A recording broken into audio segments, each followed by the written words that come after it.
everyone. Good morning. It is finally time for the first match, or at least the first streamed match for the Lazer Grand Arena. We've been hyping up the event for some time now, and finally we've got something on stream for you guys today. It's going to be a great match between Flying Tuna and Nev. I'm Azer, and today I'm joined yet again by Demarsh. How you doing? Yo, what's up? Oh man, we've been paired together a lot so far, and it's not gonna stop. Yeah, we've got a very, very long day of matches today. The event being quite condensed as it is, right? We're going from 32 players to 8 players at the end of tomorrow, so a lot of matches to be played. Around 16 or 17 of them to be played today. So a very long day of matches. This is going to be the first, and yeah, I mean, I think people are always happy to see Flying Tuna play. I don't think that's a person that really needs much introduction, but I think for a lot of people it's going to be their first time seeing Nev, isn't it? Yeah, Nev qualifying 27th. Someone who is quite well known in the Finnish community, but outside of that, especially in the OWC stage, which is normally what you'd see here, not quite as well known. So it's nice to see them kind of get to shine here, and already we're getting straight in with that drafted order. Yeah, let's actually talk about this real quick.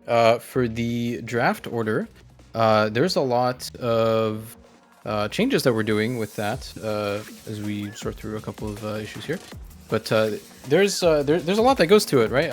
Some people have seen this in the past in other events such as Map Draft. I think Corsace did it for a year or two. But essentially, we're going to draft the entire process of the match before they actually even play a map. So in order here, they're going to first pick their 2 maps, then ban 2 maps, and ban until there's 1 remaining. So we can see the maps being played in order on the right here and who's picking them. And they're just going to ban until the last map remains. Every match is going to process like this. So today we're going to be seeing Amanita, Billy Bookie, Delirium, and Put Curse on You. And yeah, we'll be banning up until the last map remains, and we'll be playing that as the last one. Yeah, so it's basically set up in a way where you do get your bans, but you've got to put in. You get to pick which maps that you want to definitely play before you hit the ban phase, and then yeah, it's just deciding the order because of the way Lazer works. We have it in a kind of playlist style, and yeah, that last map means that there's no need for a tiebreaker in this format, which is really unique. Yeah, pretty much every single match is going to be 5 maps, not any longer, not any shorter. And the winner is just determined by your score on all the maps combined. That was known as, cumulative score. So that's also pretty new. I think there's been a couple of experiments with that before, but none with Lazer yet. So a lot of first time for everything today. And so what have we picked here? So we have Nev on his side opting for some aim control hidden, a little bit of tech with Amanita, and Flying Tuna as well, going with some old school DT, some good old 2009 mapping with Billy Boogie. Can't believe we put this map in the pool, it's crazy. And Delirium as well, which I think most people should have seen this map already. It's one of, I'll just say it's probably one of the best tech maps of all time already at this point. And we're going to be seeing No Mod 2 as well from Nev, and we're still trying to figure out what is remaining here. Each player is going to have 1 ban remaining between the Dermok hidden map and 2 of the DTs. So whichever one will be remaining will be the 5th pick here. Yeah, so it should be they've got 1 more pick each, and then the last map will be whichever one wasn't picked. So I believe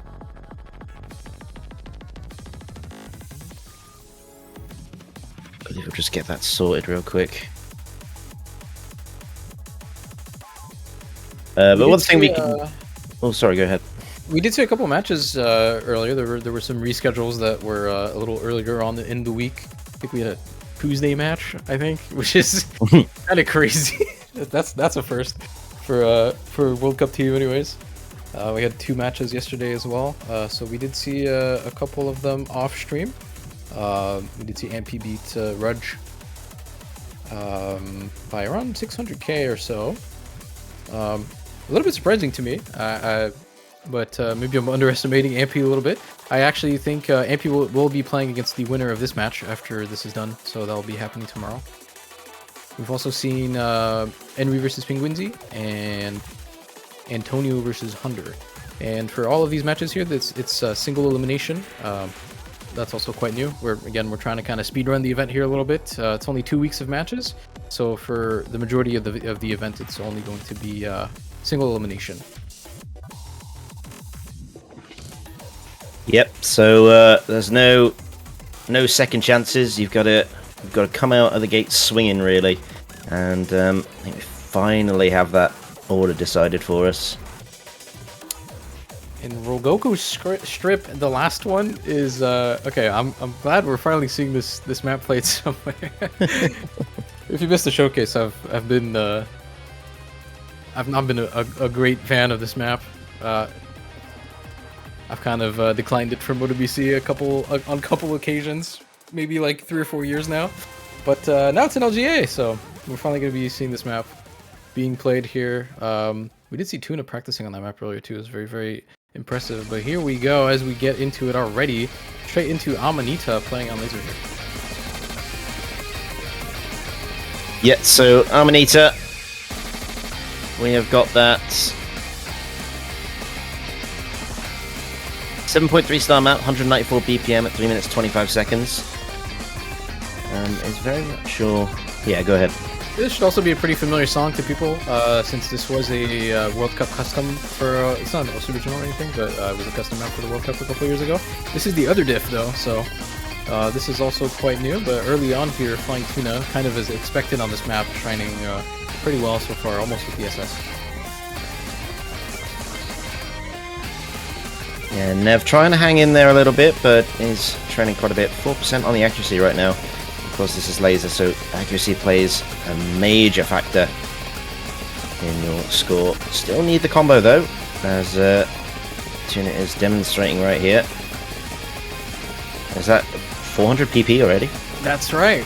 The default Argon skin has a PP counter in it. That's pretty cool. That's good to know. It's right there.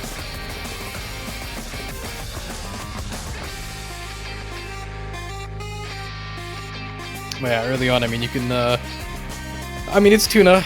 I don't think there's much more to expect here. He's gonna do Tuna things, although it does break after the break. But I mean, with this sizable lead here, we're gonna get to see a little bit in real time how the score numbers actually matter, since not only is the cumulative score a very unique thing for for both players, and probably everyone watching here never have seen this before, but this is also played on the Lazer score system, which honestly, not a lot of people are familiar with. It's very different. It's not Score V2, which we have been playing on for the last, I don't even know, 6 years, 8 years? Yeah, I think it's like 2017. Something like that, yeah. It's been changed a couple times.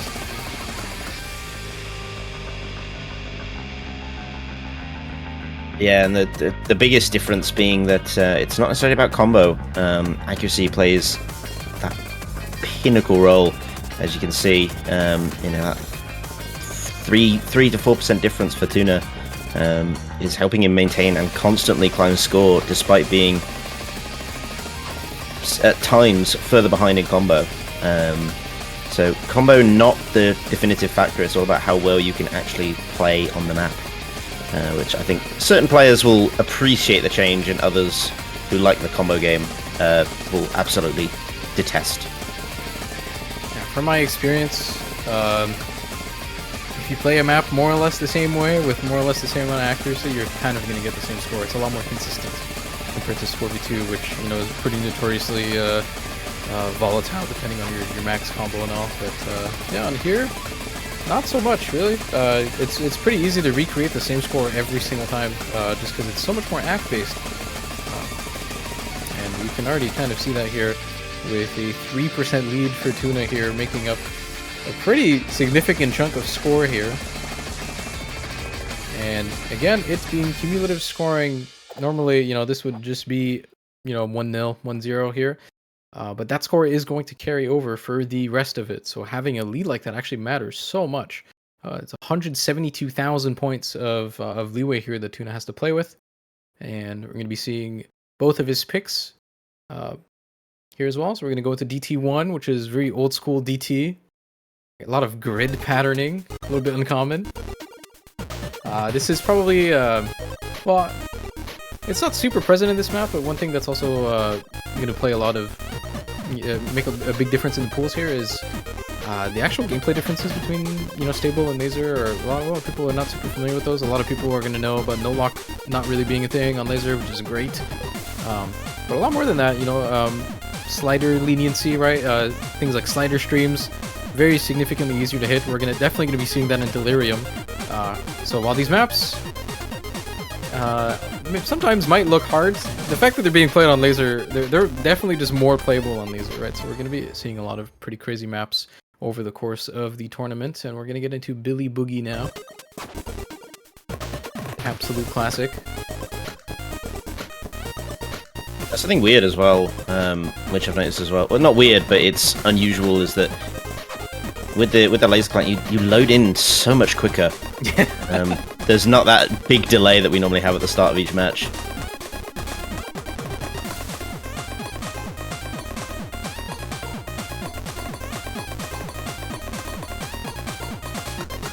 And I love to get to see the storyboards as well. That's right. Normally I think we turn those off. I think the stable client not so good at rendering 8 storyboards at once. Maybe different for Lazer, but at least we'll start with 2. Yeah, we'll make our way up from there. It's worth mentioning as well, every single map in the entire tournament will be a featured artist. In case you missed that as well. Yeah, Tuna doing pretty good. Yeah, the grid mapping not throwing him off at all. Nev's still hanging in there though. Very decent performance as well, but yeah, a bit more comfortable when the bursts come in. There's a different level of comfort between the two of them, but still trying to hang in there. But I mean, Tuna's putting on a performance right now.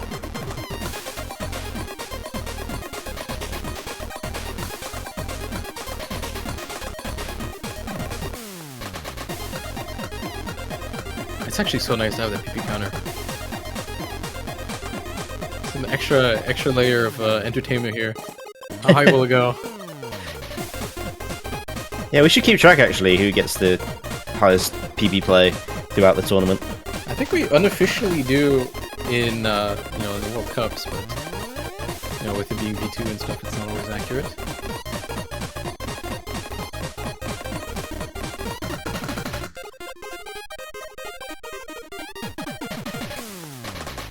This is a bit of a massive score difference here for Tuna. The difference there definitely going to matter a lot. Maybe a well-researched pick from him. Yeah, I think there's quite a lot of this higher star rating stuff in here.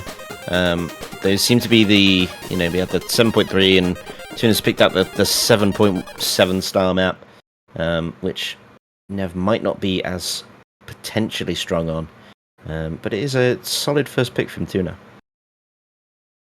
Yeah, it's going to be pretty tough to return from that one there. Tuna now up 700,000 points already.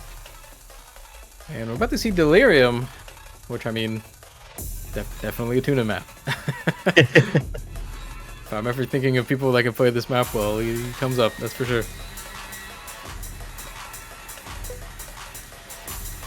It's worth noting too, obviously that map that we just saw, maybe a little bit of an edge case there, a very old school mapping, not something that we're really familiar with, but I mean, for the most part, I think the rest of this pool is balanced to be something around the area of 7.8 stars or something like that, 7.7. So, pretty crazy that already on the first match we've already seen an FC. I don't really know if there's other maps in here that are FCable, to be honest with you. Well, we always think that until it happens, don't we? Me when I say Burning Star is the hardest map in the pool. Oh, good lord. But yeah, here we go. We're on Delirium. Quite a popular map, actually. I think it's been played in the majority of the matches we've had so far. I know we only had 3, but it's weird that it's happened twice. I mean, I don't know a single person who doesn't like playing this map, honestly. Even non-tech players really like it. I think this is a custom from CPMC last year or 2 years ago. I forgot how long ago that was. But I mean, this map is just so beautiful to look at. And it's actually going to showcase a lot of the patterns that I was talking about that are actually just significantly easier to play on Lazer. If you play this map on stable, some of the, I guess you could call them stream patterns, like the stream-in patterns with a lot of aim control. Normally on stable, you miss one of those, you're done. You're note-locked, you're hitting 50s, you're completely done. On Lazer, if you actually just miss one of them, that's it. You recover instantly, so I'm hoping we definitely see that here. And also, a lot of these Kickstarter streams, notoriously unstable, you know, you need to time them extremely well to be able to hit them, but on Lazer, way more lenient. So, I'm definitely going to be playing a part here. This map is just a lot comfier to play on Lazer, so. Yeah, I definitely think there's a certain crowds of players who like these certain, like, especially tech maps and stream apps as well, because, you know, removing the note lock is just a beautiful feature. Appeals a lot to them, and I mean, what is Tuna doing right now?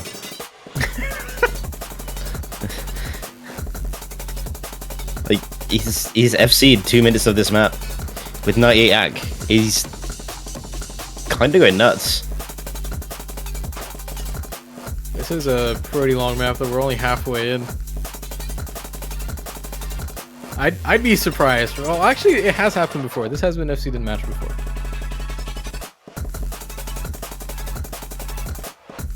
It just makes it look so easy, no? Yeah, no, he does. He does.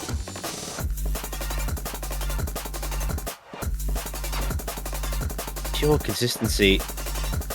You got Nev on the other side trying to hold on. Still got 95 acts, a really good score, actually. Keeping well with it, but yeah, we're just as confused as you are, Nev. Nev's score is kind of what the expected score should be on this. So, like, what do you do against this?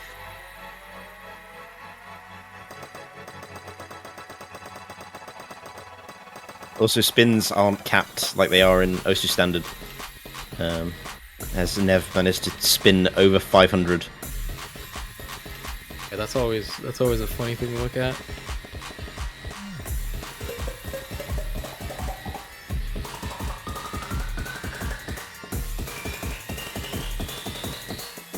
As we get into main part of the song here, let's see if Tuna keeps up.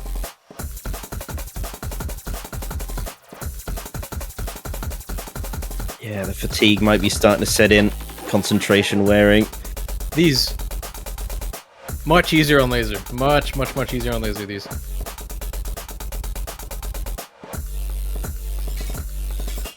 But if you're Tuna, I think you don't care. You just hit them anyway. He's not even realised he's playing Lazer.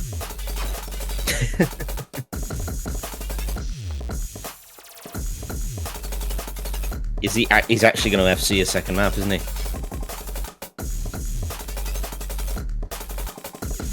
Oh my god. Tuna, please. Jesus! There it is. The back-to-back FCs for Tuna there. My god.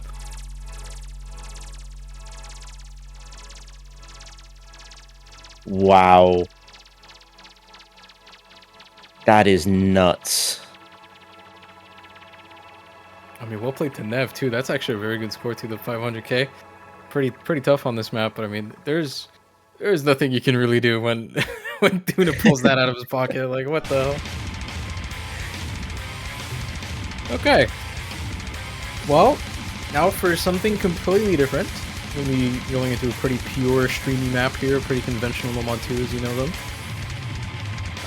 Pretty, you know, pretty difficult lead to come back from here for Nev. Over 1.2 million, almost 1.1 million down. Would be impressive to come back from. There's actually something that is probably worth talking about. I don't think it'll happen in this match, but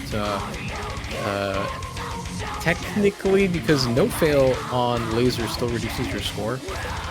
You know, it's not the version on V2 that doesn't give you that reduction. We're not really playing with it, so players can fail.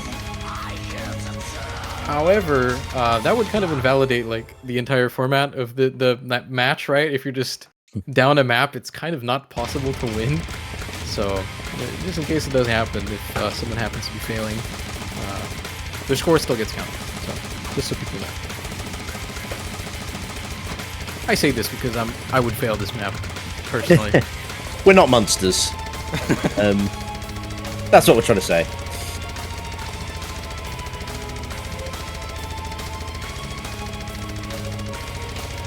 But yeah, this is Nev's second pick, so hoping for a bit of a turnaround. Just need to pick up about 500k score difference per map, I think, roughly. Something like that. It's not impossible on this map, but Rogoku strip for Tuna afterwards. That's yeah, good luck.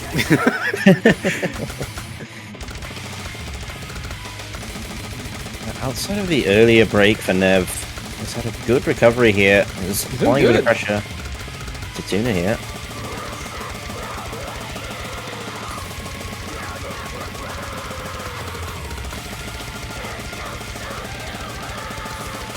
Especially in a format like this where it's very unfamiliar, but just going against someone like Tuna that is just so notoriously well-rounded, so experienced, right? Tuna's just been a top player in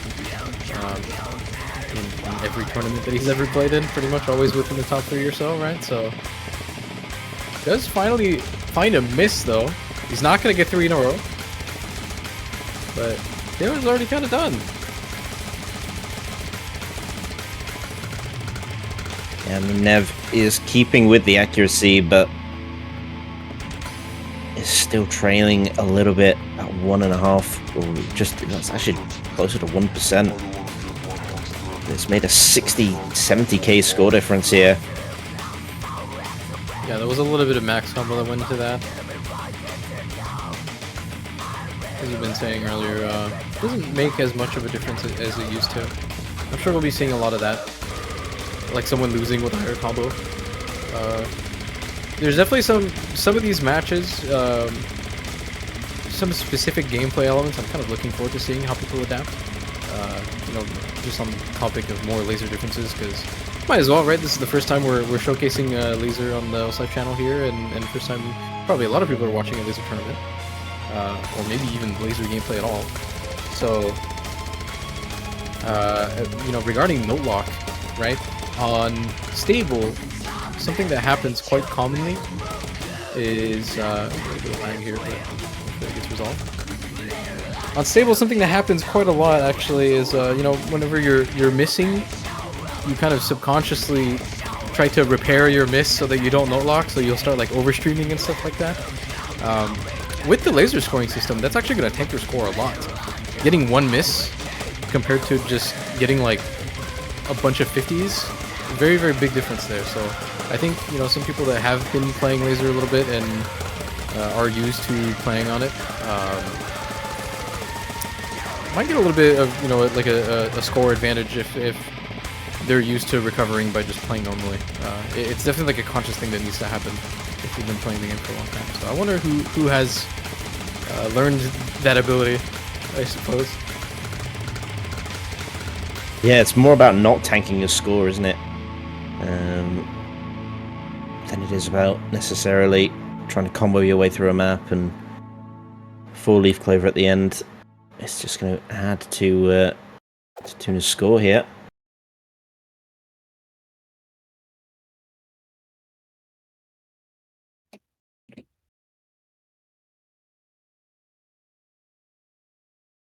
Oh, that's not right.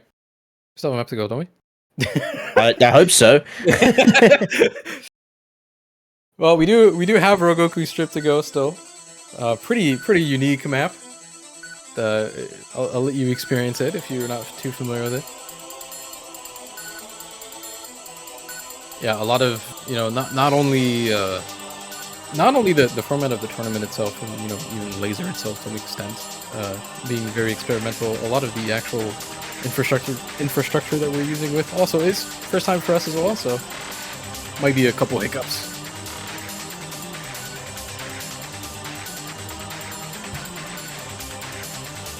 Yeah, it's everything is experimental here, to some degree. But yeah, Rengoku Strip, classic 45 map.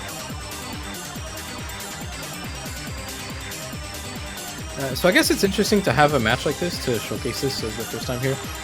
It's technically not possible for Nev to win anymore. You can't get this score difference even if Tuna doesn't play.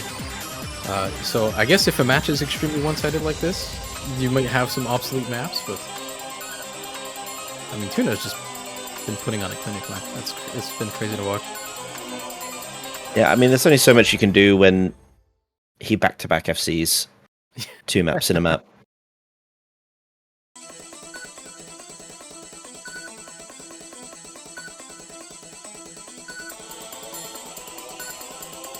And again, that's part of the brutal side of it as well, is that it's single elimination at this stage, so you can get a rough matchup like this where someone just outperforms, and in a way that's it. There's nothing else you can do. Yeah, I mean, at the end of the day, being a solo tournament, right, there's only 32 people qualifying. If you're on the lower half of that, you're going to have a really, really difficult matchup. So we did see a lot of people kind of, dare I say, sandbag their qualifier results a little bit. We have some matchups that probably should not be. But I mean, that's always going to happen. Yeah, I mean, if you take qualifier results, yeah, it is. You do run that risk.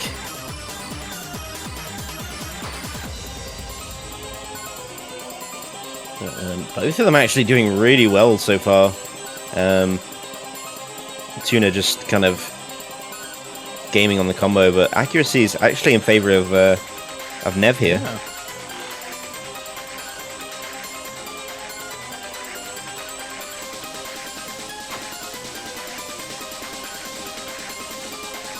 Oh no, the doubles tank the act quite a lot, so back in the favor of Tuna now.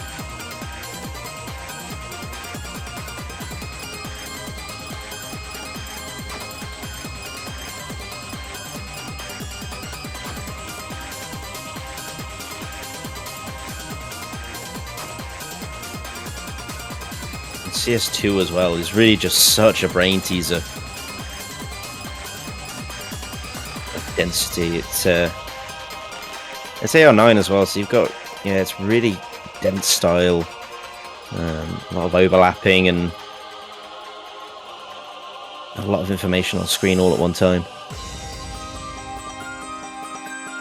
So it's hard to make this comparison because people are going to play different maps and all that, but so far I think the highest total score that we've seen was Ampy at 3.6 mil.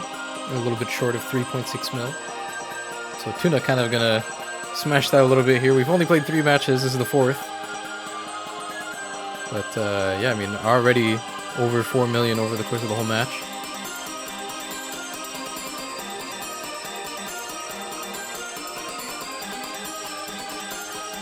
Yeah, Enry was close behind with 3.5 mil, but yeah, like you said, this is kind of going to blow them out of the water. The way it's going. Tuna's got a minute left on this map, and he's still FCing with 98 AC. Never mind.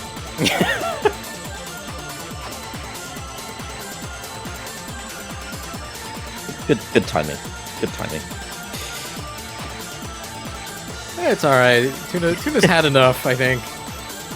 Stop giving this guy FCs. Share some of them, please. The man's been eating too good.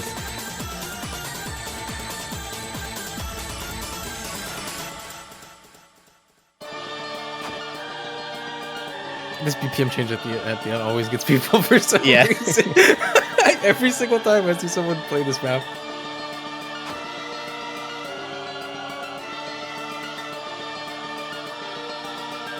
Well, that is going to do it. If it wasn't done already. Technically it was, but it's okay. Kuna here. Let's see his final score number because it's kind of crazy. 4.25 million points here out of essentially 5 million total, right? That's kind of insane. So very well played for Tuna here. Unfortunately, that's going to be it for Nev. It's single elimination as well. Definitely had a solid showing. But what can you do? Yeah, I mean, Tuna, one of the top seeds for a reason, and one of the top players of all time. What a showing! 2 FCs, nearly a third, if you want to count that one. Incredible performance, despite I think one of the FCs not being on one of his maps. That's right. So take a bow, Tuna. You've made it through the round of 32.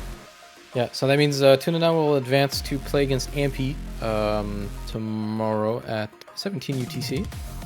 If you want to follow Tuna's journey. We are not quite done though. I think we're going to be taking a little bit of a break here for stream because we have a little bit of downtime. But we just have like a massive block for the next 9 hours essentially. Lots of matches to show today. We've got, I believe, 13 in total. Or 12 or something like that. So some of them are going to be on stream here. We're going to be taking a little bit of a break, but we're going to be seeing Yolkspie versus Tebi. Also pretty good matchup, I think. People, both of those players, have pretty overlapping skill sets here. So I was personally pretty curious to see how that match is going to go. As well as I think we have another match that happens at the same time, but I think unfortunately I don't know if we're able to put that on the B stream. There's a good chance that we are. But we'll let you know. Anything you add? Nope. Just if you like what you saw and you're curious to see some of the best players around, try out the new format. Stick around. Sounds good. So we're going to be taking a 30-minute break. We'll see you soon.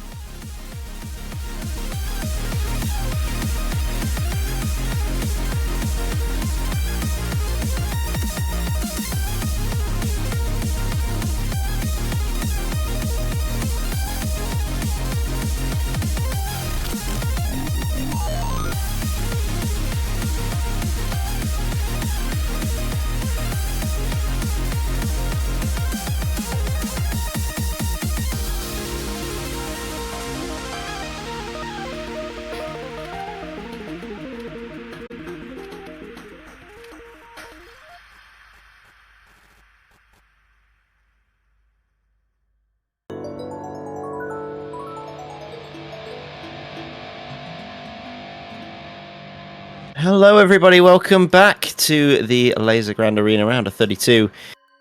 Up next, we just had a very exciting match between Flying Tuna and Nev, and now we're back to bring you Tebi versus Yolkspie.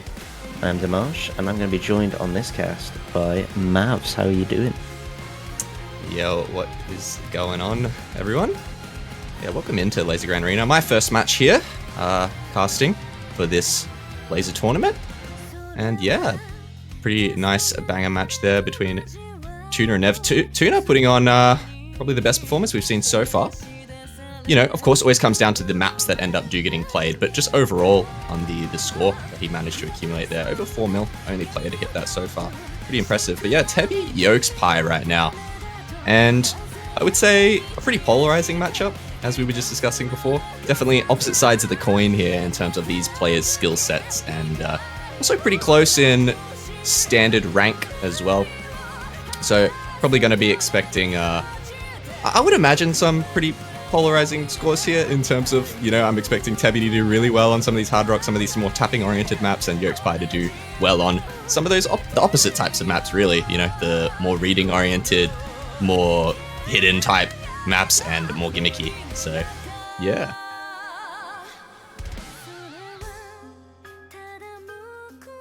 Yeah, and something as well, I think we're going to be starting with the draft order very, very soon.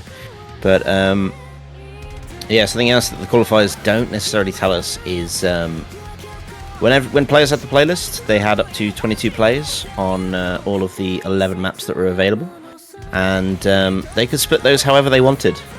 But obviously the aim was to get at least one score. So you may have found that certain players wanted to boost up certain scores and not bother with others that they just didn't feel like playing. So, you know, some of their lower scores might not be representative of how they'll actually do on a one try attempt. But you can definitely see here the those polarizing styles that we pointed out. You know, you got Yokes locking in that hidden 2, and Tebby locking in those 2 DT picks. So yeah, polar opposites to say the least. Yeah, I mean, makes sense. Even if Tebby isn't super comfortable on all these DTs, it still makes sense to just go into it against a player like Yokespy. You know, it's just Tebby's probably going to be more comfortable on it regardless. Like, pretty much no matter what, considering he is good at most DT and hard rock style picks.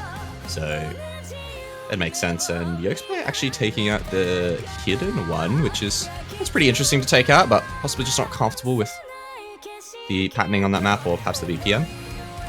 So it's gone, and Nomad 1 going out as well. Pretty good map, I think, to ban out against a player like Yokespy as well. Just your generic raw aim. Yokespy always pretty damn consistent on stuff like that. It's always been a staple for Norway on the consistency type of picks. But yeah, almost got the full setup of maps here. So we're just approaching the last final bans. Nomad 4 going to be going... Nomad 3 going out here as well from Tabby. Taking out that ult also makes sense against Yokespy. Very, very consistent on those Nomad 3s, which one of the hardest skill sets to be consistent on in Tourney. And there goes the DT1 as well. So yeah, pretty standard stuff. Yeah, and that'll leave Kaleidoscope to go in as the final map. I'm a bit disappointed. I kind of wanted to see a Tebby versus Yokespy, Billy Boogie. You know, very linear patterning on that map. So disappointed, but again, it makes sense for Yokes to maybe not want to take the chance with the DT. The hard rock probably leaves them a bit more open. So we just have to wait for the ref to put them all into the draft order on the client, and then the players basically just begin when they're ready. There isn't so much of a timer with the Lazer client, which is everything in Lazer is a bit different to what you've potentially seen on standard. Yeah, and you know, if you're a viewer who's learning how this all works, you know, so are we, the casters. We really haven't, you know, delved too much into the Lazer tourneys, Lazer client, so this is all new to most of us here as well. Everyone's scrambling, trying to get it sorted. But yeah, I mean, this first map here, hidden 2 out of the gate, not too familiar on how Tebby is going to perform on a map like this. I can't recall like seeing him play much reading or just low AR in general. So not really sure how he's going to go on a map like this in Tourney against a player like Yokespy. You would of course expect Yokespy to be the favorite, but yeah, unbeknownst to me on how Tebby may perform. Yeah, again, this hidden 2 is a bit different from what we saw in the qualifier pool. You know, the qualifier pool was very much your kind of standard. I mean, it's AR 7.5, so that was a bit different anyway. But you had that standard Circus 4, whereas here you've got a different mix of an AR 9 but a CS2 map. And 140 BPM, you create a very dense pattern reading map where there's a lot of information on screen at once, and that can throw a lot of players off, especially potentially someone like Tebby, who's much more focused on like higher BPM stuff and tends to set on that higher approach rate. But saying that, I think Tebby performed very well on the qualifiers for this. Just need to find the actual information. Yeah, number 6 on Hige driver in qualifiers with 800k, 97.66. Of course, Yokes got number 1. So yeah, to be expected. I mean, you know, that kind of lends itself, though, to possibly give us a decent showing here. Of course, the map going to be pretty vastly different from that qualifiers map, like you said, but still, I'd say, you know, the density in this regard kind of leaning more away from just the raw AR component in terms of, you know, it's not AR8, it's going to be like an AR9 map, but it's CS2. And I mean, like, that kind of CS is going to make the map dense just by default because these circles are going to be so big. And if you've got patterns that are even remotely closely put together or like closely together, yeah, the density is going to get annoying, especially on the AR9 still, which isn't even low. It's not, isn't even high, sorry. AR9's like not high. Like AR9 on a map like this is still going to feel rather dense. So here we go. Going to be locking in things here very shortly. Should be getting into it soon. Yeah, and something to point out, not necessarily with this map, but the latter ones as well, like the DTs. Failed scores do actually count here, but because of how no fail works on Lazer, it actually puts a, I think it's a 0.5 multiplier onto your score, so it would actually drop them down quite a bit. So we're just not going to use it here, but it may affect how the multiplayer links look when you come out of matches, because if you fail at any point in a map, Lazer will fail your score automatically and won't make it appear. We had that in the last match with on the DT1, so I just wanted to advise people about this. But yeah, here we go. Yeah, first map for me casting in a Lazer client here. Gonna have to get accustomed to the way this score multiplier actually works. So, a little bit different from your normal standard tournaments on a standard client, if you haven't really been keeping up with Lazer whatsoever, but the score is going to be much more accuracy based. Not overall, just more accuracy based in comparison to the previous scoring system. So something important to keep an eye out for, but so far, both players almost neck and neck on those accuracies, and the lead very slightly favoring Tebby out of the gates, but YokeSpy is going to have that combo lead, and there's another double reset.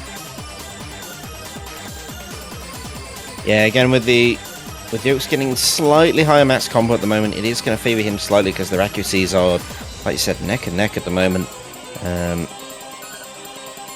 They are in very close contention at the moment. It's going to be going back and forth. A break there from YokeSpy is going to open things up for Tebby to take advantage now. He's looking the more solid player right now. But still very, very close. Only 12,000 between the two of them, and nearly 3 minutes of map left to go. Yeah, it would be a scary prospect for YokeSpy to lose this pick out of the gate. Like a map you would favor him on more overall in this matchup, but Tebby comes out of that section with a huge combo lead. Axe still neck and neck, and there goes YokeSpy again. Another drop. Tebby looking to run away with this one. Continues to hold a 400 combo, finally finds the drop. And that score, only a 10k diff. Make that 20 and make that almost 30. YokeSpy crumbling a little bit there, but Tebby, not much of a cushion to sit on. But look at that lead. Yeah, it's going up more and more. 93 act to 92.7 at the moment. So it is still a Tebby favourite, and it's climbing as well. Yokes finding a lot of issues with the accuracy here. And it's all about regaining that consistency. But there's still a good chance here. And to remind people as well, it's not actually map wins. It's the overall score difference with this tournament. So you know, as long as Yokes can stick close on this map and maybe another, it's nothing too detrimental. But you would want to be ahead going into Tebby's next two map picks. But it's not looking that way at the moment. As Tebby looking more solid player, but look at this, both of them hitting through that, and look at the combo from Tebby now. Really going to be doing the work. Crazy performance for both of them to get through that pattern. That was just an onslaught of cut doubles, and both of them hit it. Tebby finally goes down, and now Yokes has turned to strike. No, actually loses a combo as well, so 50k difference, but Yokes, like you said, keeping up with that score. and hopefully won't be too big of a detriment for him moving into the later maps. But yeah, well, I mean, like, in a format like this too, you really got to favor the more all-rounded player. The well-rounded player, I think, is always going to be good in a format like this where you have the score, like overall score is going to matter on every map. You can't just bomb out a map and go, 100k. It's just every point's going to be important. And you can see here, Tebby, not his pick, still able to perform on this map and pull home the 570 plus K here into the ending. And goes up on Yolkspie, moving into his 2 picks, which is a very, very good position to be in. But still a good score from Yolkspie, and still in contention here if he can put up some decent scores on these DTs. Yeah, he's gonna have his work cut out for him, really. Going into this next one as we really ramp things up from Rengoku Strip. We're going all the way up to as high as 233 BPM with this one. It's AR 10.3, CS 3.7, and it's a very modest and short minute, 37 seconds long. It's pretty interesting with this new scoring system too, not specifically the format, but the scoring system with being more ACK focused. Definitely going to make for some funnier moments in tournaments potentially in the future that are going to be map point based. Like it's your normal format with, going down 1-0, 2-0, 2-1, etc. And having those moments at the ends of maps where players just absolutely collapse on patterns and just chain miss 20 times, and having stuff like that occur in a scoring system, where the accuracy is much more important than previously. And just seeing maps flip last second, I think it's something that we're going to see probably more often with the new scoring system, which I'm excited to see because it's going to make for some closer and more hype maps in the future. But yeah, just something to look out for, I think.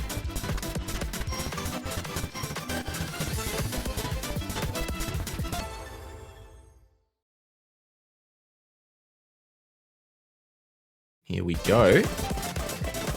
Going to be hopping right into this DT2. And as you're expecting, of course, Tebby probably to have the advantage on this, but I mean, that's what we said about that hidden 2 for Yokes. Didn't quite pan out that way. See if Yokes is here to upset Tebby today, but out of the gates, it's not looking promising with the 80%. Could have been a bit of a fumble to try and adjust to the map, always can happen. Managing to hold on to the combos, so not looking too bad for Yokes, but there it goes. You can see the UR on the right side of his screen there. Not really able to get through a majority of these patterns. Tebby, on the other hand, looking fairly comfortable. And yeah, I mean, Yokes, he's just got to really put up as much of a score as he can and then move on in the match. And already halfway through this map, so we'll have to see how you do.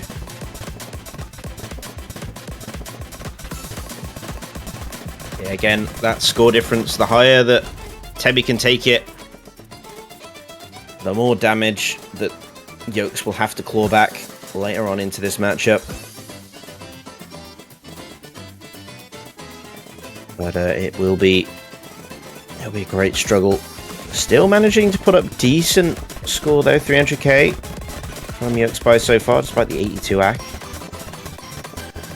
But how far is Tebby going to take it? Tebby almost bringing home the FC, finally missing at the ending there. On a solid near 95 accuracy.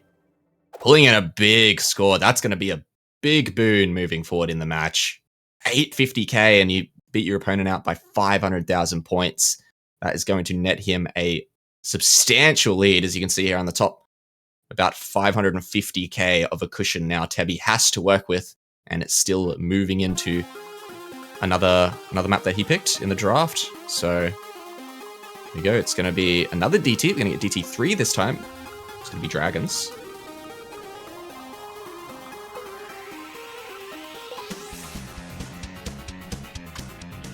Yeah, again, we're really pushing the boundaries on this one. I believe this has got a 1.6 times multiplier for the speed. And it's going to be all the way up at 262 BPM. AR 10.5. So, as you can see, we're not sticking to just the standard 1.5 times for the speed on DT. We're mixing things up here and there. I think in the qualifiers we had a 1.6 and a 1.4. So we're experimenting here and there with the rate changes.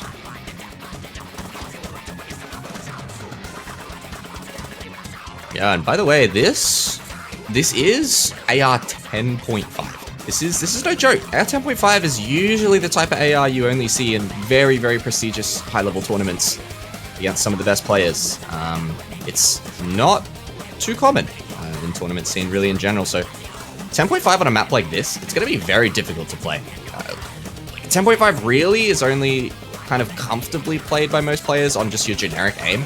But when you start mixing in a lot of bursts, a lot of doubles, like a map like this, it becomes very, very difficult to read.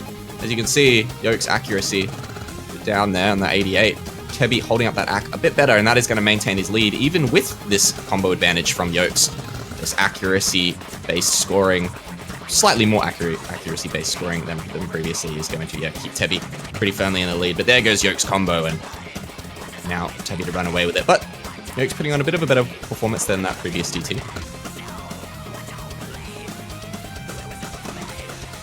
Yeah, he's sticking to Tebby a bit more in this situation. And that's the most important thing, but we've still got quite a lot of map left to go. Minute and a half.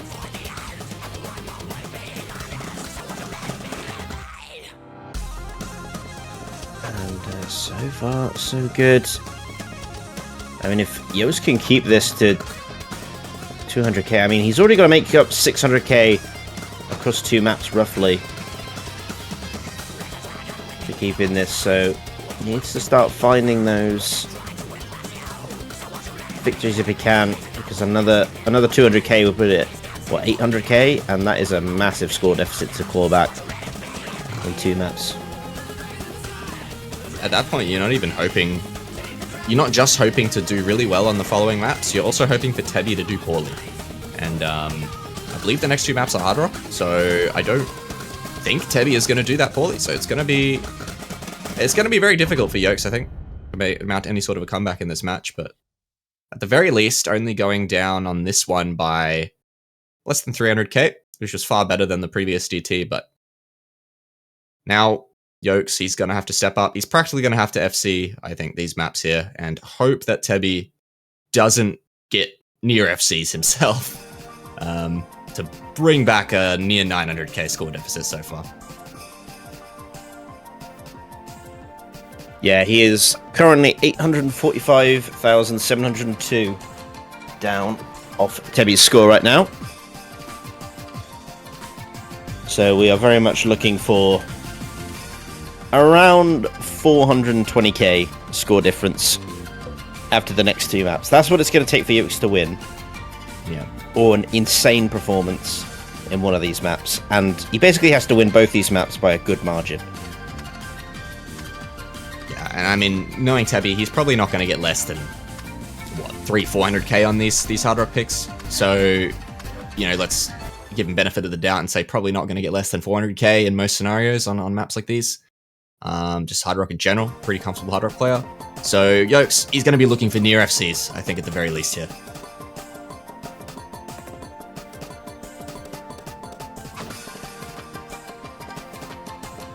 Yeah, and he's going to have to get things into gear pretty quickly this map. Not very long, 2 minutes 19 in total.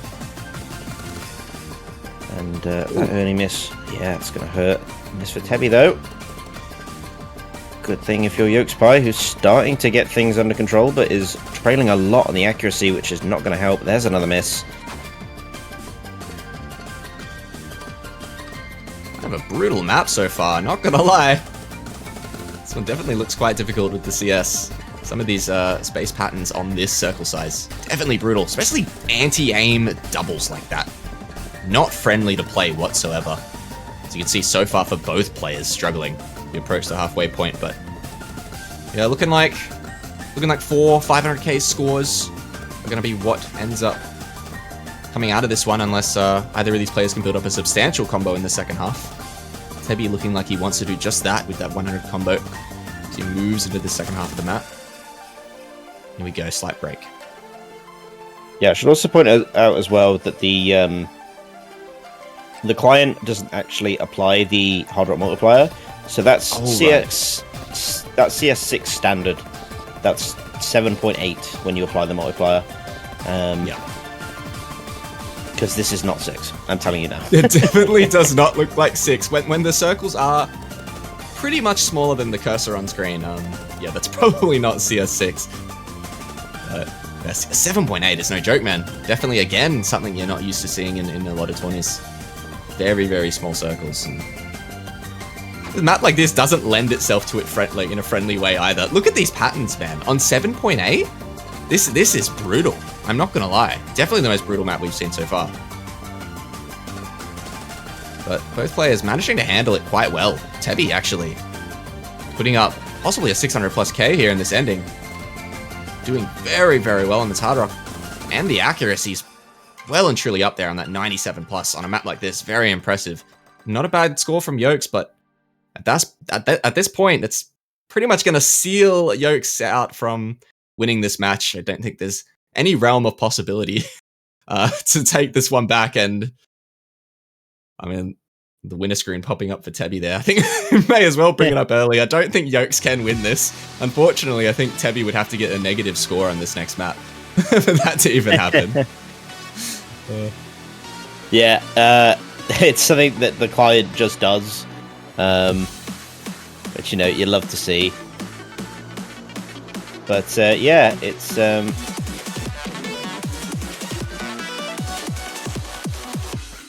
Yeah, I can make a 1 million deficit umbrellas, alright. Let's see it, man.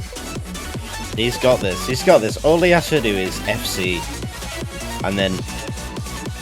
I was going to say if Tebby fails, then technically he would win because his score wouldn't be added. But actually, when I think about that, we have failed scores count. So he will technically lose the match, but he could appear the winner on the MP if he FCs and Tebby fails. That's all he has to do. It's not that hard, right? Tebby would have to get in a board, come back, start to set the map for a second time, and then his power would have to go out on the first note. I think that's the only world where we see Yokes win this, unfortunately. But we'll have to see how the players can do here into this final map. It'll be a techie-styled hard rock pick. As you can see already, it's accelerating, wiggly, weird streams. Maps like this always such a joy to play and watch.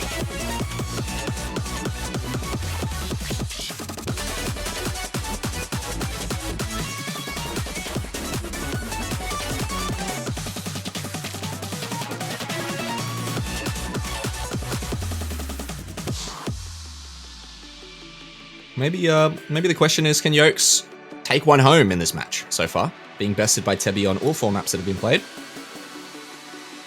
And so far, he is keeping up. He's got the score lead. Doesn't have the combo advantage, but accuracies are there, which is not something we've been used to saying this match. Tebby has definitely been in command in terms of accuracy very, very often in this matchup. And there goes Yokes' combo, though. So, not a good start as...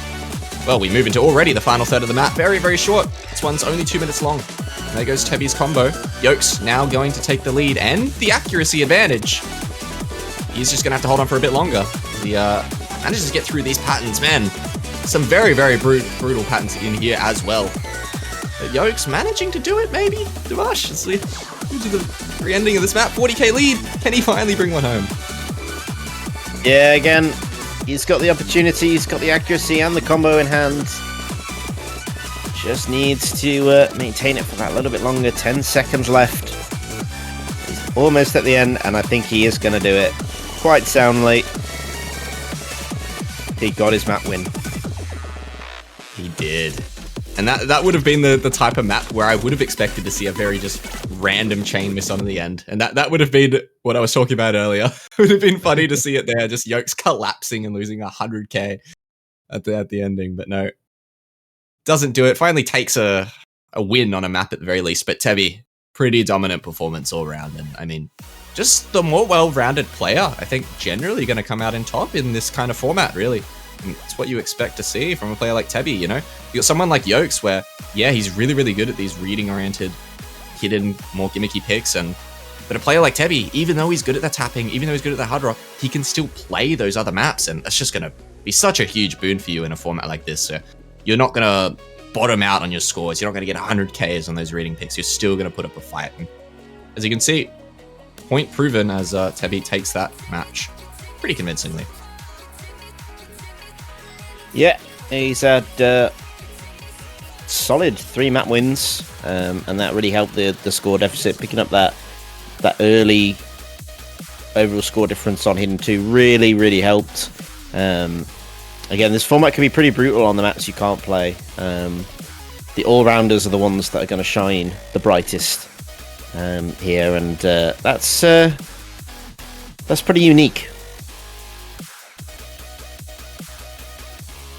Absolutely, and for our following matchups, to believe we are going to have 2 matches.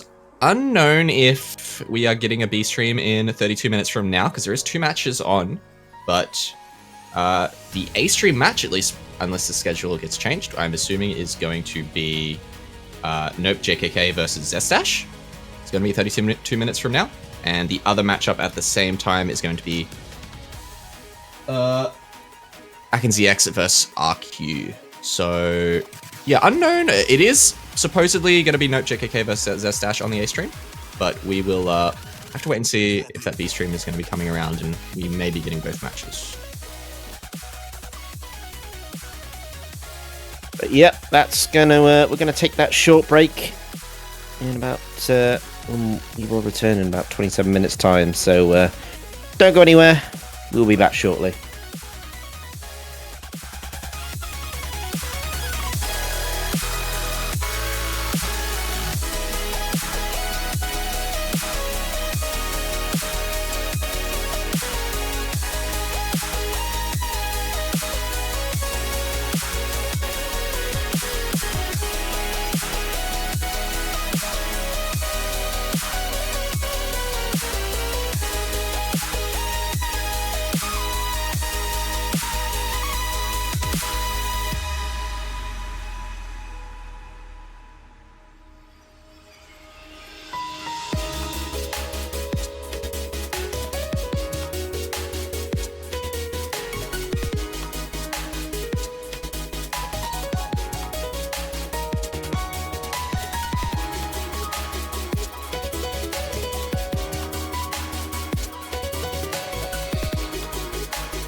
Hello everybody, and welcome back to Osu Lazer Grand Arena. Got another matchup here for you again, with a whole lineup of matches actually following through today, coming up after this one, but to start it off, it is going to be Nope JKK versus Zestash. New and up-and-comer Saudi Arabian player. Number 1 in the country. Actually, maybe someone that not everyone has heard of, but up-and-comer, keen to see how he's going to perform in a tournament again. Up against Nope KJK, who, I mean, the kind of name speaks for himself. Very, very versed, very well-practiced, well-experienced South Korean player. Performing on the OWC roster several times. So, interested to see how this one is going to pan out. I'm Mabs, and again, joining me is going to be Dimash. Yet again, we're kicking it here again for the next matchup for today. And, yeah.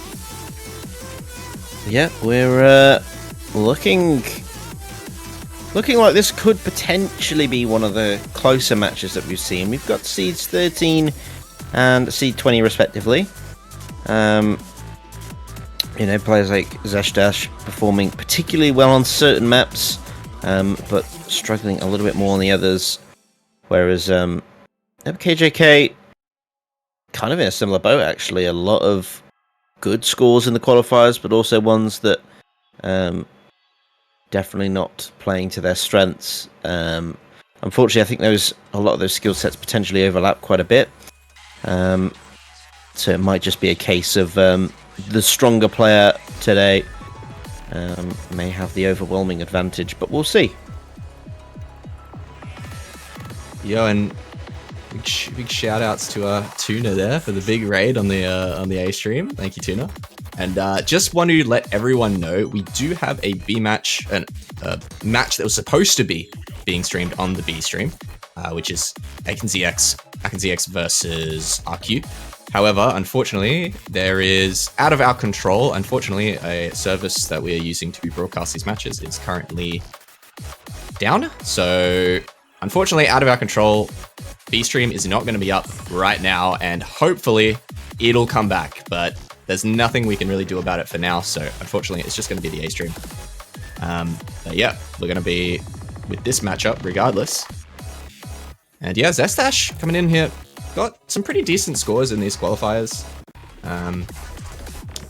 You know, he's pretty well-rounded, which is impressive to see. It's not, you don't always expect these new and up-and-comers to be good at many different skill sets. It's kind of something you expect from more versed, long-time 20 players, but Zestash getting pretty solid scores all around in the qualifiers, not doing too bad. Of course, not ranking highly on like some of the things like Hidden, but not getting bad scores either. 600k, so still pretty solid. And of course, I mean, Nope KJK needs really not too much of an introduction, just kind of a beast, almost all round in yeah, pretty much everything. I think generally probably the weakest skill set being that tapping the DTs, but still able to play them. So I think they're both pretty well-rounded players, and it's what you need in a format like this, where if you're unfamiliar coming in from Tuna's stream, the format for this is going to be the total score after the 5 maps that get played, which is what we're drafting right now, is going to be the winner. So it's going to be each score on each map is actually going to count towards the final score after the match, and every point is going to matter.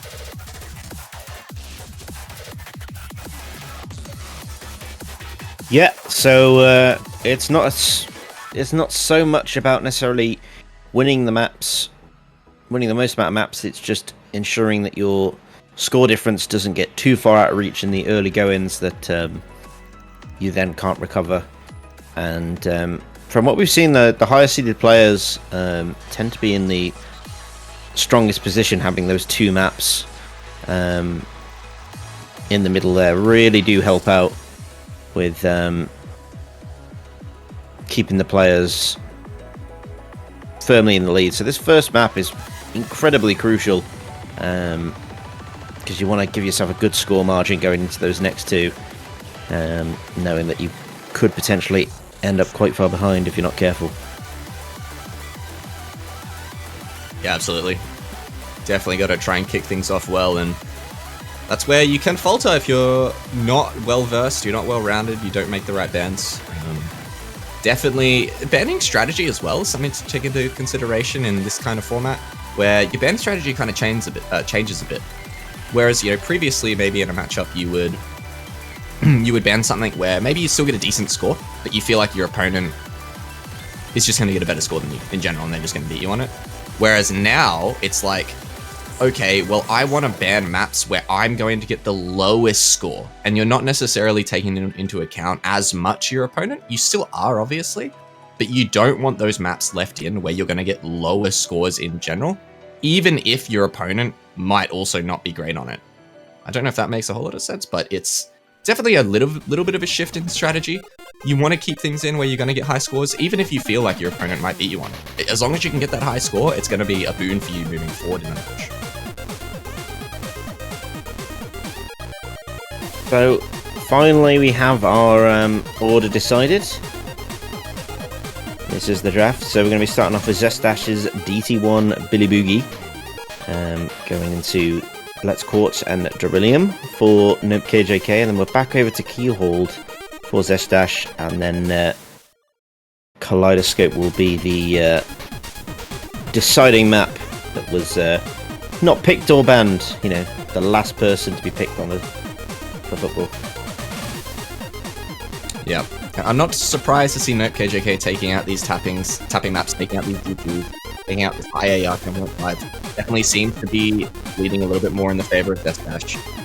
And Zestash, on the other hand, going for the ICS end, which is, you know, just must be something comfortable. That map we saw played in the previous match was not friendly at all, and it's a very, very polarizing map in terms of, you know, any sort of comfort. And even 2, taking out those hiddens against someone like Nope KJK makes sense. Core hidden player for the South Korean OWC roster. So getting rid of those, and here we go. You're into Billy Boogie. You said you wanted to see this one played last match, Mark. Well, here it is. Yeah, I love a bit of Billy Boogie. It's very linear, all about its jumps, and only miss there for Nope KJK. That bodes well if you're Zestash. Absolutely does, and some finger control aspects in a map like this as well. Especially if you're full ulting something with these high BPM bursts coming in throughout these linear tapping patterns. But both players are looking fairly alright on this so far. KJK going to be maintaining the combo and accuracy advantage, albeit not by much. Still room here for Zestash as we're about 1/3 through the map. And no struggles on these back and forths.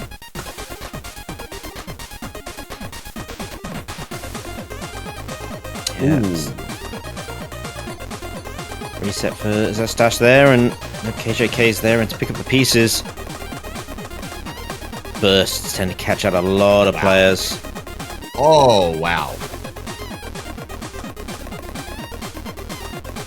That was a brutal section. Just back-to-back high BPM triples into those linear back and forths. That was so brutal, and both players tanking an enormous amount of score on it. But accuracies, although they've come down, Nope KJK is still maintaining the lead. Zestash not too far behind though, and again, as long as he can stick close to Nope KJK's score, it's gonna be fine moving forward. With 4 more maps to play, he doesn't need to win the map, he just needs to get as much score as possible. And Nope KJK doesn't have too much of a lead right now, it's only 90k to approach this final quarter of the map. Have to see if Zestash can start to mount the recovery and possibly take this one away, but it's not looking likely right now. Yeah, he's down 2% accuracy. If he can get that back up, just let Nope KJK drop a little bit more, then be in a really good position, but these bursts just seem... Oh, that was a drop for Nope KJK. Oh. Zestash will build a little bit more up, but with only 10 seconds of the map left. It's not going to be enough to win the map, but may claw back just enough score at the end. There it is, 94k score difference for Nope KJK, who will take the early lead in the first map.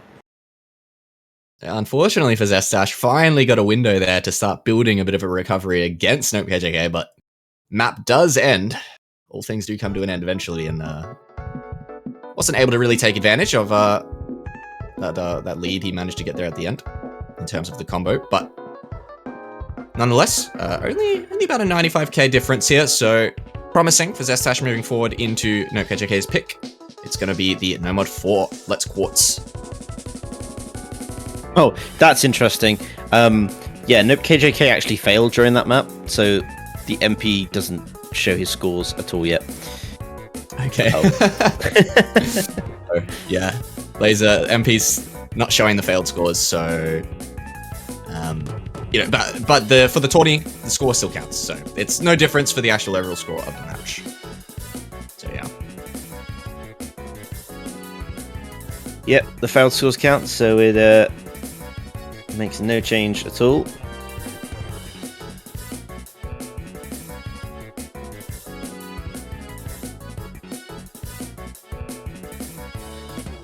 So we've got Let's Quartz coming out next. NopeKJK's first map pick. Bit of an interesting map, this one. It is your low approach rate reading style map, 3 minutes and 6 seconds in length, CS4 AR8. So quite a bit of density added to this one as well. Yeah, and a Decktopia map. Someone known to map some pretty brutal reading picks. Not something you'd expect. So it might not be something you're used to seeing in like a slot like No Mod 4. You'd think, oh, this might be tech, but you know, this is going to be low AR reading at that AR8. And with Decktopia mapping it, expecting something pretty brutal. So here we go. Good luck. Hub funds are out. And this is really going to be on Zestash to try and put up some sort of performance here that is going to keep him in the match. I'm expecting NopeKJK to take it away on a map like this. But how well can Zestash do is the question. Again, it's that score that's going to matter. If Zestash gets a really low score, it's not going to be good for him moving forward in the match. But it's looking like he's doing all right early on in the map. Albeit a few misses, but not doing the worst.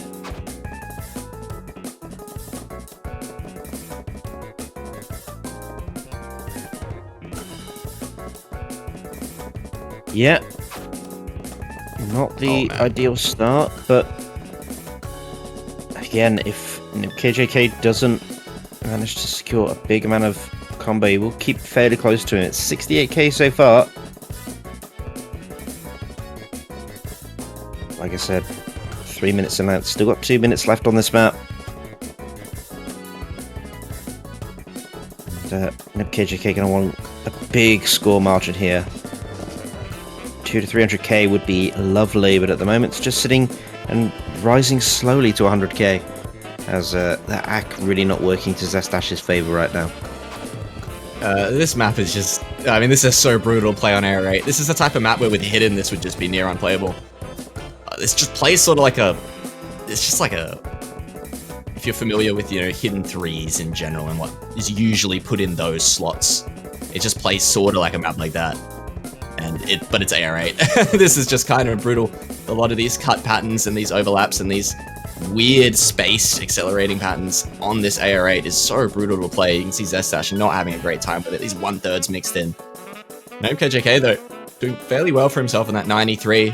And again, with the new Lazer scoring system, accuracy is going to matter more than it did previously. So accuracy going to be doing work as well for NopeKJK. But he's looking quite comfortable.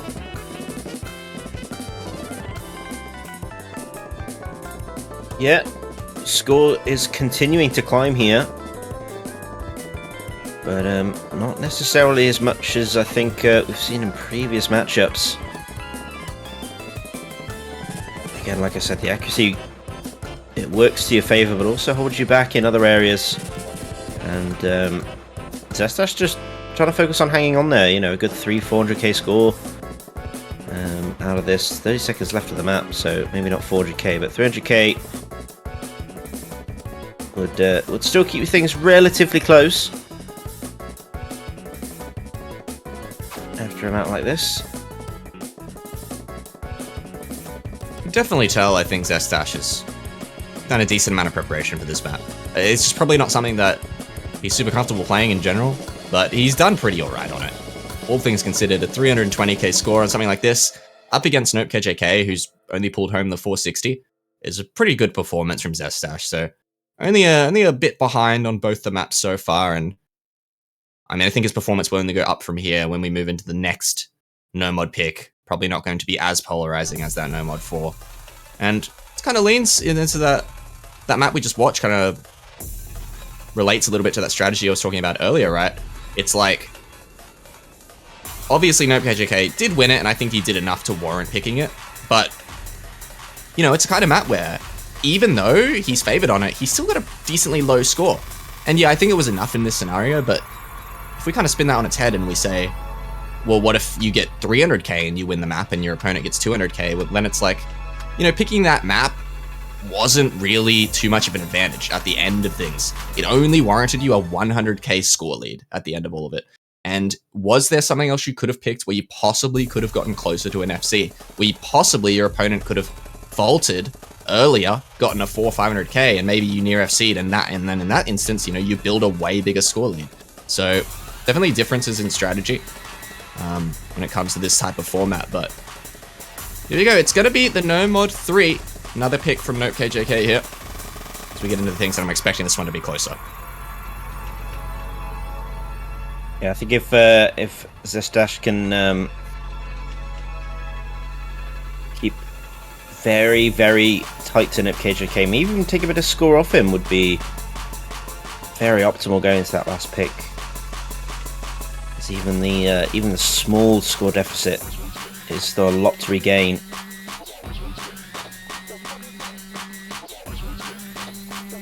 And it's going to be the techie slot in the pool Mia map in this No Mod 3 slot. Expecting Zestash should do better on this one than we saw in the previous, but of course NopeKJK, very, very well-versed tech player. So expecting probably good scores from both of them here as we get into these cut patterns already. Zestash goes down, NopeKJK holding on through these cut doubles. Just looking incredibly comfortable. Wiggles, cut doubles, triples into kick sliders, everything. Just looking so comfortable as you would expect from the South Korean vet. Zestash not doing too bad for himself, but I mean, it pales in comparison to this 98% FC from NopeKJK, getting through all of these wiggles. Still going. This is an unbelievable performance from NopeKJK, man. Hitting all the wiggles. Oh, that's beautiful. That is beautiful from him. Halfway through the map and still holding on. Finally goes down, but what a performance so far into this map, man. Those patterns were not easy. No, solid stuff. And it's given him quite a big buffer already. But Zestash also still cooking quite close. You know, 300 combo, 95 AC. You know, NopeKJK is only on 97. Might actually begin to pull some of this score back his way. As long as he keep the AC nice and high. Because the combo's in his favor, so all boding very well. Yeah. Into the second half. I mean, he's got a near 500 combo here. He's keeping up in terms of accuracy, at least relatively. Only about less than 2% behind. And of course, accuracy is going to matter more than it did previously in Score V2. So keeping up a bit here, only a 100k difference. And I mean, that's kind of just been the pace of the match so far, hasn't it? Really, Zestash been about 100k behind on every map. Question is, can he make that difference here? At least so far, it's not looking likely with how NopeKJK has been playing this map. I'm going to be honest, but still a chance here in this final quarter. If you can combo game a little bit of this, you know, a break from NopeKJK would be quite disastrous. Oh, and there it is. There it is. That score margin starting to pull now for Zestash. Dropped it back down to 80k. I mean, this could be massive. 20 seconds left of the map. How low can it go? 60k and falling. Is it going to be enough? Zestash is kind of just going demon mode right now, hitting everything here. All of these cut doubles finally finds the break, but it was there. It was only 30k difference. NoteKJK taking a bit of that score back and only ends up being a 50k difference. Zestash, he's just been right there all match. Right behind NoteKJK, 100k, 50k. So close, and it's only managed to accumulate 300k of a lead for NoteKJK after these 3 maps. Victory still in sight for Zestash. This first round being single elim, he's going to be praying here on his next pick in Keelhauled, but yeah, I mean, this has been a pretty close match so far. One of the closest ones we've seen. I think only maybe one match being possibly closer, if not just as close as this one so far in Lazer Grand Arena. Yeah, I mean, well, you're looking at a 285k deficit for Zestash going into his second map. If he could reduce that down to, you know, if he could wipe that out in 1 score. He could. If he can get it anywhere near level going into that last map, it could just be a coin flip. Because that's what that last map is. It's a map that nobody wanted to pick, no one wanted to ban. So it's pretty much about as 50-50 potentially as you can get. So could be a very interesting situation that we find ourselves in, but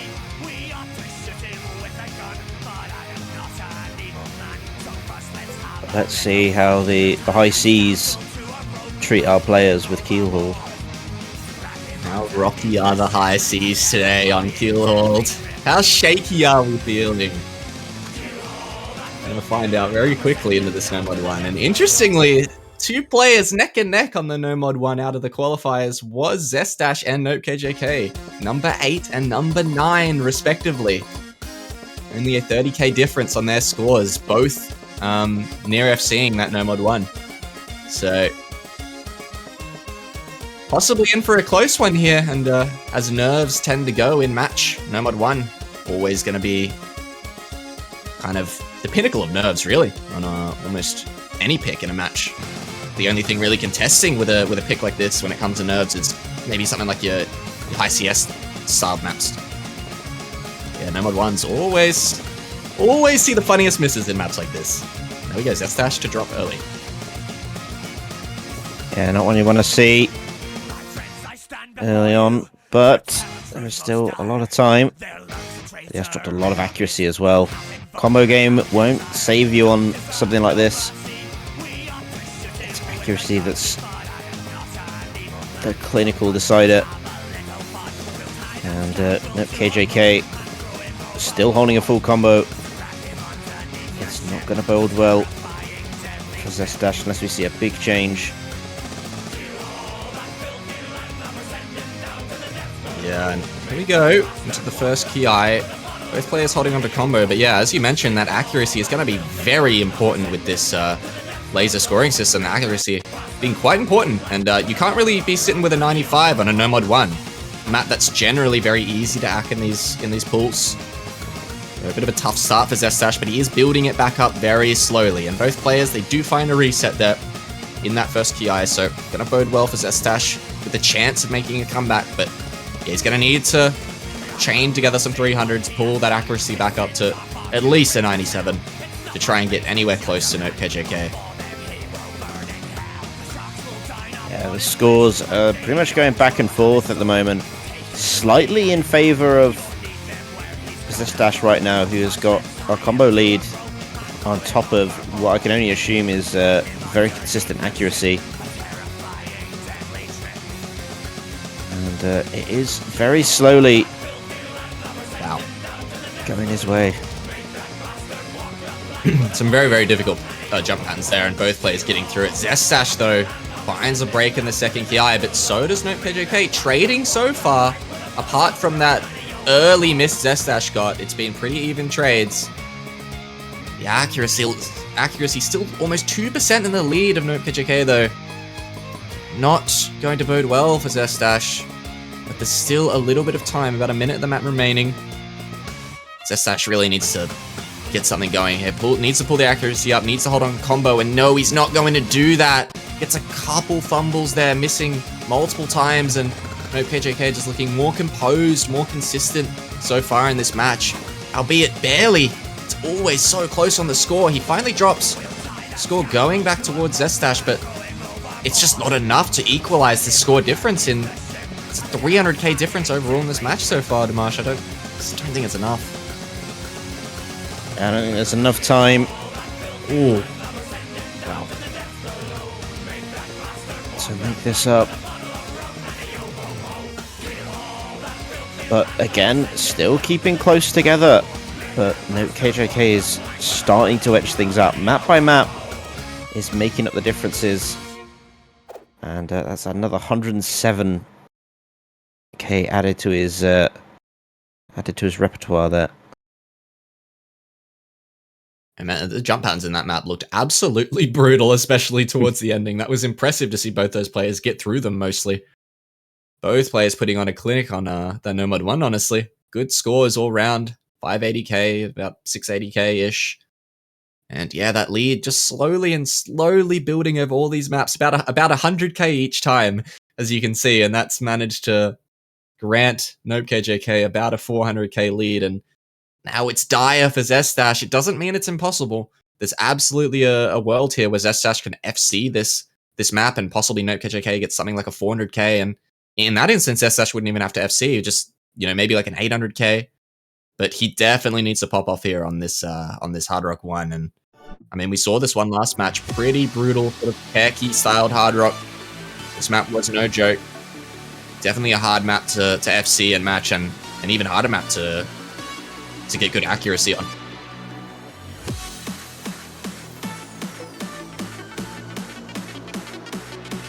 Yeah, and something else as well is that the score deficit now sits at 392,339. So Zestash is going to have to go pretty crazy on this map to even have a chance. But really, it's all going to come down to how well Nup KJK plays this. If he can keep high accuracy throughout this and not give Zestash enough room, it's going to put a lot of pressure on him. All he has to do is just get a solid score. Nothing crazy. Yeah, I mean, if Nope KJK can guarantee a 600k, he's pretty much sealed the match no matter what. But, I don't even think in this instance he would have to get that much. That's if Zestash gets like an FC. So it's a tall task for Zestash, and he's going to be praying for Nope KJK to fumble a little bit in this one.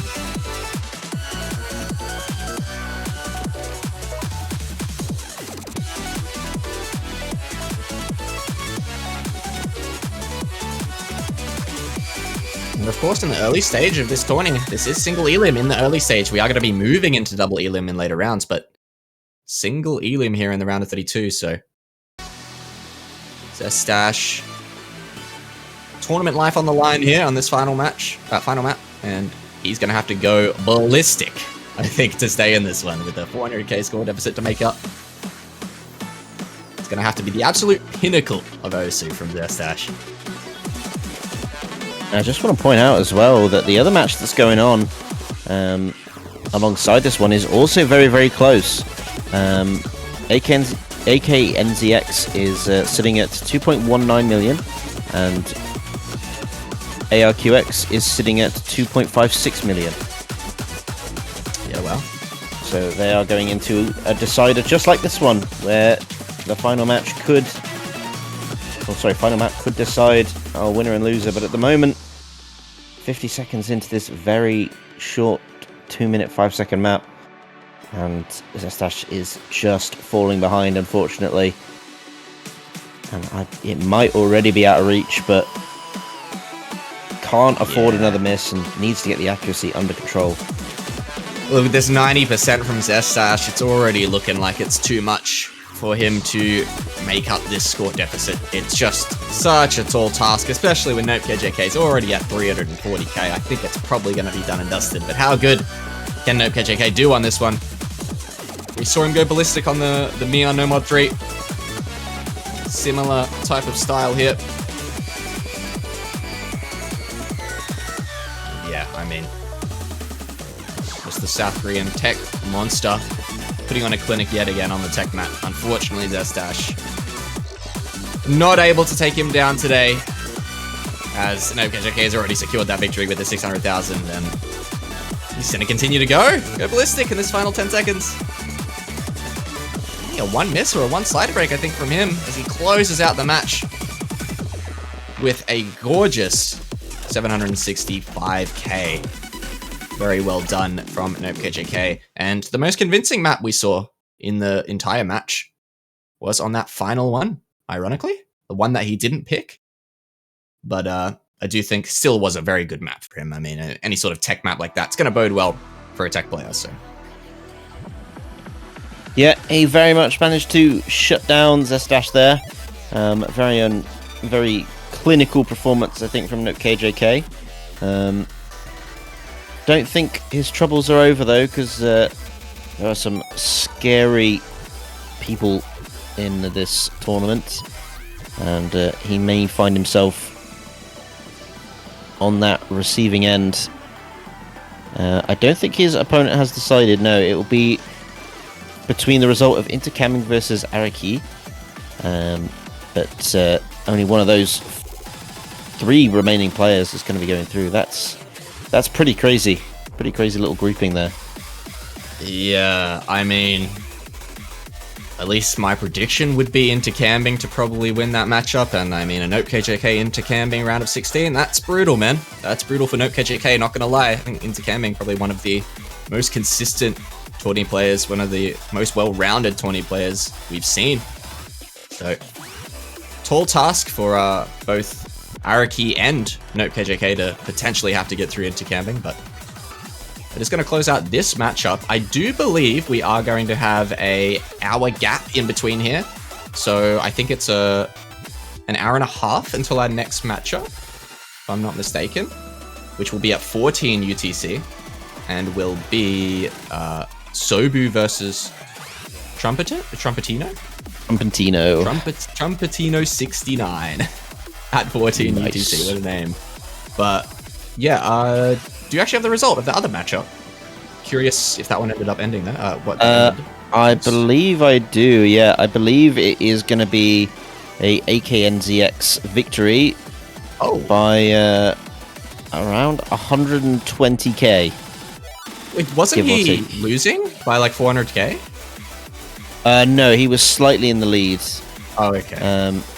But again, that doesn't count failed scores, so it might actually be slightly different if there are failures, but the MP indicates that AKNZX has slipped through in a very close matchup and has also advanced. And I'm trying to find where they are in the bracket. And they have their opponent already decided, so AKNZX should be going up against Tuma, which will be Seed 2 versus Seed 15, so another excellent matchup there. But yes, oh sorry, go ahead. Tuma is a name change from not actually Zuma. It is a meal bus. Anyone unaware of that? But yeah, I'm glad to see AKNZX go in through there. Australian rep takes that close matchup. But yeah, so congrats to AKNZX for taking that one, and again, congrats to NokeJK for taking this match.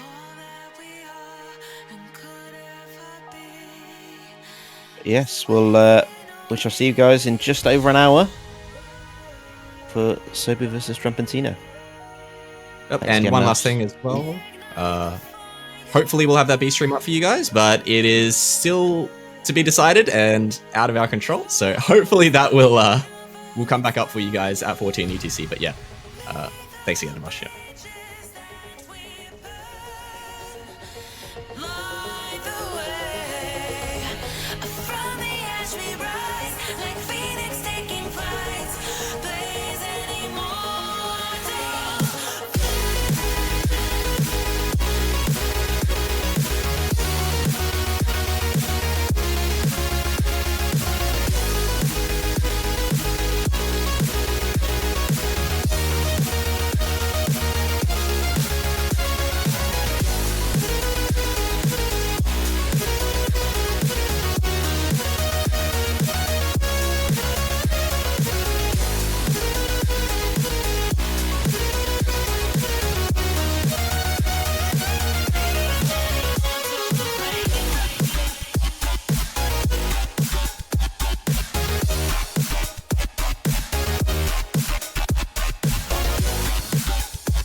everyone. Welcome back once again to the Laser Grand Arena. We've got a couple more matches here after a little bit of a break.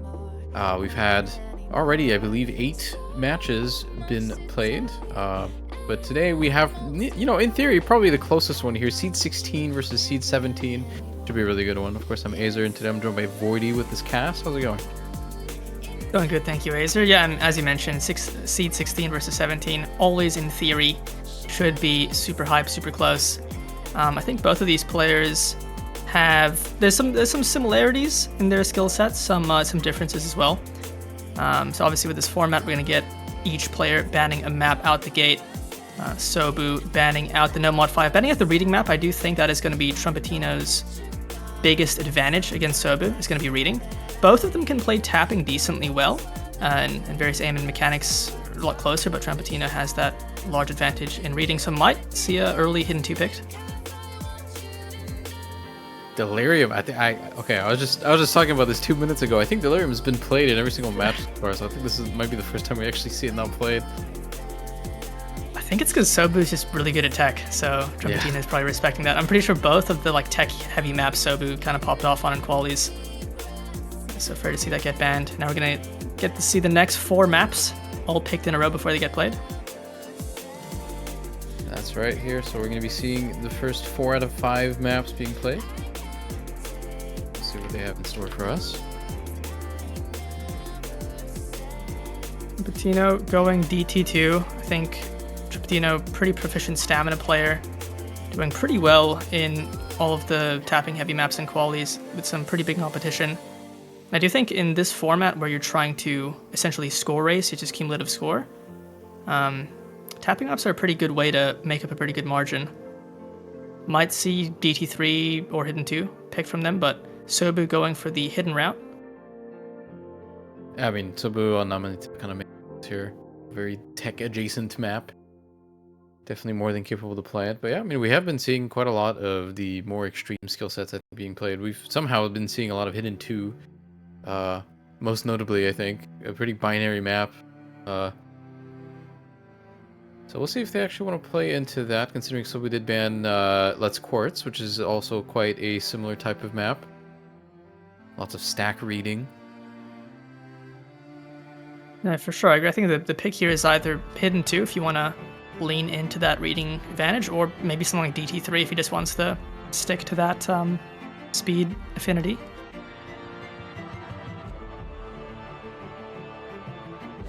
It's gonna be Sobu's second pick first, and it's interesting with this format. Like going for something like No Mod 1, I don't think you ever really want to do, just because the opponent can't really do too bad on it. But instead, Sobu going for the Hard Rock one, so the aim control Hard Rock, and I do think that is a map where if you pop off, you can get quite a lot of score ahead of your opponent.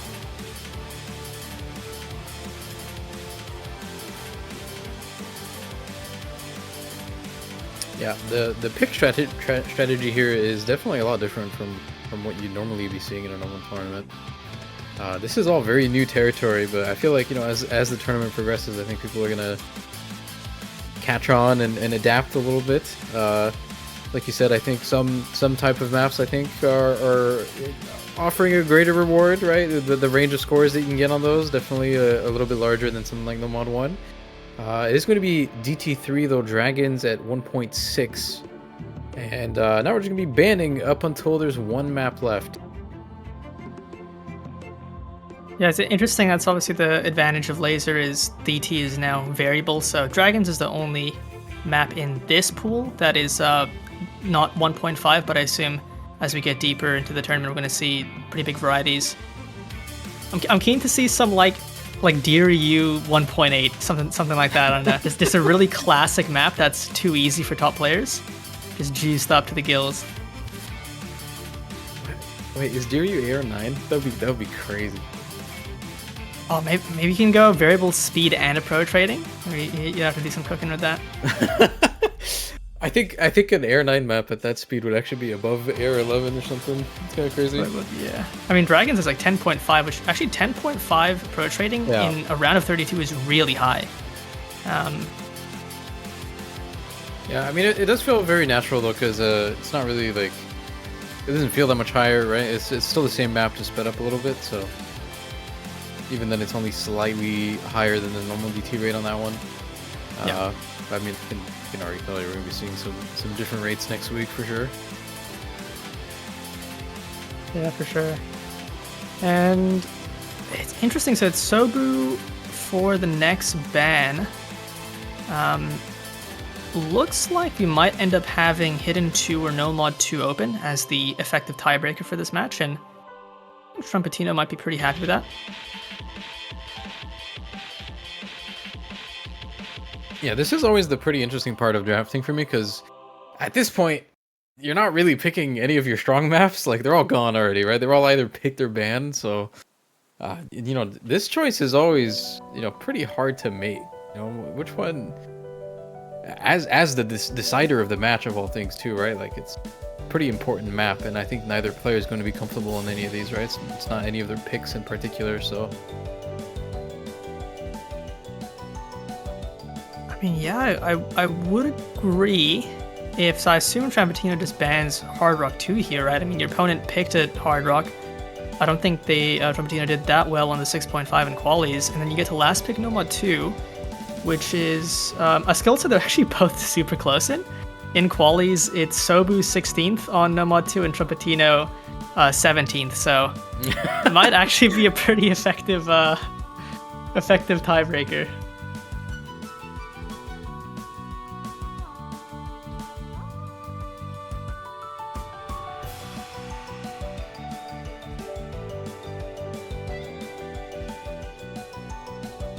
Hard Rock 2 ban. Leaving a 6.5 as the last map would be pretty psycho. Yeah.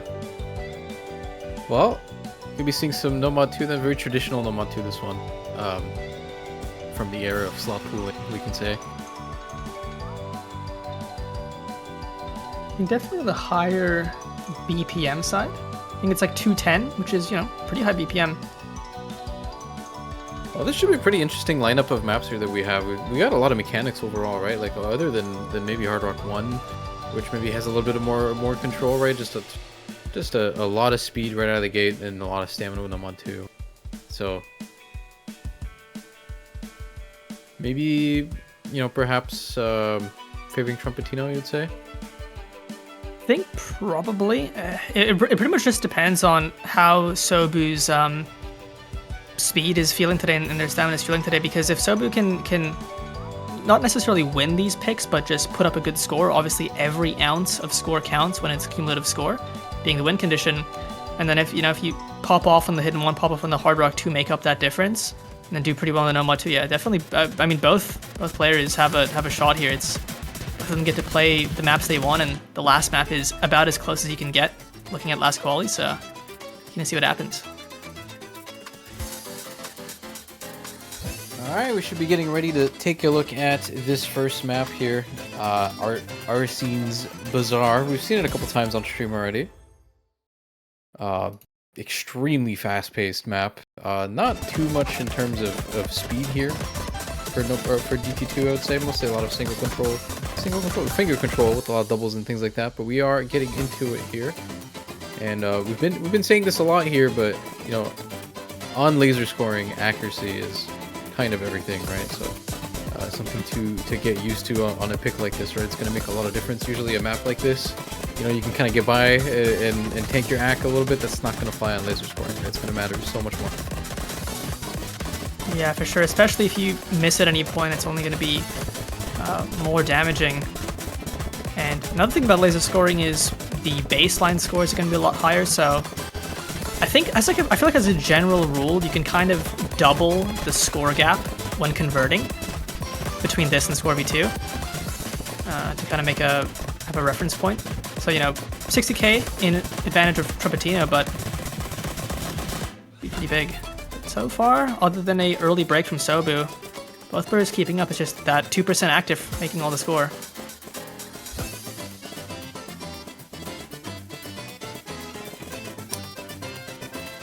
I feel like that's a pretty big score difference here for...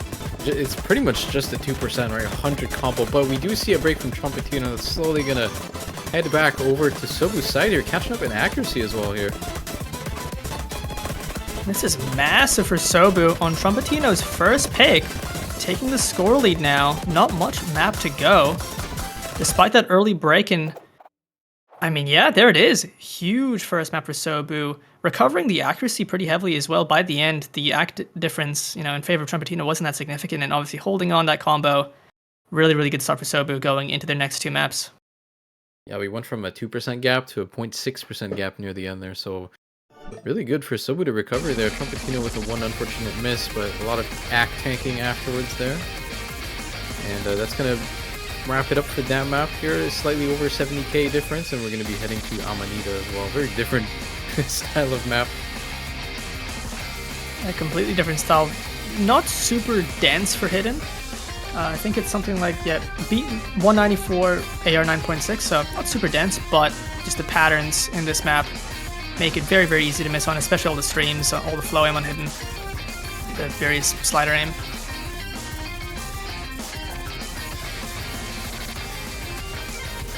So he's saying, OMG, give me a moment, I'm about to die. Hopefully not. Literally.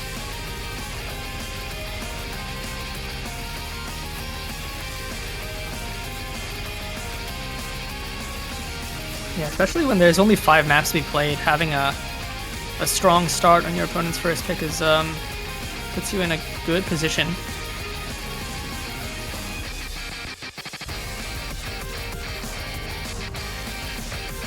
Yeah, one thing that's, just the fact that the matches are guaranteed to only be 5 maps long, right? It's a very short, condensed session compared to, like the potential of what a normal match could be, right? Normally, playing a normal tournament at this stage is probably the best of 9 or best of 11, right? You're playing so many more maps, potentially, right? So it's really important to just play at your best for every single one of these, right? It actually matters so much.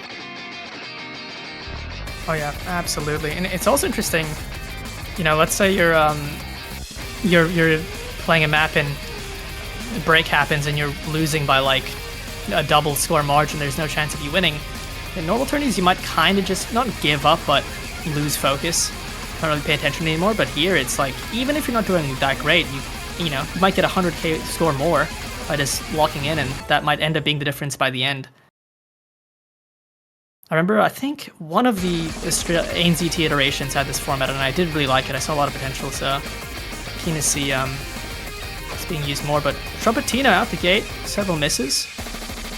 So we're dropping as well. As a wise man once said, never give up. Never give up. Man.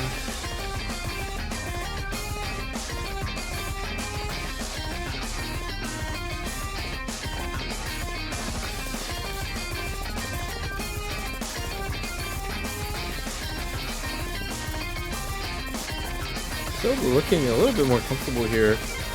Not by much, right? Small differences here, just that one break from Trumpetino. But this is a bit of a long one, right? This pick, right? You wouldn't really expect it to be so much of a grind sometimes. It's a little bit over 3 minutes with very little breaks. So keeping up that consistency the whole time really matters a lot. Yeah, absolutely. Especially this kind of mapping style, it's pretty easy to be like mentally fatigued by the end. Chain miss a couple of streams, you drop your score by a lot. You can see both players pretty even. Sobu with that slight act lead and having a bit better time with combo, but would have changed by the end. Trumpetino dropping, gives the lead back to Sobu.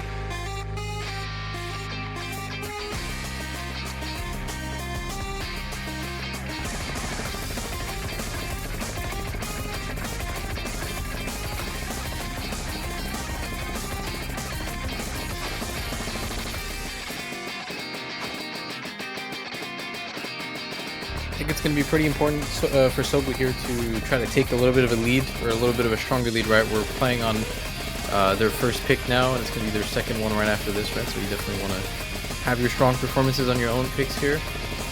50k in the lead on this one so far from a little bit of an act lead. Not much of a combo really anywhere, a lot of misses here and there, but definitely the act making all the difference. Both players missing on the stream section, but nobody chain missing.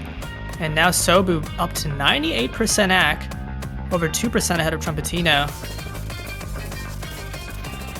And especially on a map like this where it's pretty tough to really hold a combo, just focusing on the accuracy is going to be more than enough to build up some score difference.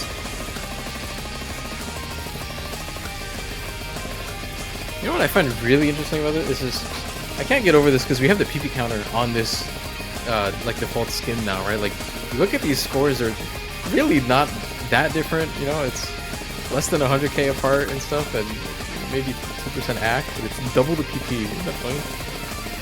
That is actually pretty funny, yeah. Okay, yeah, probably just an act gap. Is the PP formula different to, I think it's just the one on stable right now, right? I believe it's the same. Yeah. I guess I can miscount. Looks like in this ending, Trumpetino finding a couple misses, Sobu holding on relatively well.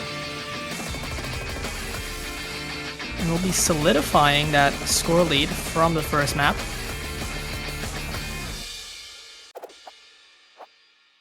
Yeah, that's definitely what Sobu's going to want here. It might not seem like a huge difference, but when it's, you know, it's seed 16, seed 17, you really need to pull your advantages on your picks like this one, right? Because a lot of maps near the end of this draft that like we said probably favors Trumpetino a little bit, so he's got to get what he can. Yeah, for sure. I mean, I do think DT3 is, if anywhere, is where Trumpetino can get a pretty big advantage. AR 10.5, pretty high BPM. See if that pushes the limits of Sobu, but Sobu has their last, pick of their own here. Build up that gap even more. And this one I think is a lot spicier than Amanita. I mean, it's just super difficult precision aim control. Yeah, this one so far has definitely been a little bit more of a specialist map. So perhaps a good pick here.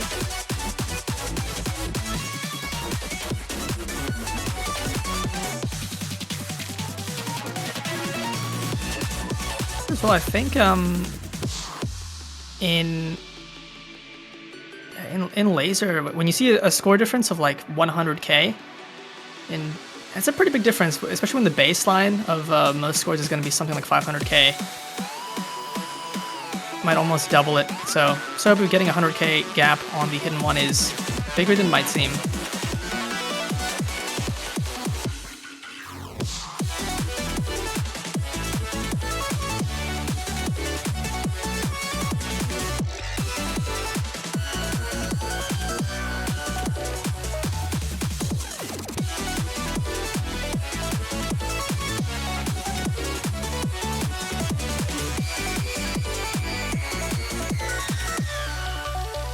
Well, it's pretty wild how far the featured artist program has come along, that you can make, I mean, so far the qualities and this week's pool is just entirely FA, and you get a pretty wild variety now.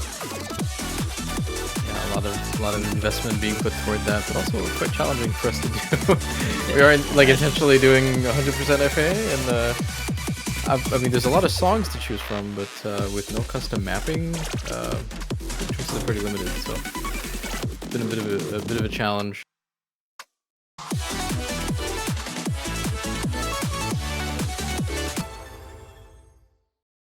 So I just realized they're not using no fail. No, because on Lazer that would reduce your score. It doesn't work the same way on V2, right? So maybe something to look at for sure. We have already had some fail incidents, but it's okay. We do count the score. Now I'm curious because the HP drain on this map is 5.5 without Hard Rock, so especially how chain missable the skill set is. This is a very lethal map. Yeah, I mean they can't. Even if they can fail, we still count the score, so it doesn't really matter. Just break some things on the back end for now.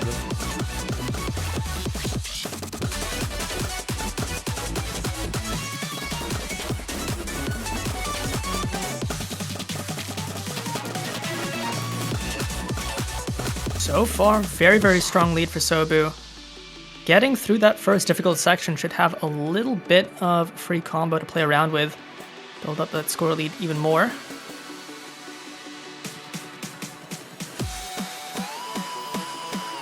Yeah, strong position to be in here. Halfway in, already 90,000.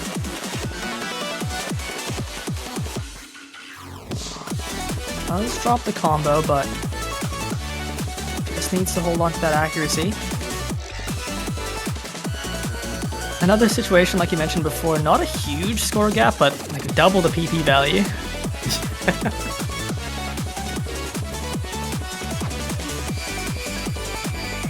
It's always really interesting for even for us to watch these matches because we tested a lot of laser scoring internally, with test players and all that, and it was always fairly close.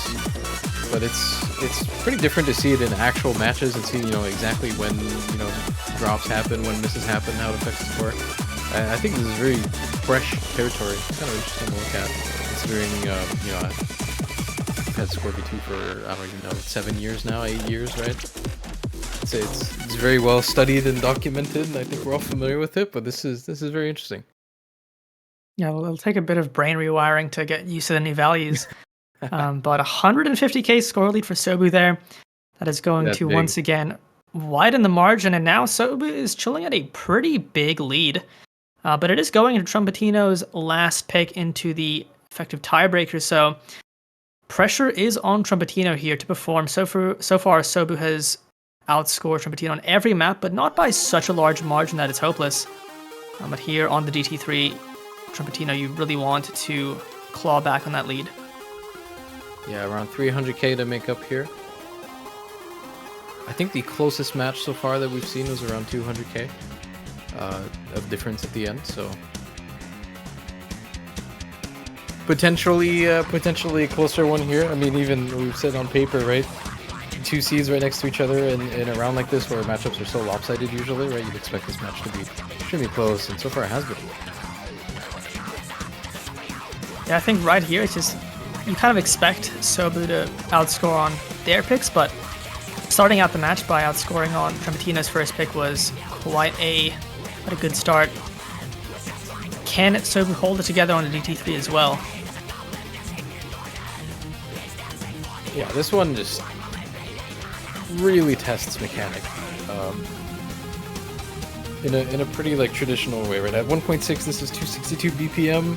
I think it's AR 10.5 or a little bit under that. Hard to tell sometimes because the modifiers don't really tell you that clearly. There'll be some decimal point rounding shenanigans there. Someone's probably done the math up there.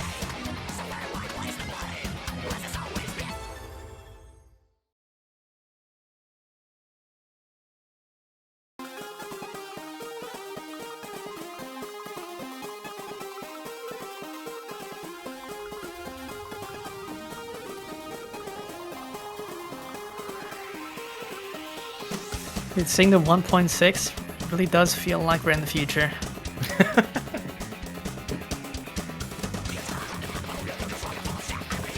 I think the part that comes next is being able to use difficulty adjust while keeping the score normal.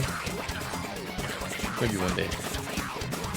Then you can get some cool stuff, because the one downside of raid up sometimes is the AR gets really wacky. Yeah. But if you can increase the rate but lower the AR a bit down to make it a bit more reasonable, you can get some. You have essentially an infinite amount of maps for any skill level. Out the gate though, both players pretty neck and neck. If you are Trumpetino, you really want Sobu to drop soon because the back is literally the same right now. It was summoned. Very, very slight lead. Unfortunately, that is a miss for Trumpetino. Now Sobu, once again, has a chance here to just make that score lead even bigger. Does find a breakdown now. Trumpetino once again with an opportunity, hopefully.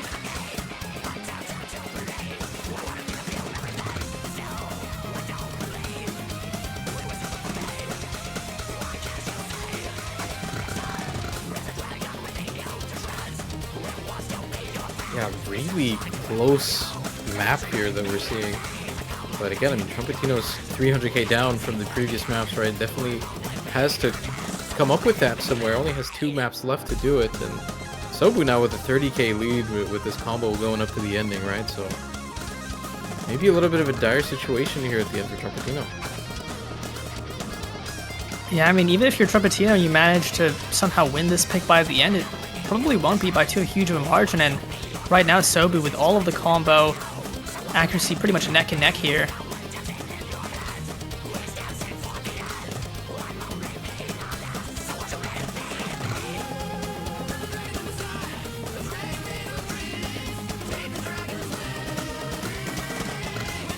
See, ever slight amount of shake from Sobu, but is holding it together here. I was actually just thinking about that. I'm just thinking out loud here, but this format with the cumulative score thing is probably a whole different like mindset. You know, the elements of gameplay in a tournament match like this that makes someone nervous, you know, like it's probably entirely different here, right? Because it's not just about like, oh, I'm doing well on this one map, you know. It's I gotta perform on this one map. No, it's like now you already know kind of where you are in the standings, right? You know how if you're winning, you know you know you gotta perform much earlier on than in a normal match, right? So I wonder how that affects nerves. It is completely different. It's a bit similar to like qualies, where in qualies, which is you're adding up the score differences in a similar way. You just don't know where you are obviously as you're doing it. Every bit of score matters. Versus in normal tourneys, if you win, you win. If you lose, you lose. Right? There's no bonus points for winning by a bunch of score. Yeah, here it's interesting. You really got to try at all points in time. But Sobu now with a huge score lead, over 400k. I mean, this is looking pretty dire for Trumpetino at this point. I think even if you FC here, as long as Sobu doesn't completely fall apart, it's going to be tough to make up that lead.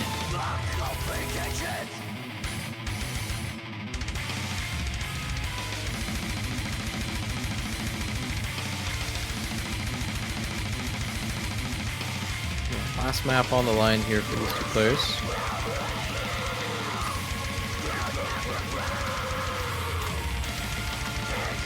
A pretty significant achievement to be 400k up on this one here. It's definitely possible.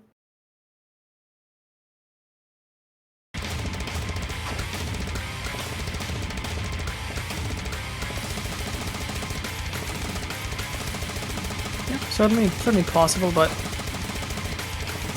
will require a Herculean effort here. An early miss from Trumpetino is not going to be a good testament to that case. Because right now it seems like Sobu is the one with the early comfort advantage here.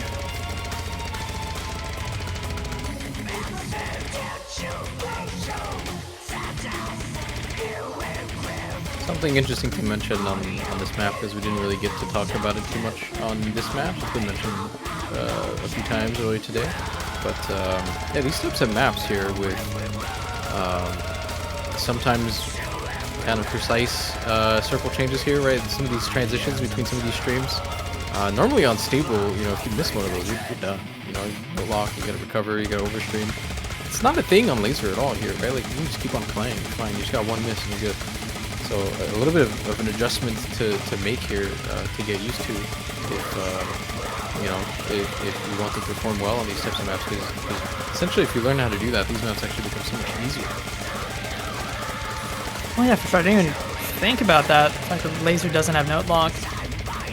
It doesn't apply just to fly maps. Obviously, I think it applies the most to maps like this, but even on very dense no mod 3s, for example, or certainly some other maps like the Hard Rock one is another example of a type of map that would be pretty note lockable on stable. I mean, the no mod 3 we have in this pool is like really notorious for that, because it's just that type of map where it's going to make you miss exactly one object. Like the map just does that. But yeah, not here. It's been smooth sailing for playing on Lazer. We even saw Tuna FC that map earlier, which is kind of crazy. That's pretty wild. Yeah, on this one, even on this last pick here, Sobu's still with the lead here, so looking to solidify his victory. We're halfway in the last map here, still 400k in the lead ahead. So quite a strong performance here for what was supposed to be a pretty even matchup, right? So yeah, I mean, Trumpetino went for the tapping strategy, hoping to make the difference by just playing tapping really well. And to be fair, Trumpetino played the tapping fairly well. It's just Sobu didn't just match that, but exceeded that slightly, and then played to their strengths very well. And here we are on the last map once again. Very tapping heavy map, you can see by the accuracies. Both players are feeling the strain. Sobu just ahead.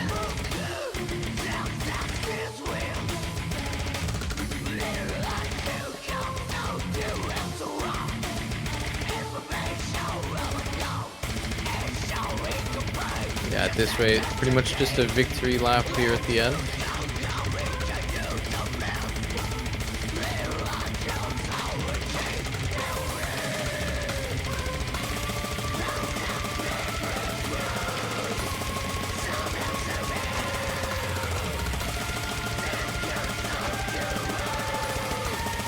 This map is crazy.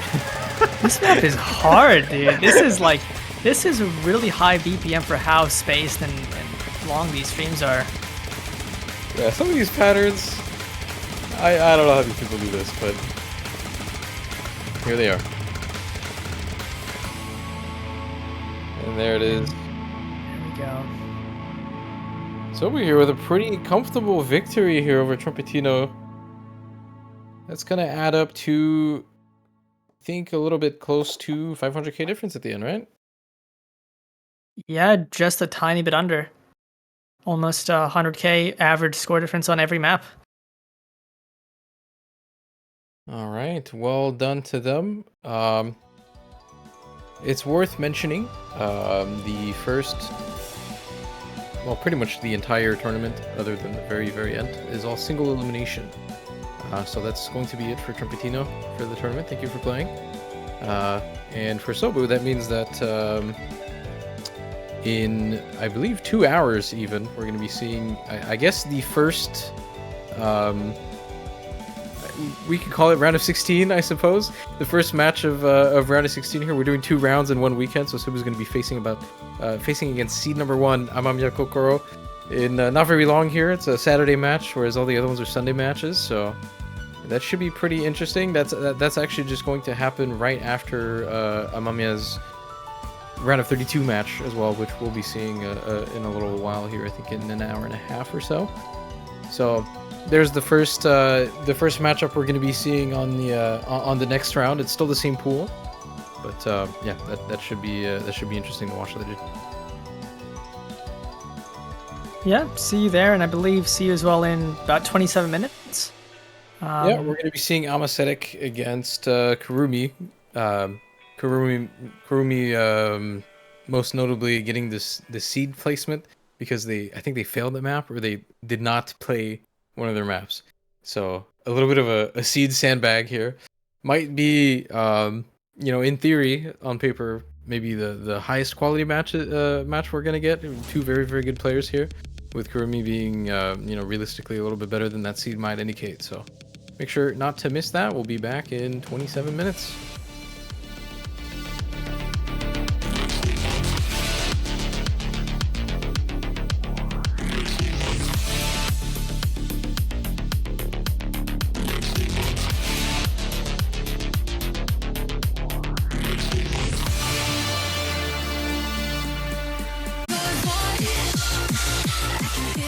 And welcome back, everybody, to Lazer Grand Arena round of 32. We have a pretty interesting matchup right here because it is Seed 8 Amasetic up against Kurumi W Seed 25. But Kurumi was the only person to qualify without all of the maps being submitted. The lowest score in qualies got removed, but Kurumi had 2 failed scores, so here is a little bit of a seed underdog. Will probably be playing better than you expect this seed to play, but Amasetic still likely ahead. I am Vordy, and joining alongside this matchup with me is Shiba. How you going? Hello, I'm going very well, thank you, Vordy. I'm really looking forward to this match. I think there's one of the much more exciting matchups in this early stage. You've still got quite a few bangers to come up, especially tomorrow, where we're going to be going into that round of 16 stage, where a lot more of the higher caliber players are going to be in. A solid cut in half of our roster we're going to be having today, and then tomorrow we're going to be running out to our top 8. But Amasetic Kurumi this early into the tournament is really, really exciting. Despite the seeding disparity here, I would not count this lineup out at all. Kurumi is a very, very powerful player, very strong on mechanics, very strong on aim, and generally a quite well-known solo player in the Brazilian scene. So being able to pop off this high in such a good tournament like LGA is definitely something to not keep your eye off of. But his opponent's Amacetic, a very well-known tournament player, very well-rounded, but especially very deadly on tapping mechanics. And God knows there's a lot of tap mechanics in this pool that someone like Amacetic can really, really make the most of. So early stages, I'm looking at Amacetic to really make the most of that, especially with maps like No More 2 and DT2 around. Yeah, for sure. I mean, Kurumi W, their biggest advantage going to this matchup is going to be that raw aim. Doing very, very well on the No Mod 1 and the Hard Rock 1 in qualifiers, but here you still have that No Mod 1 that has that raw aim Kurumi is really going to want to play. I expected to get banned right here, though. I don't know if Amacetic really wants to ban anything else. Bans it instantly. There goes the raw aim for Kurumi. And that's the rough part here. After this, Kurumi doesn't really have any traditional raw aim. You have Hard Rock 2, which is very aim heavy, but on the precision side. And you also have Hidden 1, which is a bit of an oddball in aim as well. So it's going to be interesting to see what Kurumi picks. But Kurumi banning out the No Mod 4 instead of the tapping, which is pretty interesting. Yeah, I think that goes to show that Kurumi still sees himself as capable of performing one of those maps, and I think still wanting to lean into a bit of a streamy map like Hidden 1, especially with the very comfortable approach rate, makes this a bit more of a reasonable pick here for Kurumi to lead himself into. I think this one's one of those maps that, despite having a lot of streams and having a lot of tapping generally in there, it's not too heavy to the degree that it's going to be an issue for Amacetic. With those early bans to come through, the No Mod 4 more shows a sign of a fear and weakness for Kurumi W, especially considering that the Hidden 2, despite still being quite reading heavy, it's more based on its density and it still is quite rapid in its mapping style. So we're going to be seeing a lot of that reflected into this Hidden 2. But with the No Mod 4, it's AR8 with overlaps, reading, and painful levels of control. A player like Amacetic, who relies a lot more on those raw mechanics and that standard but still very high skill ceiling level aim, is not a fan of. And with those draft picks come through, they make sense to a degree. I'm surprised to not see double time 1 picked here for Kurumi though. That I'm a little bit surprised with. I'm not too surprised. I mean, here you have the DT2 and the Double Time 3, which are the most tapping heavy maps in the pool, DT2 being a bit more stamina, finger control, rating intensive, and DT3 is just high BPM speed. DT1 is a bit more gimmicky, a bit more aim heavy. I would say it's pretty tough. Considering the quality scores for Amacetic, I think DT2 and DT3 are completely fine picks, and I think Amacetic is very happy that none of them were banned right out the gate. Probably just getting to play their favorite maps considering they insta-pick those two. Kurumi W opting for Hidden 1 and No Mod 3, so the tech map. I think this is a situation where Amacetic is in his happy place. He's playing probably, his best skill sets in the entire pool. I think Kurumi W, though, would have loved to play that No Mod 1, would have likely had a great time with it, but doesn't get to play it, so has to lean into a little bit of a different territory with his picks. Yeah, Hidden 2, Hard Rock 1, and DT1 left for Amacetic. His next third ban coming up is going to be Rengoku Strip. And all that's left now is Kaleidoscope and the DT1. And like you said, despite the DT1 having that aim in there, it does have a little bit of that gimmicky, grit snap, old style aim.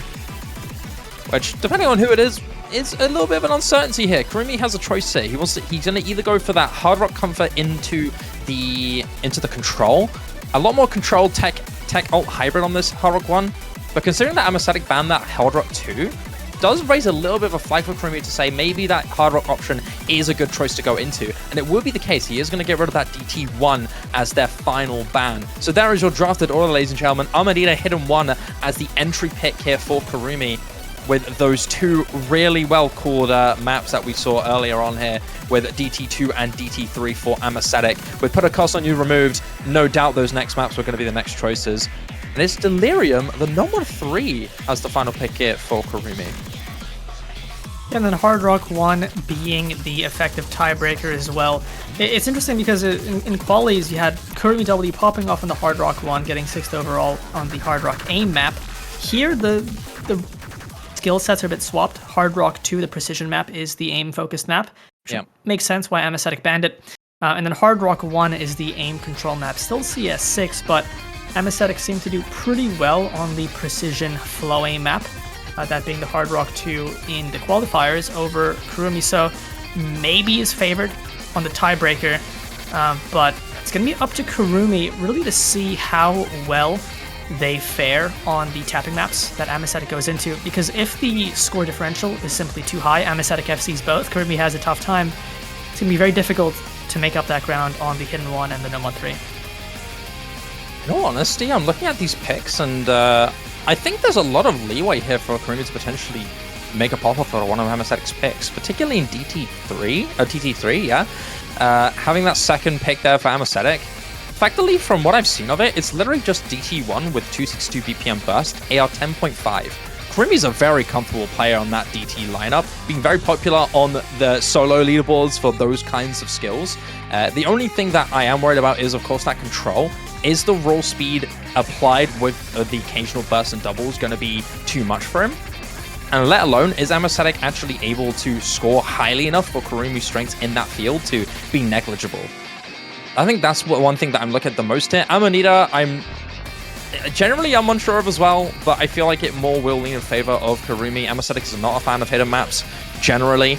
Quite well rounded, but if there's any skill set that Amasthetic is not too into, it is hidden. So maybe that discomfort is what Kurumi wants to lean into first. On top of that, it's a very popular map. Amanita X difficulty mapped by Camo is a map that's been very well known throughout the community and played by loads and loads of top players, be it with a multitude of mods. Yeah.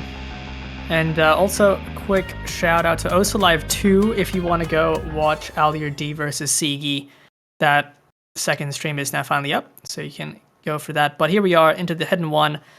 This is going to be tough because I think if you're Kurumi here, depending on how confident you feel on the tapping, you really want to win this map by a good margin. Build yourself up a little bit of a cushion so that even if you do lose the tapping maps, you're still neck and neck. But Amasthetic here, just a pretty well all-rounded player. You did mention likely not as comfortable in the hidden compared to other things, but still should be relatively fine. And already we can see the accuracy advantage for Amasthetic here. Accuracy going to be notably more important to focus on in Lazer compared to Scorby 2 and Stable. But it is going to be combo advantage to Kurumi. Yeah, we've been missed there from Amasthetic, giving Kurumi a little bit of a score lead. Remember, this is a cumulative score difference thing here. This isn't a map point basis.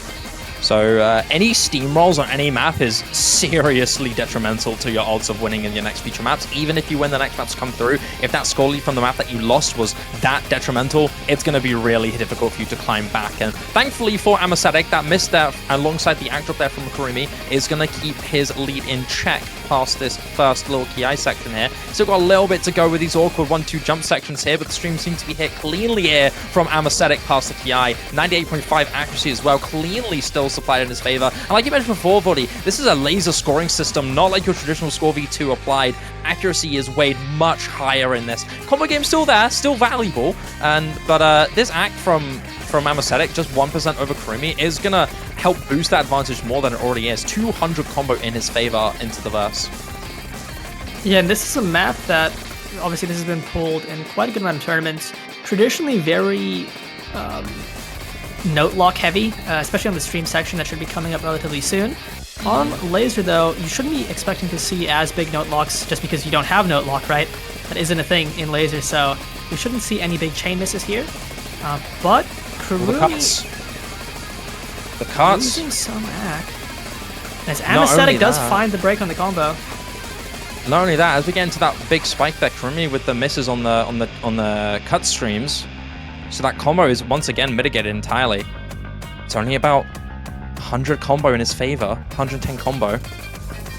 But we're about to get into another peak session very soon, just past his little slowdown. Enough for Kurumi to build up a little bit of combo and a little bit of accuracy still leads in favor of Amasthetic. And with that lack of note lock, as long as you keep yourself composed with the accuracy, this is going to be really, really good for you. Big stream that hit from both players, no major drops in the accuracy either. And as we get into the final Ki section here towards the ending, about 30 seconds left of the map left to go.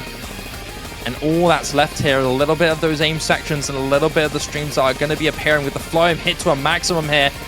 And Amasthetic still keeps his lead in check here. Kurumi not able to boost his accuracy high enough to get the flip in check, as well as that the combo from Amasthetic leans massively in his favor as the drop from Kurumi comes through. As we get into the ending with the biggest stream sections here, Amasthetic, man. Forget the fact that he has a hidden weakness. He's destroying on this. This combo is insane. As we get into the ending stream sections towards the very end of the map, only 10 seconds left to go, and 100,000 score in favor of Amacetic into his next mechanics pick. This is a great start from Amacetic. And even if that miss comes through, it's not going to mean much. Huge advantage here early on for Amacetic. Yeah, for sure. I mean, starting out on your opponent's first pick with a 100k score lead in a tournament where it's all about cumulative score lead, going into 2 maps where you're likely going to be very, very favored. Very, very good start for Amacetic here, and it's up to Kurumi now to, I mean, at this point, you're not trying to just match on these maps, you're trying to outdo Amacetic on the raw tapping. But with how well Amacetic did on the raw tapping and qualies, I mean, getting, I believe, 2nd overall in the DT1, which is the equivalent of the DT3 here, and 1st overall in the double time 2. I think you should probably expect a pretty stellar performance from Amacetic here. Yeah, already getting into it. You've got a lot of these techie control sections here, but generally the speed is where it's at. It's quite high BPM, not 155 that you see on the screen. This is actually 233. But it's generally the finger control that's applied on this, alongside with a few hits of tech in there, but if you're able to be comfortable enough on this approach rate, it really isn't the tech that's going to trip you up. It's more that finger control and the bursty pants here, like the cuts like you see here. Both players looking good so far. Early accuracy advantage favor Amacetic by, actually no, not a little bit, by a giant margin here. 6.5% in his favor. And as we get into that constant control section where it just doesn't stop hitting you here, Kurumi, despite holding onto combo, cannot get the accuracy in check. That early ball apart is seriously hitting him. And with that trade of the misses here, combo game is not an issue now for Amacetic. Only a small trade afterwards, giving Kurumi about 30 combo, but that's it. And it's still a 4% lead for accuracy in favor of Amacetic, which is where that 50,000 score lead still remains intact. I mean, in this format, in this scoring system where accuracy is so important here, I mean, even if Kurumi was holding, it would likely not have recovered the score by now, but obviously with both of them trading, Amacetic is now on great pace to secure a nice score win on this map as well. Not by as big of a lead as Amacetic could have if he held on, but will still likely get around the 800k mark, and that should once again push his lead just a bit further. Yeah, as you can see, it clearly isn't the tech that's really the issue here for both of our players. The constant hit of control is where it's really at. And for Kurumi, unfortunately, he just couldn't keep up. Not able to hold on to enough accuracy. And once again, a much bigger lead for Amacetic than last time. 130,000 score in his favor compared to last time. And that just keeps on gaining and gaining. It's up to nearly 300,000 now in favor of Amacetic. And it's up to the next DT3 for Amacetic to just completely pile drive the lead now. If he's to win this by a good margin, it's going to be very difficult for Kurumi to come back on Delirium. And considering how well he did in Hidden 1, I'm a little worried. Yeah, if Kurumi wants a chance at taking this match up back, you really have to pop off here on this double time 3. AR 10.5, which Kurumi should be pretty good on the approach rating here, but can you play the high BPM and not just play it, not just combo through it, but also act it well? We saw Kurumi had the raw tapping for that double time too, but not necessarily the control to get a good act. But once again, this is Amacetic's happy place. Yeah, I think this is a comfort point to a degree for both players, but with this raw speed in there, Amacetic absolutely loves this. Thankfully for Kurumi though, early misses here in his favor, alongside a decent act advantage despite the early combo game misses. But what I like to call this map, this is effectively like a double time 1 with not as wide angle jumps, but a lot more speed applied there on top. And this also, might I add, is 1.6 times its default map speed rather than the usual double time 1.5 times. This is even faster than what you'd apply with double time on. And fortunately for Kurumi, despite establishing a combo game advantage, accuracy is not really helping here. That recovery from Amacetic alongside that break earlier on from Kurumi is going to continue to build and build. Just over 14,000, so still very close. But we're about nearly halfway through the map already. And there doesn't seem to be a lot of combo gaining here for Kurumi. It's still about 95, a whole 2% in Amacetic's favor. But with these really sporadic speed sections here, you could see a huge slip up, especially with those bursts. Any chain miss or any major act drops could really hit you. And with that miss from Amacetic there, that's going to really help now as the combo game is going to really start to carry Kurumi forward. Kurumi now has a chance to recover some lost score margin here. It's all onto this combo because the accuracy isn't really doing well for Kurumi. That is still in Amacetic's advantage, but Kurumi can combo to the end here, there'll be a chance, but that combo needs to hold because as soon as Kurumi misses, if that happens, the score lead will flip back because of this nice, almost 3% ACK lead. Doesn't miss. ACK drops in these bursts, though, are really harsh on Kurumi here, going down from a promising 95 to 93 immediately. And this is where you think Amacetic, being that speed maestro that he is, so comfortable on these sudden jumps and sudden bursts. Much more comfortable despite dropping on that combo. That's literally all that he's losing off of. Thankfully for Kurumi, the disparagement on the accuracy isn't as significant to the degree that it's going to lead to a flip, but Amacetic is doing a fabulous job at suppressing this combo advantage. Not only holding on to a great recovery, but despite that disadvantage, keeping that accuracy intact. Kurumi's doing so much great work, but as he misses towards the end, it is merely 6,400 score in favor of Kurumi, which is negligible, to say the least, compared to what Amacetic has pulled off in the last few maps. I mean, I think that's a perfect display of the massive difference between ScoreV2 and Lazer scoring. In ScoreV2, that would have likely been quite a large win in favor of Kurumi because of that massive combo. But on Lazer scoring, where accuracy matters just so much more, holding it together in the tapping department was enough for Amacetic not to necessarily win that pick, but keep the score margin really, really low and still ahead, over 200k score going into Kurumi's next pick. Now, that is good for Kurumi, right? Because if you're going into your next pick here and you win this one by good margin, you can win the tiebreaker as well. Kurumi, by not making that double time 3 heavily in favor of Amacetic, you're still in this match now. It's all you wanna have, really. Yeah, momentum is a seriously important factor in this, and even the slightest map that is hugely in your favor, you have to try your absolute hardest on every single map you play. If you're not a speed player and you coincidentally are forced to play a speed map, you have to try. Because if you don't, that score disadvantage that's going to accumulate for the other opponent is going to be so difficult to build with later on with your maps, unless it's a situation with them like your speed loss. So for Amacetic, even though the grounds were even on that DT3, the early established leads is still going to keep him intact, and the same will go for the next few maps. And all Amacetic has to do is keep up with Kurumi. He doesn't even have to just establish a massive lead. Kurumi's the one who has to really pop off on this one.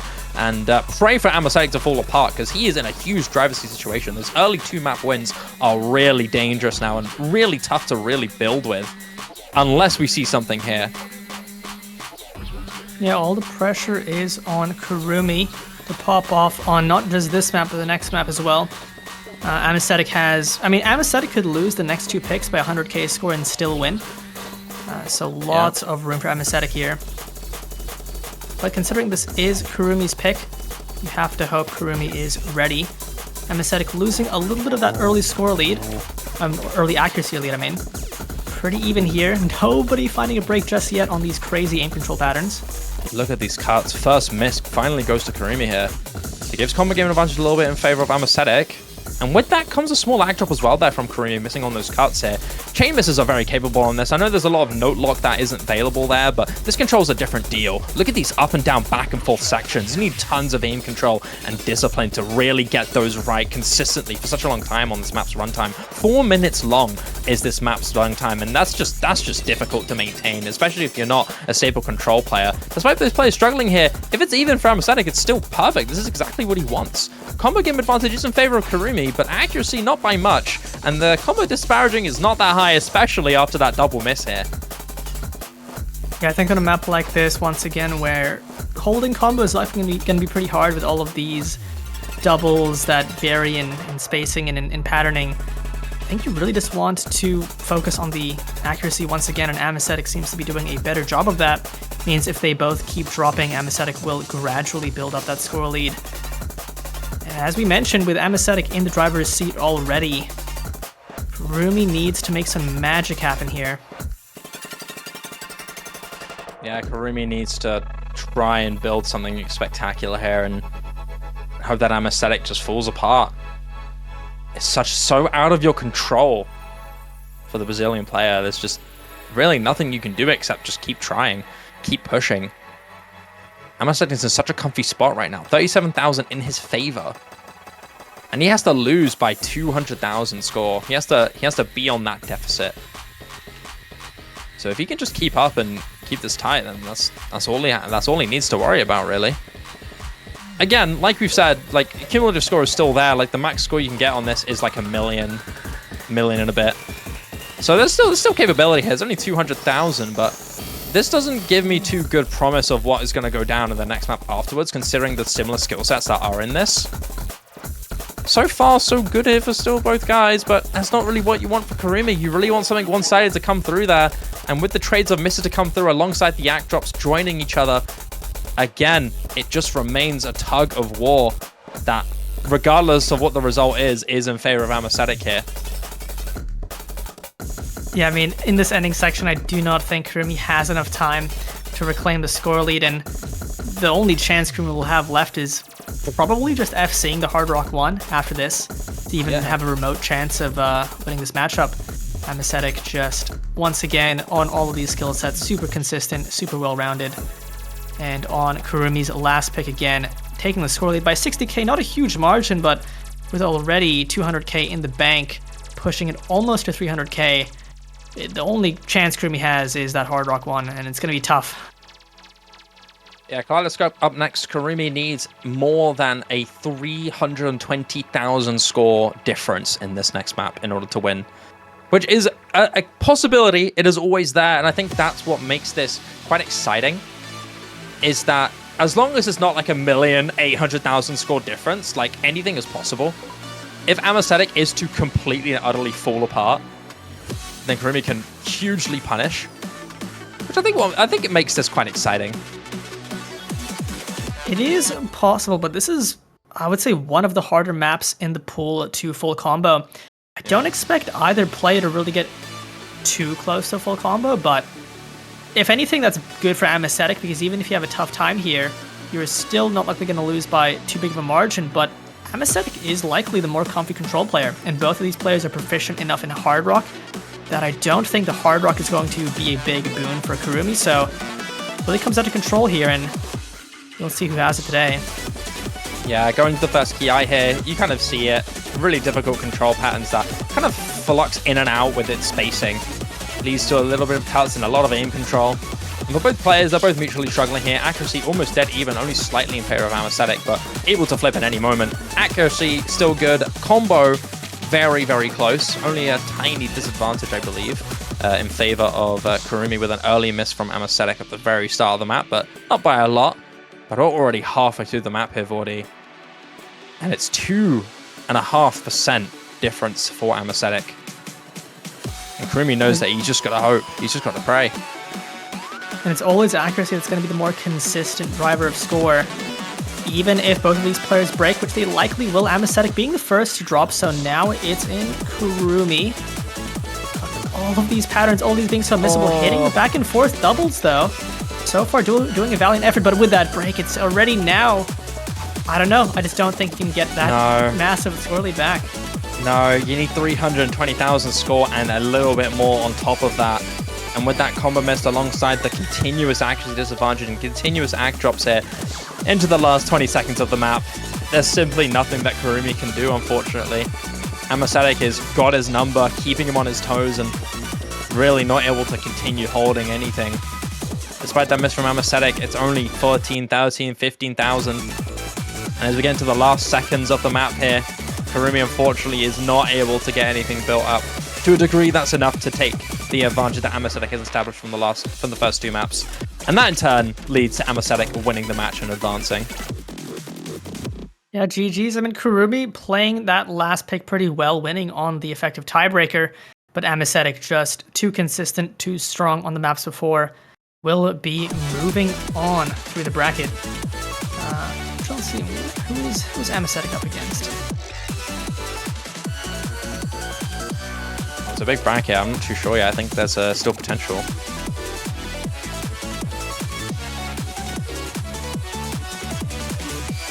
I believe we'll be up against Henry on Monday.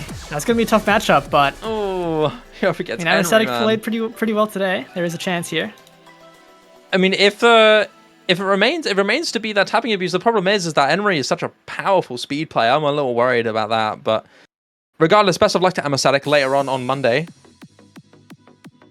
Yeah, best of luck and condolences to Kurumi, since this is single Yes. elim at this point in the tournament.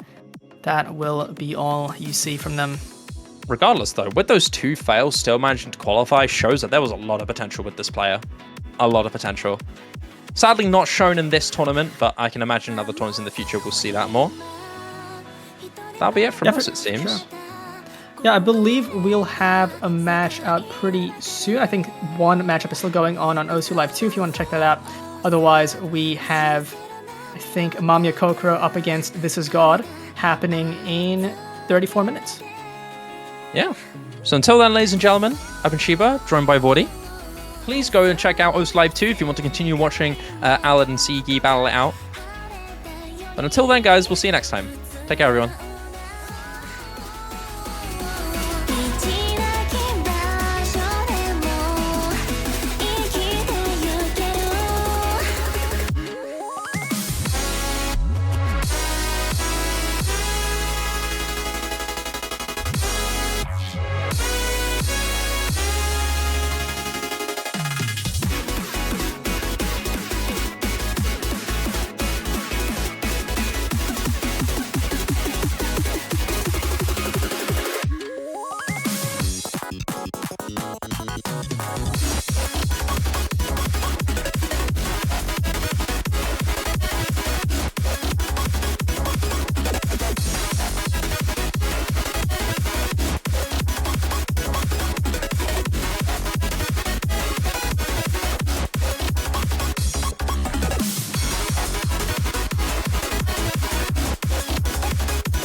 Hello everybody, what is up? Welcome back to the Lazer Grand Arena. We are here once again continuing on our very rapid, but very fun round of 16 weekend.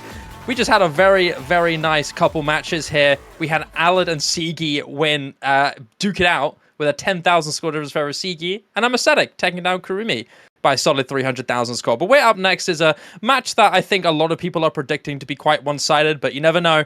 This is an accumulative score match. We might see something special. Amamiya Koko, seed number 1 against This Is God, seed number 32. I'm Sad Shiva, and I'm joined by the wonderful Aza. Hello, we're back again. I've been here for 12 hours now. So He's in jail. We got a couple more matches to take care of, but yeah, I mean, this one, in theory, right? The 2 farthest seeds apart here. Should be quite one-sided, you'd expect. But I mean, to be fair, personally, I'm not very familiar with This Is God. I think this is a fairly new name, right? At least in this bracket of play. So who knows? We've seen some stuff happen before in the World Cups when it concerns number 1 seed and the 32nd seeds. Yeah, I think what's quite cool about this tournament generally, this generally goes around for a lot of the players that have qualified here that aren't as well known in the scene, is that Lazer does, of course, trying to be similar to Stable, does still have differences that are permanent and intentional, that players are a lot more comfortable on if they commit themselves to playing Lazer, and that's why you're seeing quite a few names who aren't as well known in the general standard tournament scene that are in for this Lazer Grand Arena, a very big level tournament that a lot of players are really going to see. Like, this is the next official OS tournament since OS World Cup. Like, this is a big deal. So having a good mix of some of the best players in the world, like Amamiya Coco, like Flying Tuna, like Zunira, and then having some new players in, like This Is God, like Koziarek, like a few other players that have come in here that a lot of people don't know of, but are very excited to see. They're Lazer players, they're comfortable on the skill, and that's why we see them in here. And Amamiya Coco, though, it's a good seed disparaging. Number 1 in the qualifier stage, number 1 on a multitude of maps throughout the qualifiers, particularly in No Mod 2, 3, and 4 in the last qualifier stage. And a South Korean tournament legend, to say the least. Oh yeah, I mean, crazy performance from Amamiya in the qualifiers.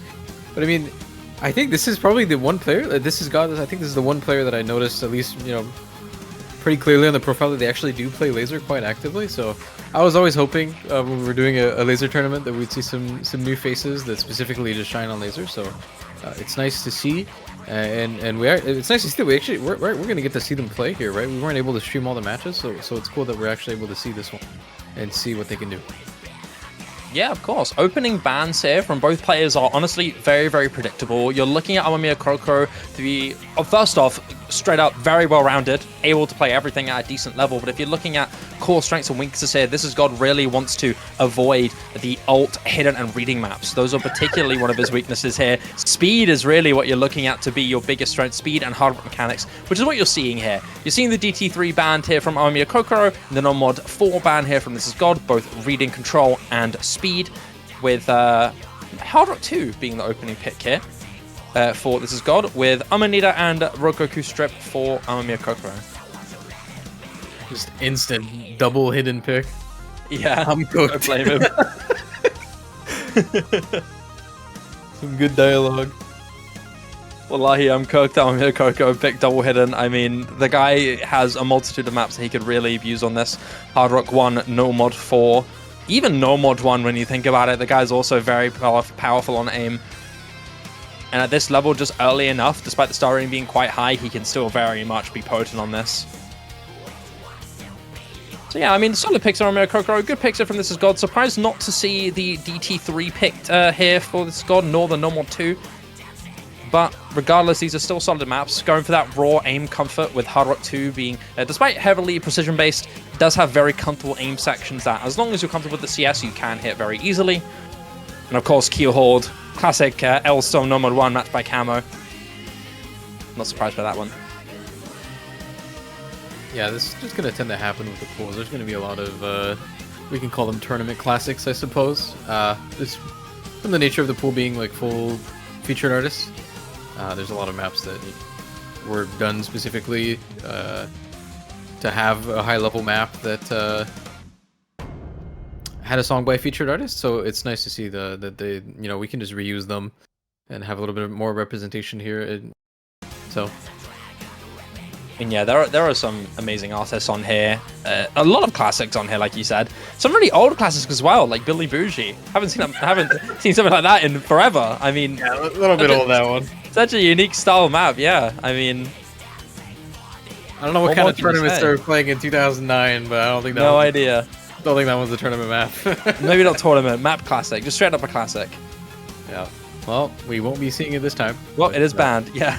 Yeah, we have been seeing it a little bit here. It's pretty interesting, actually. We've been seeing quite a big variety of maps. I think No Mod 4 is the only map in particular that's really been banned a lot. That kind of stack reading, I think, is such a polarizing, skill set, right? So it's also not many people's strengths here, I would say. Generally, those types of players. I mean, we did see Yuxpai here earlier, but you know, generally the type of player that would be good at this kind of map tends not to qualify. I would say for a 1v1 tournament that requires so much more, right? So. Yeah, bit of a rarer map so far in this round, but yeah, I'd say everything else here has had a pretty solid amount of playtime, which is kind of nice. The only maps that are left open here, so I'll tell Mamiya Coco to go for the final pick, and it will be DT3 Dragons to be taken out. Makes sense. This is effectively DT1, but with less spacing in the jumps and way faster bursts, something that Mamiya Coco can easily trade off of for the No More 3, which is much more up his alley. So, those are your picks here. So you've got Hard Rock 2 and No Mod 1 here for This Is God, with Amanita, Rococo Strip, Hidden 1 and Hidden 2, both for Mamiya Kokoro. We're going to get into our picks very, very soon. The effective tiebreaker is Delirium, which I cannot... I'm sorry, like, that is objectively an Mamiya Kokoro map. Like, that is just a map that he is much more potent on. So, you know, you have to be worried about that. He was number 1 on all 3 of the No Mods outside of No Mod 1, which is fine. Like, No Mod 1 is such a coin flippy map and so unpredictable. So, of all the maps to be unpredictable on, of course, it's going to be No Mod 1. The rest were all on Mamiya Kokoro. Go. I mean, you know, honestly, I kind of like the No Mod 1 pick here from This Is God. Like, Yeah. probably the map with the least amount of like score variance, right? So if you know you're at a disadvantage here, it's a smarter pick, because even if your opponent does good, I think it's much less of a score penalty than some of these other maps that got banned, right? So maybe playing his cards as best as he possibly can. We're going to be getting into Hard Rock 2 though, map we've been seeing a little bit of. Very, very high CS on this one. Indeed, indeed. CS 7.6, 7.8 from what I remember. 7.8, yeah. Yeah, very high precision. But it does trade it off with a pretty easy to process aiming style. It is simply put, like the CS statistic that makes this really difficult. As long as you are comfortable with that, then the aim and the bursts that come in as well should be very comfortable for you. Maybe occasionally the burst jumps might trip you up, but generally pretty chill map in terms of its styling. I'm really curious to see how good Amamiya does, because I'm sure he's not too worried about this particular match. I mean, still, I think the first match that we were able to stream was Flying Tuna, and he still has the highest score out of anybody, I think. So, and Tuna was seed number 9, I think. Yeah, pretty low seed. Amamiya is number 1, right? Obviously did significantly better in the qualifiers. So if Tuna can get, I think Tuna got 4.2 million out of, I guess, a total of 5-ish. So yeah, I'm interested to see just how high the ceiling is. Not to discredit Mamiya Coco at all, he is still a fantastic player in the brackets, but he is very well known for just being ridiculously broken in qualifiers. Like, you'll see him reach Seed 3 and Seed 2 in some of the highest level 1v1 tournaments you'll ever see, and people will not expect it at all. And despite unfortunately falling to much higher talents later on into the tournament, he still shows really high proficiency and really high consistency. Fortunately, on this map at the moment, it's very, very even so far. Accuracy is practically the same. Combo game slightly in favor of Mamiya Kokoro, with a trade and miss off of those burst jumps like you mentioned before. As we get into that next Ki section here, it's gonna be up to Mamiya Kokoro to keep that lead in check, especially with the small lag difference now with the drop there from God, Mr. God himself. It's a bit weird to say This Is God. I miss from This Is God. Might as well just call him God, you know? Oh. Ooh. It's okay, no one saw that. I mean, dude, with precision, bro, like, any patterns after breaks are just so scary, man. Like, you just get jump scared. Too, like, okay. Yeah, exactly. You just get jump scared by, like, a sudden tiny note in the middle. You're like, oh, wait, I need to hit that. And then you're just sharply jumping, and the panic just makes it even harder because of how precise it is. But it's not too one-sided of a struggle here. Both guys are struggling a little bit with combo, able to hold on just a bit. Alamir Coco is merely winning with this accuracy lead, and with that stream hit from both players, we get into the next Ki now. And with continuous breaks here from This Is God, there's not really much that he can do as it starts to extend past the 100,000 score mark in favor of Alamir Kokoro.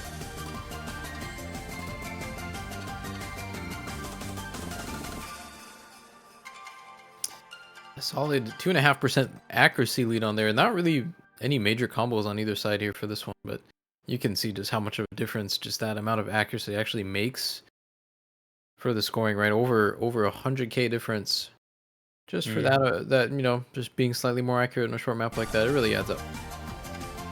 Yeah, definitely. With the cumulative scoring coming through, we are running that unique laser scoring system, and with that, the way things are weighted are very different. It has a similar goal as Score V2, but much more emphasized with its accuracy, and you will see that a lot throughout this tournament. Combo game, despite being definitely there and definitely being helpful, if there is a giant accuracy disparaging against the man with the higher combo, it's not going to be in their favor. We're going to be seeing that a lot more. Accuracy is a lot more valued. And that's quite similar to most rhythm games throughout the rhythm game scene, right? Lazer, like a lot of other rhythm games, rely more on accuracy than combo game. And Lazer tries to reflect that just a little bit more than usual, despite still implementing that combo use a little bit more.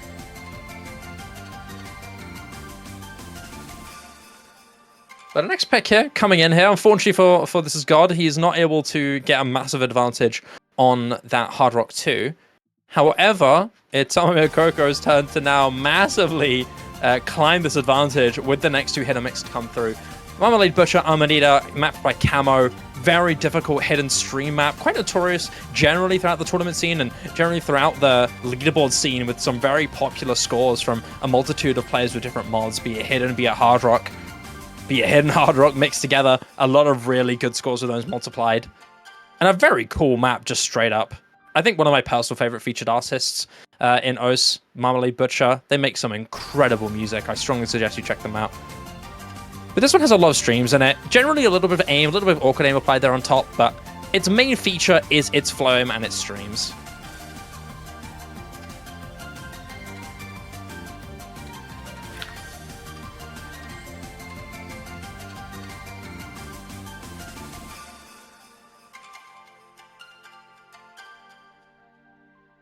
I think we had a little bit of a hiccup here because I guess we had a fail. Oh, potentially. Oh, was there a fail? Really? Yeah, I think. Well, the fails don't really matter. We still count them, but Lazer disagrees. Sometimes I think it stops. I think once you fail, you can't actually revive after, so it messes with a couple things. Oh, so what happens there then? We going into Rogoku Strip then? We're not going to be seeing Amanita? We are. Okay.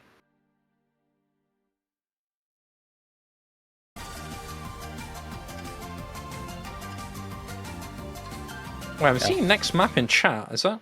Are we getting into Amanita? Okay, I think we are. Yeah, it's just one of those quirks.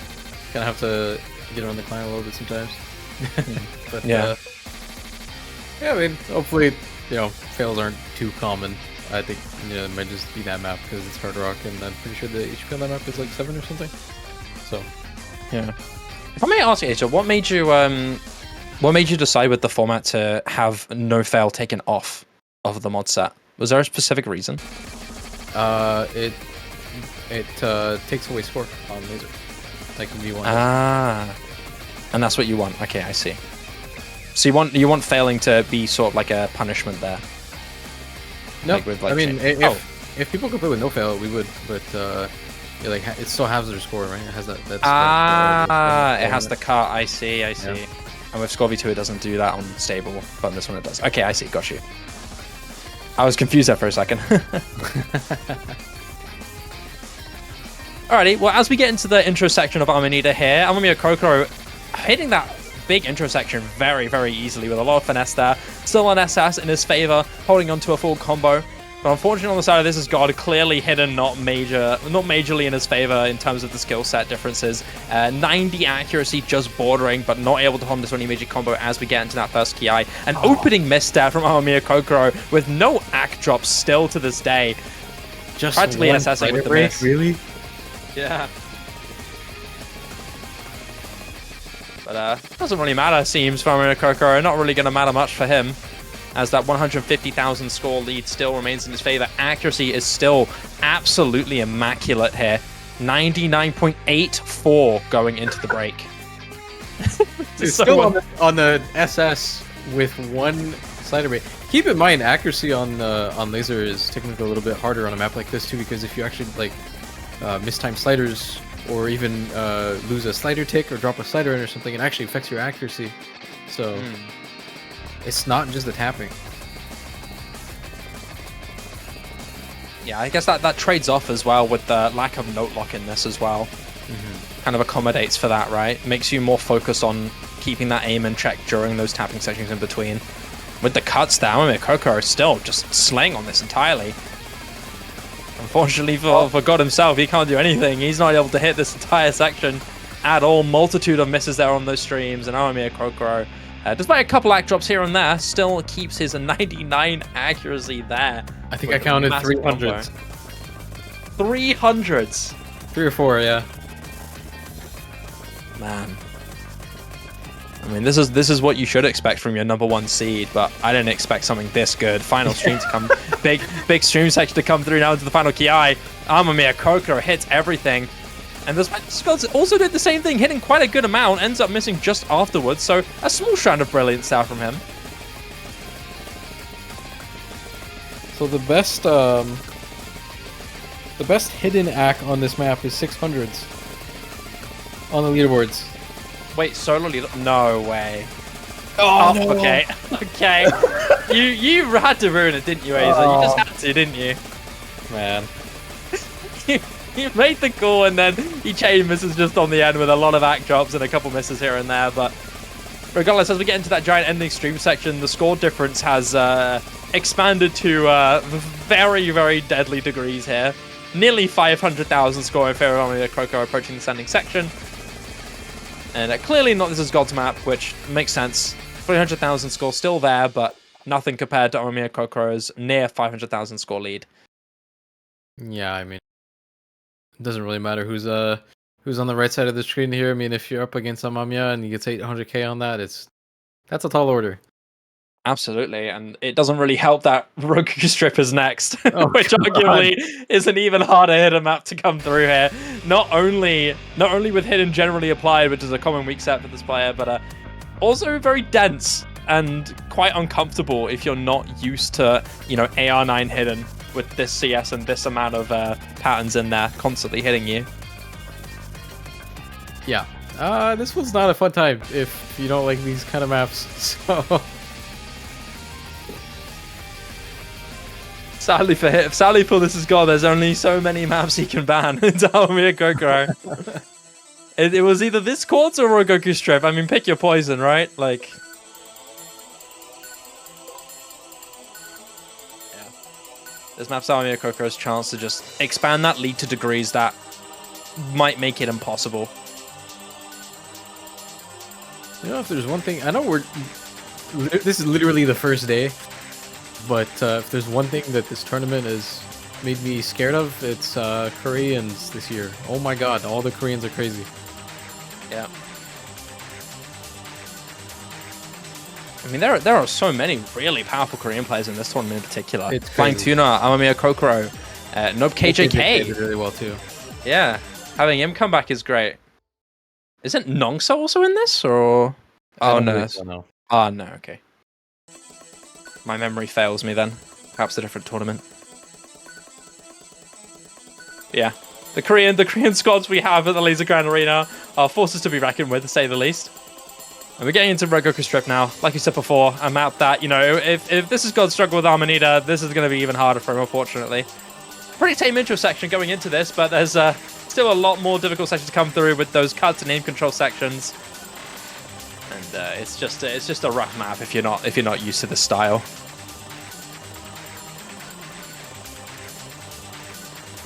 Yeah, even at AR9, this map does not feel like AR9.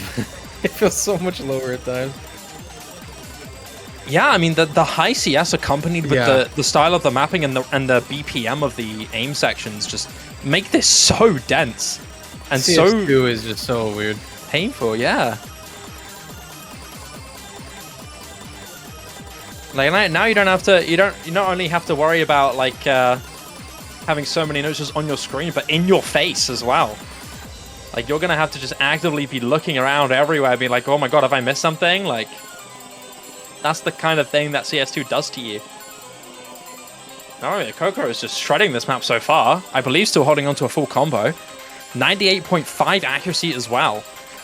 Brilliant start here. Oh my god. Big build-up section here. Look at this. Look at these doubles coming in back and forth with the sliders. Only a Kokoro! Oh my god! Now, of all the impressive plays we're going to see from this guy throughout this tournament, that's one of many. Hitting that entire build-up cleanly with no major act drops is really good. Yeah, he makes it look so easy. He does, doesn't he, man? Makes me think I can play this map. I don't think like the fact that this is CS2 really comes across when you're watching it on a smaller screen, you know? Yeah. Like it just looks like a more normal CS when the window's smaller, but this is CS2. It's so weird, man. Oh, no, God, no. No. This is God is calling. He needs someone to save him. Even God has his saviors. Oh, poor guy. Yeah, he's just falling apart on this. Naomi Kokoro still has his full combo. This is painful to watch, man. There's nothing to do. Oh my god, no! What? How did he recover from that? What? He misread a pattern completely wrong and then just jolted to the other note and managed to still like hold it. I just witnessed a magic trick. Oh, he did it again. He did it again! Is he struggling from nerves? He's shaking here. He's struggling a lot of back. I'm getting into the build-up now. We haven't seen shakes in a while. Oh, there it is. Oh. I think Amamiya Kokoro was a little scared of setting one of the best scores in the tournament. What on earth? What on... Hey, like I hope to continue to be able to say those lines later on. And in the future beyond. Almost 600k point gap. Good lord, man. I mean, Oh, this is comedic. oh okay, but this has gone actually hit the BPM change. I never see people hit the BPM change. I think it's one of the most Everyone always misses one jarring. of those. It's really jarring, right? Because It of the is. whole map, you have the same BPM the whole way. I'm not kidding. I swear to you that first like 8 notes is the hardest pattern in the map. And with that comes another very one-sided win for Amamiya Kokoro. 600,000 score, 1.3 million score difference in favor of Amamiya Kokoro. All right, but now that the hiddens are gone, so Yeah, you got Kia Hold up next. For this has got to win this. You're hoping for not only a full combo with 99 point whatever accuracy, but also for Amamiya Kokoro to suddenly become a 5-digit, not hit everything. a little bit of wishful thinking, I think. Yeah, yeah. Wishful thinking, especially when you're against the #1 seed in the tournament. The one thing that this squad can do is that he can put up something impressive and, you know, come out in a bang.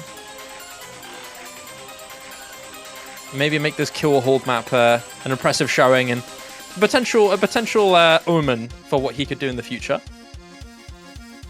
It's time for key hold. Well, I would hope so. I mean, this stage of the tournament being single elimination, you don't get a lot of chances to actually show, the maps that you're good at. You get 2 picks pretty much, right? So It's such a fast-paced format. It's so interesting. we're speedrunning. Yeah, it literally feels like you're on a speedrunning stage. we actually are.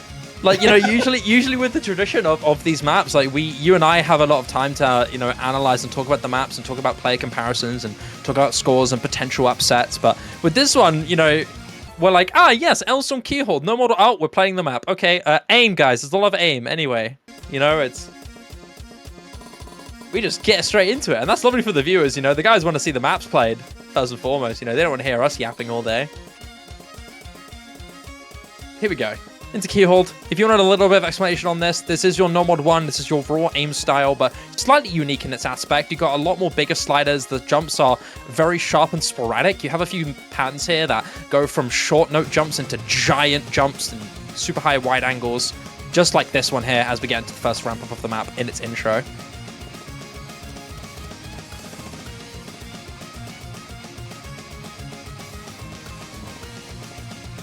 It's Killhold.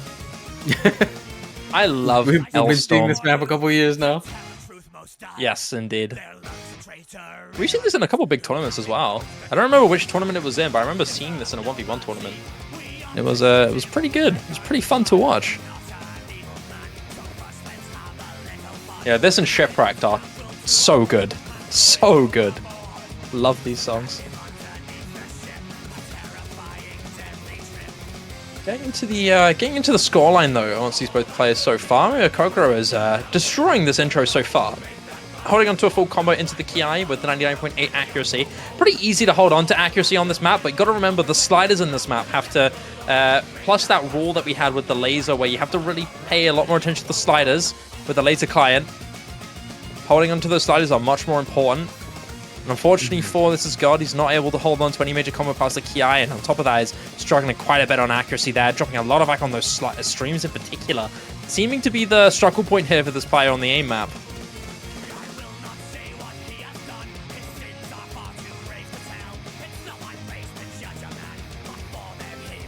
Alright, so Amami is almost at 500 PP on this play now. Yeah. Just saying, if there was a script writer right now, it would say Aomiya Kokoro's tablet disconnected and failed. I think God would win.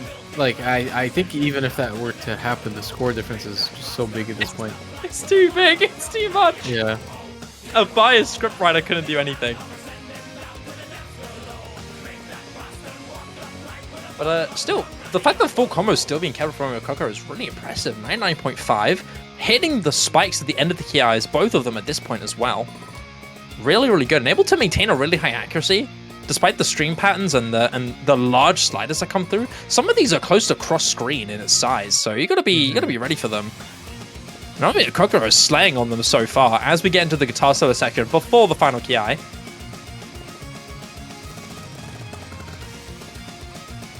Beautiful. Small lag drops, but outside of that, hits everything cleanly.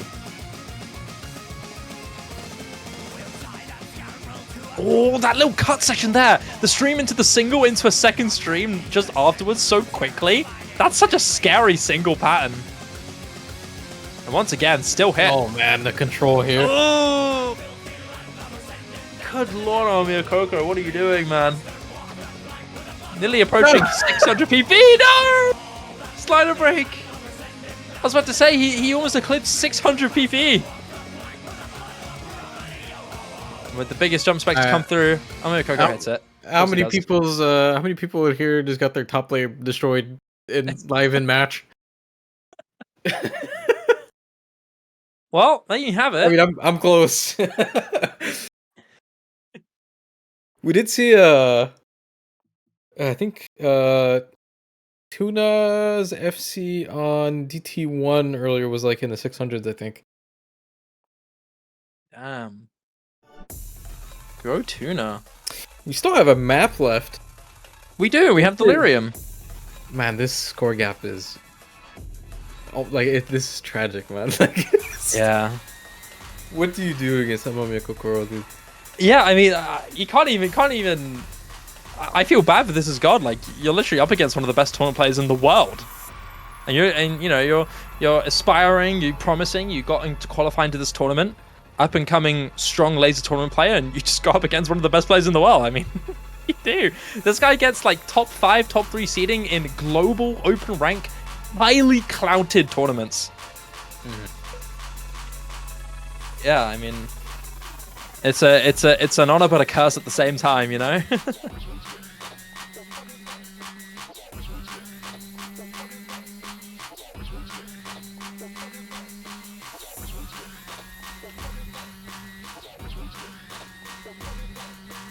I'm so glad everyone's playing this map. In my head, this is it doesn't really come across when you're watching it, but playing this map is such a highlight of Lazer for me. It really showcases all of the things that Lazer does better for gameplay.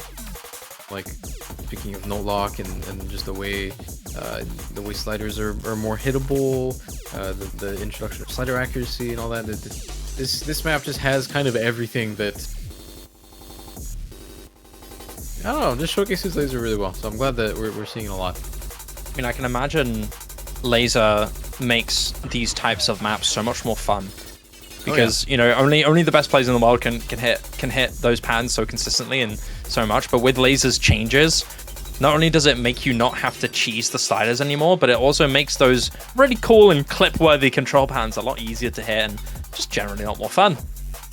You still have to have degree of hitting them, but you know. You don't have to cheese them or anything like that, or you don't have to struggle about falling apart off of the one slight mismovement. Yeah, it's definitely about the recovery for those. I feel like a little bit of a broken record here because I talk about it every time this map comes on, but every time on stable, some of the way these patterns are structured are just kind of designed for you to miss like one object, and then you just note lock, right? That's just the way these types of maps kind of go. This is not a thing on Lazer. You don't have to think about the possibility of that happening. When you're playing these maps on stable, you're like, I missed once, I need to recover, I'm gonna start spamming and overstreaming everything so I get out of note lock. Like, you just subconsciously do this when you're able to play these types of maps, right? On Lazer, you don't have to do any of that. You missed the note and that's it. You're back. Yeah. That's it. So yeah. The presence of a lot of really a lot of slider streams in here, a lot of kick slider spam, that stuff with the difference in the sliders like hit window leniency is a lot better. You know, you can mistime them and not get a miss essentially. So yeah, I don't know. This map just is a great showcase in my opinion for Lazer. Yeah, couldn't agree more. We get into the slow build up here. 3 minutes of the map left to go. It's obscene difficulty, but as we get into it straight away, you can see why this map is a difficult control test here. You've got loads of those cuts, loads of those 1-2s, and even Amamiya Koko is going to be missing, but for this is God as well, also dropping quite a bit. Solid accuracy holding here, 95, but not much compared to Amamiya Koko's 99, unfortunately. 99.47, 99.5, despite the combo miss from Amamiya Koko. Just look at these control patterns, so devious. You've got those stacks turning into those back and forth patterns.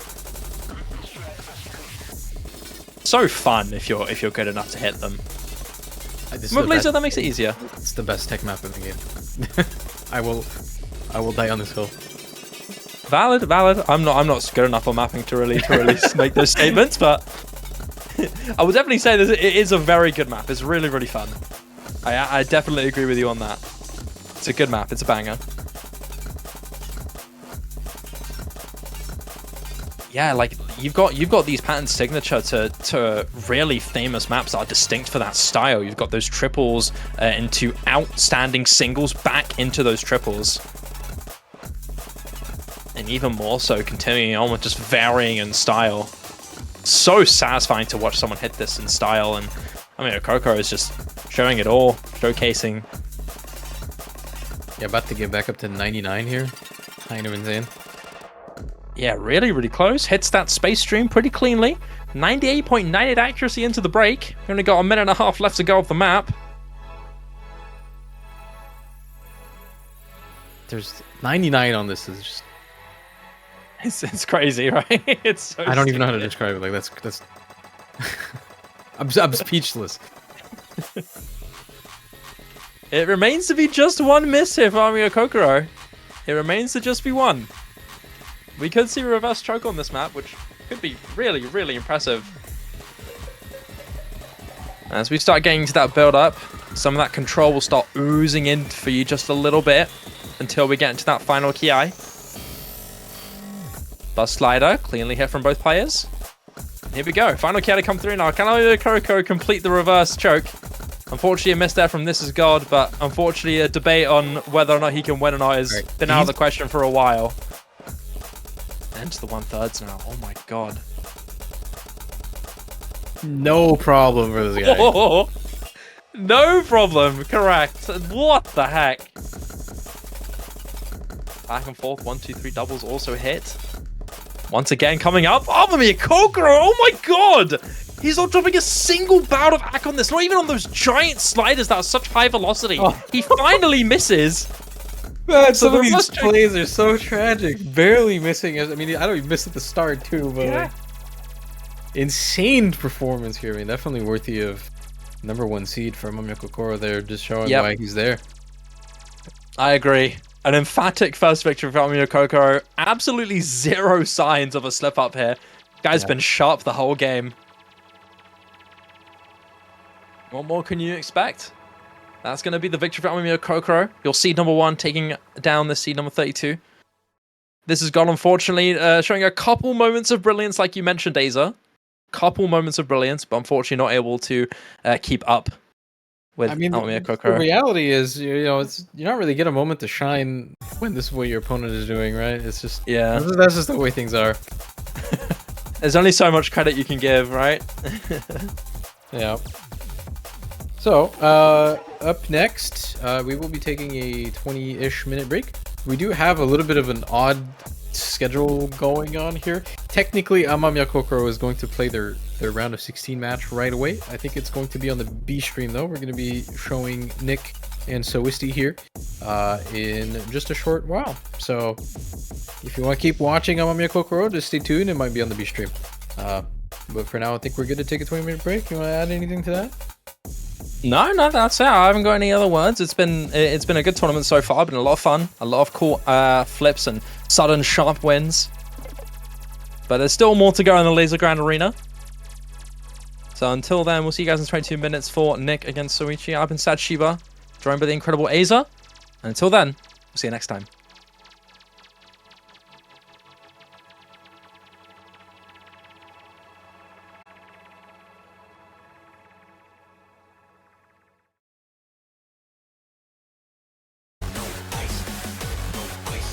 Hello everybody, welcome back to the round of 32. We are steadily making our way through the matches now. We've had so many already, but now we're down to the last couple here. We have got Nick 1324 versus Soisti. My name is Dimash, and joining me for this this lovely match is going to be Fiery. How are you doing, Fiery? Good morning. It is 10 a.m. in the West Coast. I am ready to cast some matches. Yeah, it's good to hear, good to hear. So, starting out with those first two bands, we've got Nomad 2 coming out from Soisti, and Nomad 4 coming out from Nick1324. Dectopia mapping, of course. Not here. Not too surprised to see Nomad 2 ban from Soisti on this, as Nick is pretty well known, I'd say, for being a fairly good stream player. So having that as the ban is not surprising in the slightest.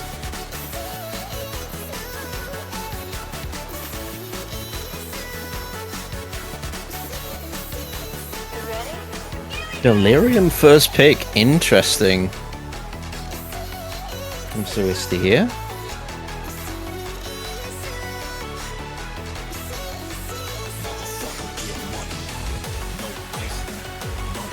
They did, Soisti didn't perform great on the Nomad 3 in qualifiers. Nomad 4 was quite different. It was no control, but it was a bit of overlapping skill set, 'cause that was much more low approach rate focused. A lot of aim coming in, high BPM stuff as well. Keelhold and Billy Boogie. Generic maps for Nick, not too surprising to see that either. Fairly strong on mechanic skill sets. Hidden 1 coming from Swisty, kind of interesting, but a bit more of a gimmicky hidden map in comparison to the more straightforward aim from the Nomad, so this could work out fine for Swisty. I'd say Hidden probably the weakest skill set of Nick overall, so.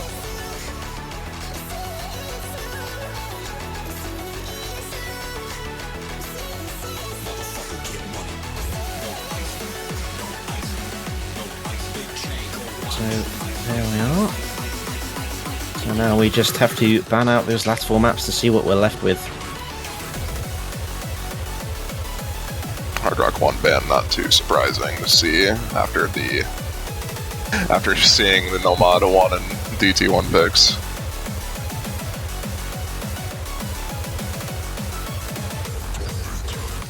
Interesting to see Nick ban into Hard Rock 2 though.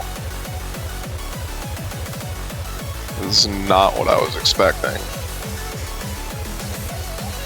Yeah, the C is 7.8 perhaps, maybe. And the fact it's a very short map, maybe, that he just doesn't want to take the risk on it. Bit volatile, perhaps.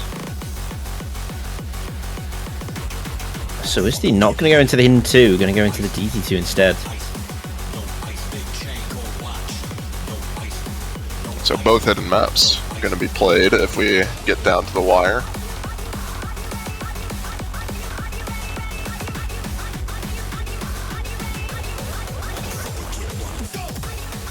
Does that make sense?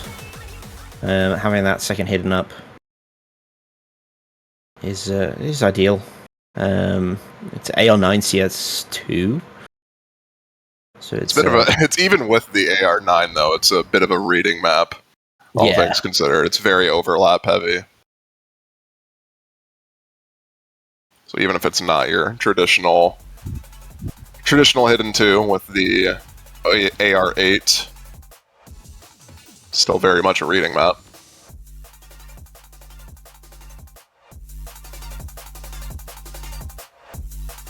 So we kick things off with Swisty on Nomad 4.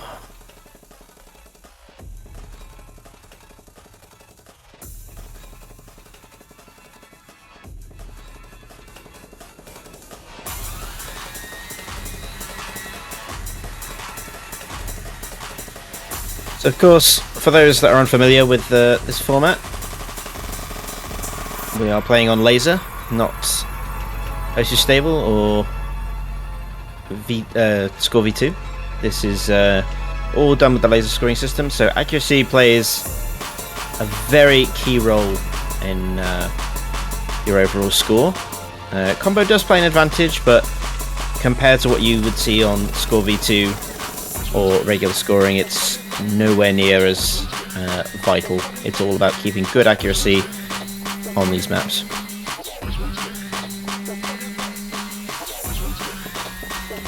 It's also a bit easier to keep accuracy high overall, as the slider ends don't drop as much accuracy. They still do, but it's not nearly to the same extent as a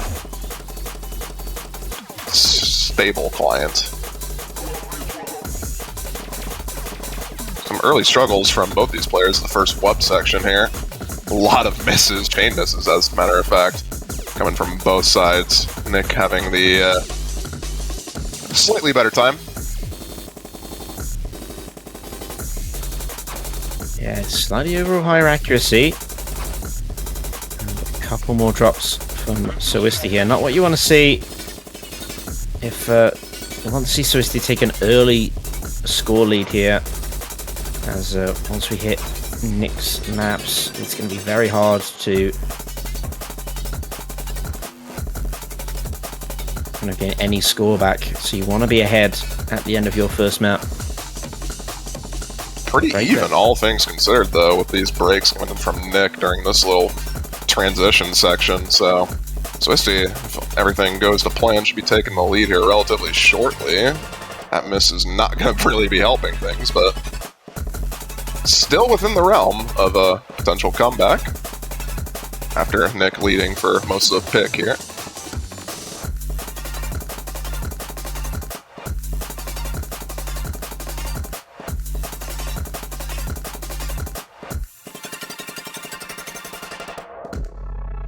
Another miss right before the break. So he's going to be seeing that. Yeah, so accuracy at 1.5% in favor of Nick at this stage. That's what's given us that 33, most of that 33 score gap. But combo in Swisty's favor, so if Swisty can just keep good act through this, we'll start to claw that back quite nicely. You can already see it flowing down relatively towards Swisty's side, and there's still a minute left of this map. Plenty of time to flip that. If we get like another miss or two from Nick, this would also help greatly. Oh, but that miss! The buzz slider!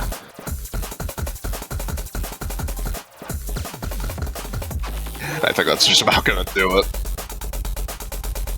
Nick holding through this section as well, not having any problems whatsoever with these rhythm changes here on the 1/3 kick sliders.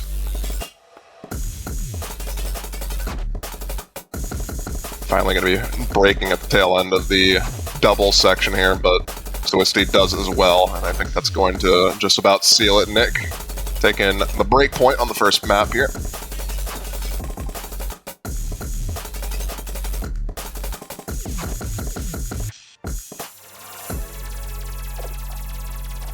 And there we are. So 52,000 points in favour of Nick after that first map, and that's a great position to be in. Bearing in mind we're going to go into back-to-back picks from Nick.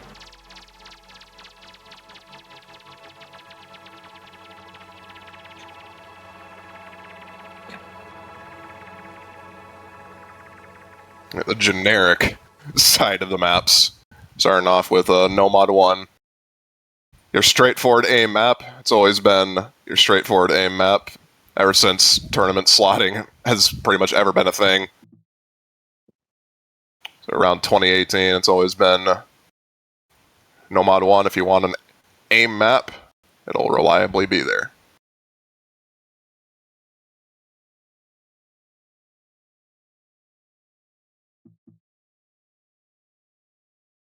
Yes, but how will the seas be for these players? Because we're going into an hailstorm.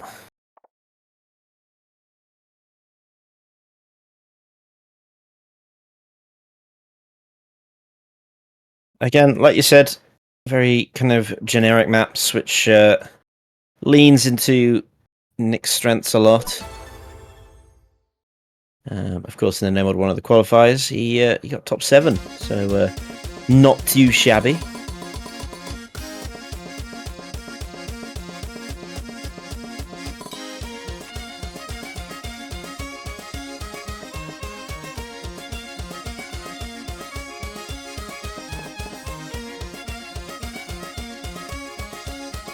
Here we go.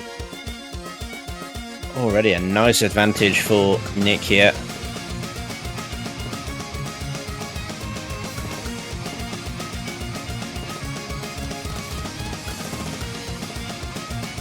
Solely from accuracy alone, holding on to the very high 99%. So I see struggling a bit in the accuracy department, as well as the combo department now with that miss.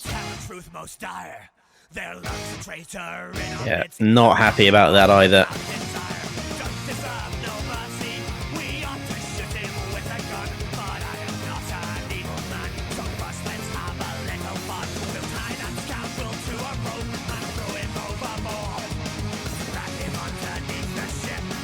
It's pretty all down to Nick.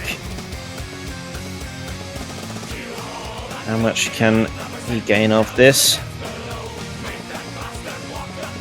LGA time, gonna find another miss for Swisty there.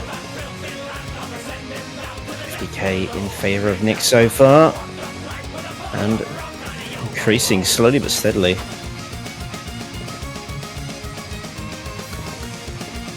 Nick just not finding any misses whatsoever, still holding on to the 99.5. Not giving any chance for Swisty to come back in this map.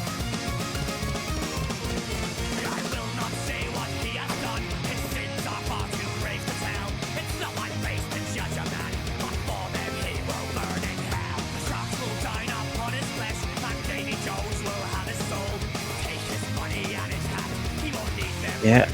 Nick continuing to storm ahead.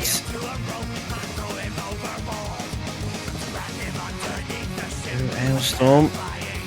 Another miss coming in for Solista here. It's just opening the doors more and more for Nick to storm through with no troubles whatsoever. Oh, there's the first miss. Yeah, now as soon as you say no troubles, unfortunately, I don't think it's going to really matter. No combo on the side of Soisti, and it's already a 200k score lead. Just far more comfortable than Soisti on this map.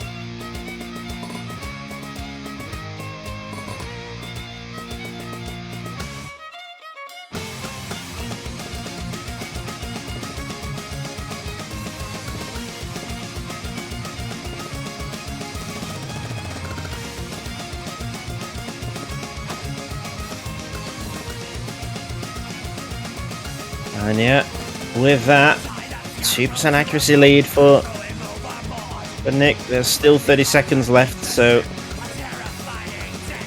try and hold on to as much as he can, but it is actually going towards the Soisti this time. And it's now going to go back to Nick with that miss coming in. There's not enough time, regardless of what happens, unfortunately. 200k score lead. At this point, Nick would pretty much just have to stop playing, and even then I don't think it'd be enough. Having a solid ending as well, almost FCing that entire ending, which is a fairly noticeable diff spike compared to the rest of the map. But overall, incredibly solid performance from Nick on that. Only 5 misses compared to the 23 on the side of Soisti. Just overall, far better on that.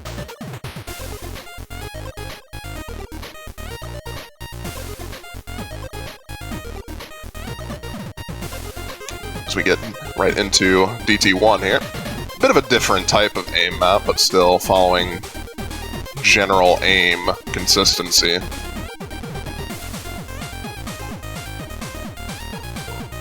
Bit of a low AR map. AR8 with double time. I wouldn't really say reading involved, but can be tricky if you're not familiar with those old style maps. This is a fairly old map actually, 2010 I believe.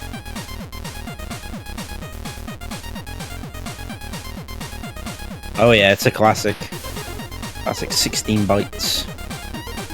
Yeah, it's very linear, and it's trying to maintain accuracy through something like this that's particularly tricky because you've got a lot of quick bursts and doubles that will absolutely tank your AC, which you want to try and avoid as much as possible.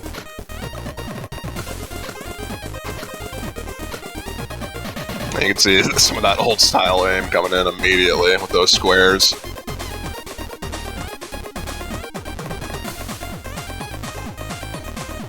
So far, Soisti having the early advantage here. Accuracy kind of a bit weak, but combo is mattering a lot to keep that score lead close as it switches back over to Nick.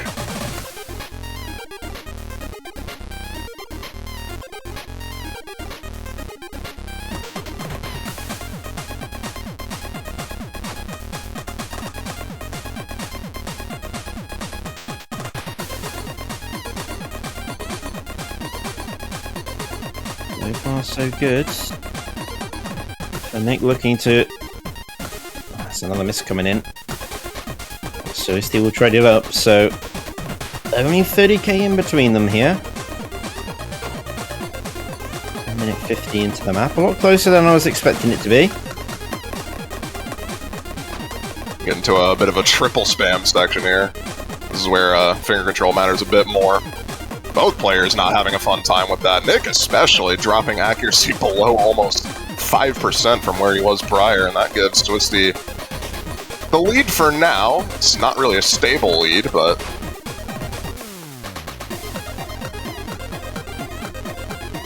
Anything will help. the over-aim on the slow square there is not going to be helping things at all. Get into a bit more of an act-focused section here. And Nick having the pretty massive combo advantage is going to start building up this lead again. Oh yeah, miss coming in from Swisty as well. Ain't gonna help that at all. A bit of an over tap on the stack there as well. Just not able to find a combo right now, unfortunately.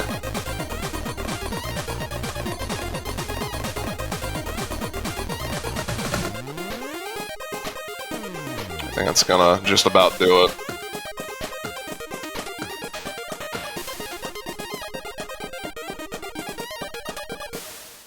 Solid recovery from Nick on the ending, FCing majority of that.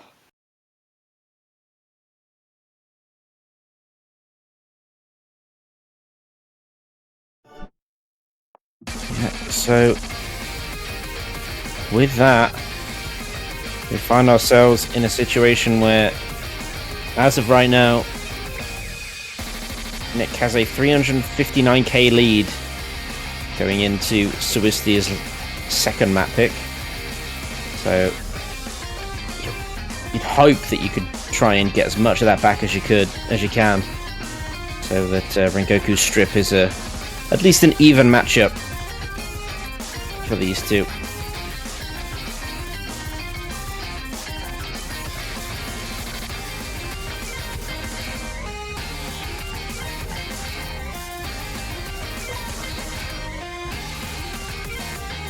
Different difficulty of this, I believe, was used in OWC as a hidden map as well. I believe the difficulty below this, the collab diff.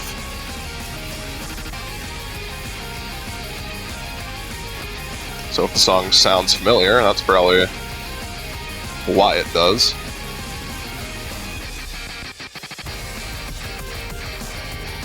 Yeah, not the first time we've seen it, and potentially not the last.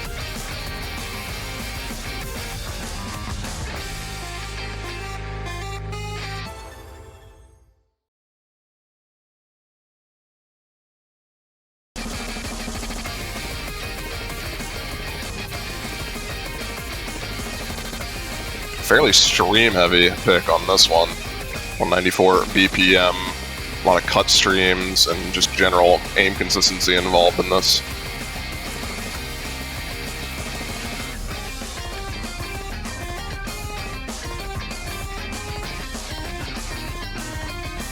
Yeah, and so far so good. Things looking good for both players here. Pretty much nothing in this.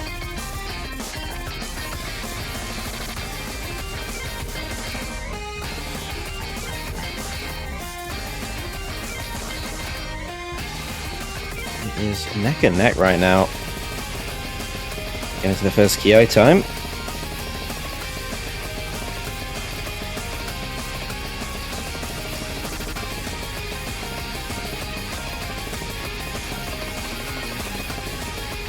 Yeah, no one really missing at all here. Accuracy slightly favoring Swisty for right now, but it's not too crazy. As it okay, never mind. Now it's getting a bit crazy as Nick drops a lot of accuracy and a miss as well on top of that. Yeah, that score leapt away there, along with 3% of accuracy for Nick. So that was a really bad timing. Great chance if you're Swisty.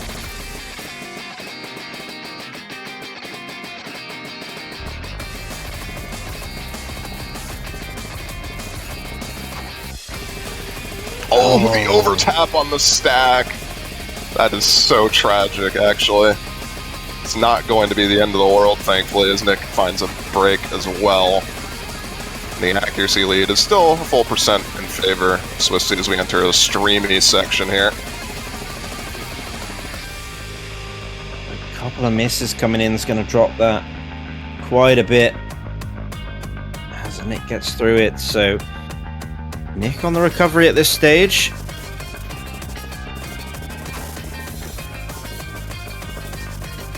Swisty's starting to fall apart, coming in with another miss there.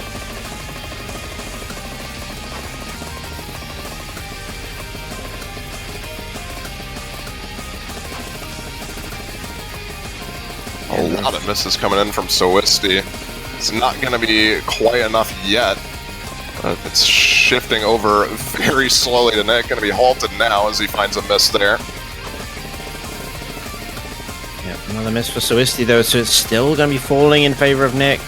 Closer and closer we go. 30 seconds left. It's about 17k now.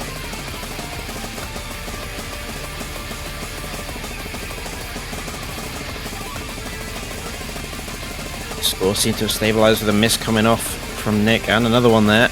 It's going to give Swisti a nice bit of score margin.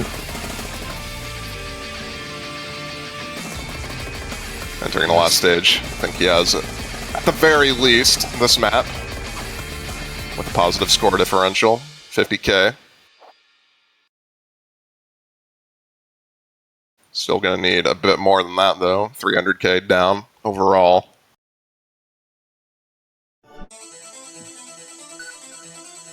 As we enter the last map here.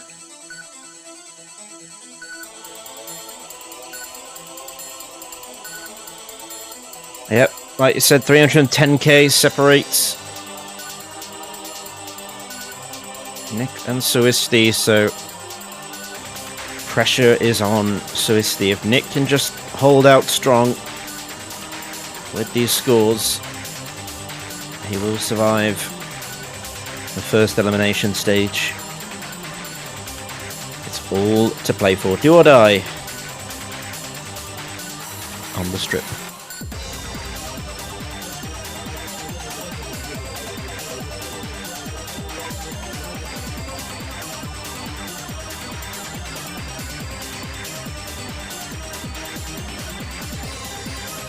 Both of these players in qualifiers had really good scores on this map, on the Hidden 2 in qualifiers, so you do have potentially a bit of overlap in skill set. I will say the Hidden 2 in qualifiers is definitely a lot more of a memorization map than it is the reading map overall. So, kind of similar in terms of general skill sets, but this is definitely a lot more, I think, mechanics intensive in terms of the aim requirement required. Nick coming off with an early miss. Swisti will have a late trade up. Accuracy is slightly in favor of Swisti so far, but it will not be enough as it stands. For Swisti to take this, going to need to see even more. Getting into a more aim-intensive section here. Swisti dropping on the first pattern there. Not going to be helping things, but still going to be keeping lead, at least for now.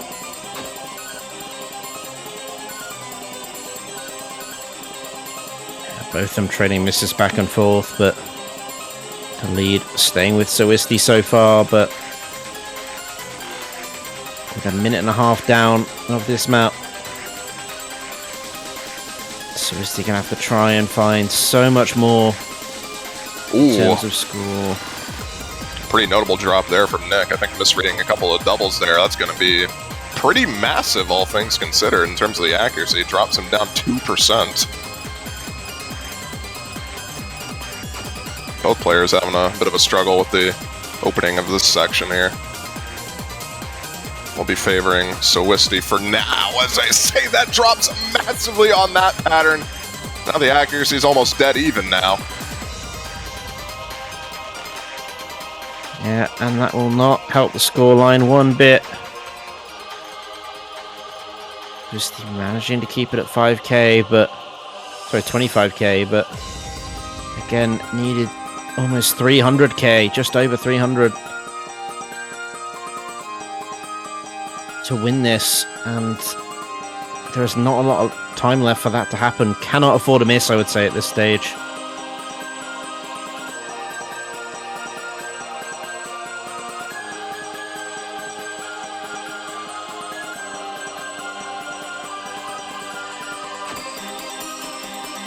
Both players missing on the exact same thing. Going to be keeping the score lead relatively even.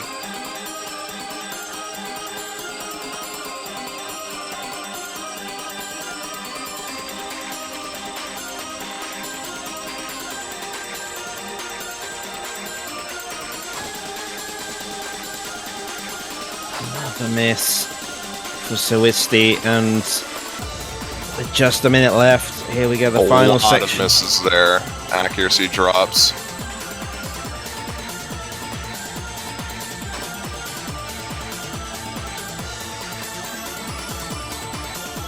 Still for now in favor of Sawisti, but very marginal.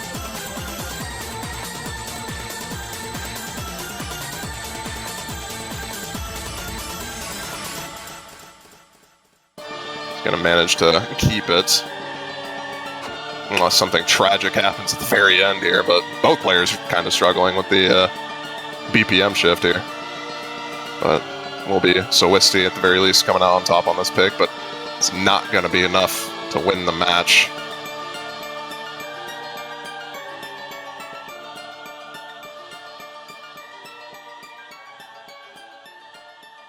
No, not nearly enough.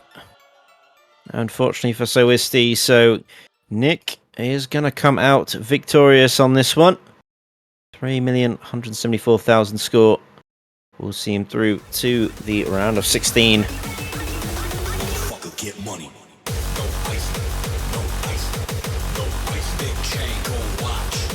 His opponent has already been decided.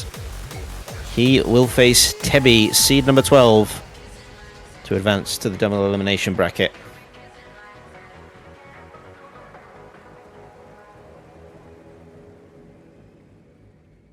Yeah, Nick still has one more match later this weekend that he has to worry about, but we'll be getting to that when we get to it.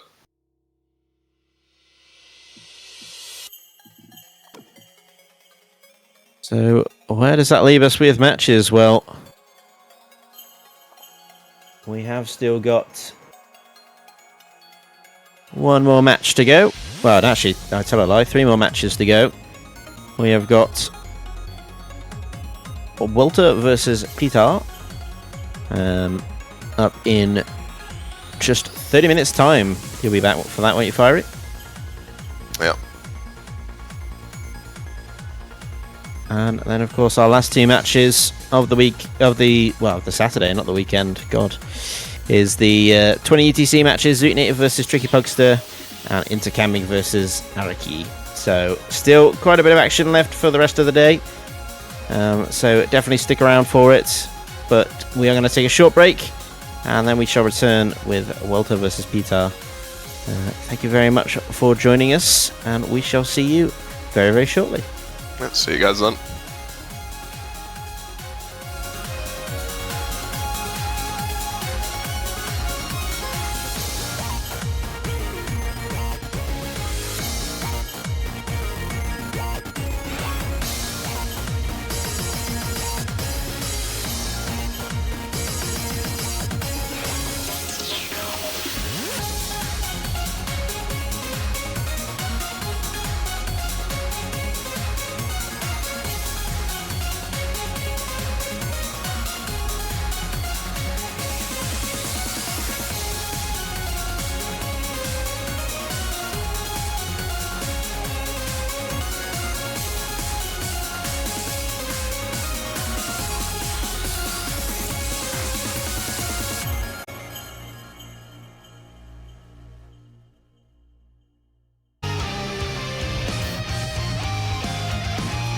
Good morning and welcome back to the Lazer Grand Arena round of 32, everybody. It is Welter versus Pitar next on the list for matches today. I'm Fire Rage, going to be joined for this match by T1G, this one guy. Hello.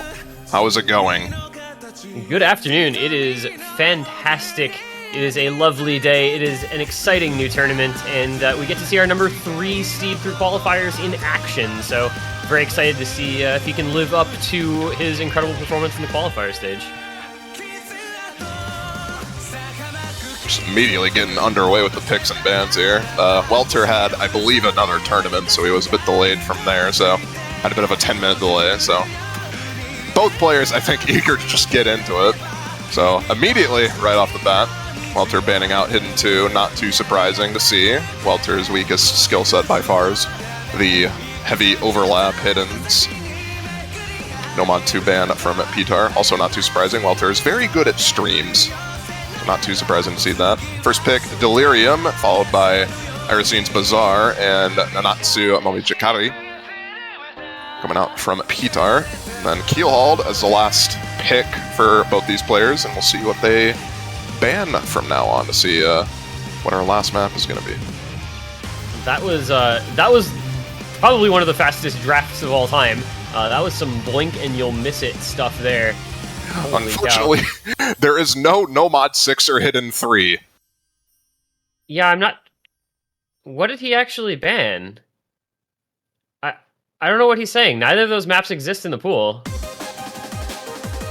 He's got a different pool for us. He's got a completely different pool for us. Yeah, I don't... hang on. What was he actually banning?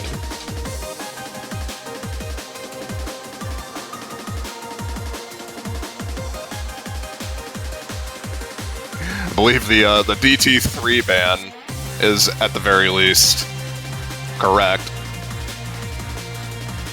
I'm not too sure. I think our ref is just as confused as us. Yeah, this has been a common theme I've seen so far today. This is basically everybody's first time with this pool format, this like match format. So the players, the spectators, the refs, the commentators, literally everyone is learning as we go here. Where do I get map pool? Well, okay, all right. Respect. The map pool is on the wiki and on the sheet, which is linked in well, anyway, I don't know what's actually going to happen here. I'm more impressed that Welter knew what he was picking prior to that, though. Yeah, I guess he's just trolling, right? I respect it. I don't know. Like he was just going to pick like DT2 Hard Rock 2 regardless of what they actually were. He's just assuming that that's like the tapping DT and the precision Hard Rock regardless. I don't really know. Well, you got it correct, so it doesn't matter. And it's DT1 is the last map up after all is said and done. When the dust is settled, it's Billy Boogie that's the unbanned and unpicked. Fire, you want to try to make sense of this? I don't know. I mean, Walter's picks, in all fairness, are actually pretty good here. I think the only thing that's a bit questionable is the Hard Rock 1 ban on his side. I think he would have probably preferred to keep that open, but more than capable of playing DT, so... The DT2 and Hard Rock 2 picks are pretty straightforward for Welter. Very good at speed, very good at precision. He is, I believe, top 3 in the current precision tournament that's going on right now.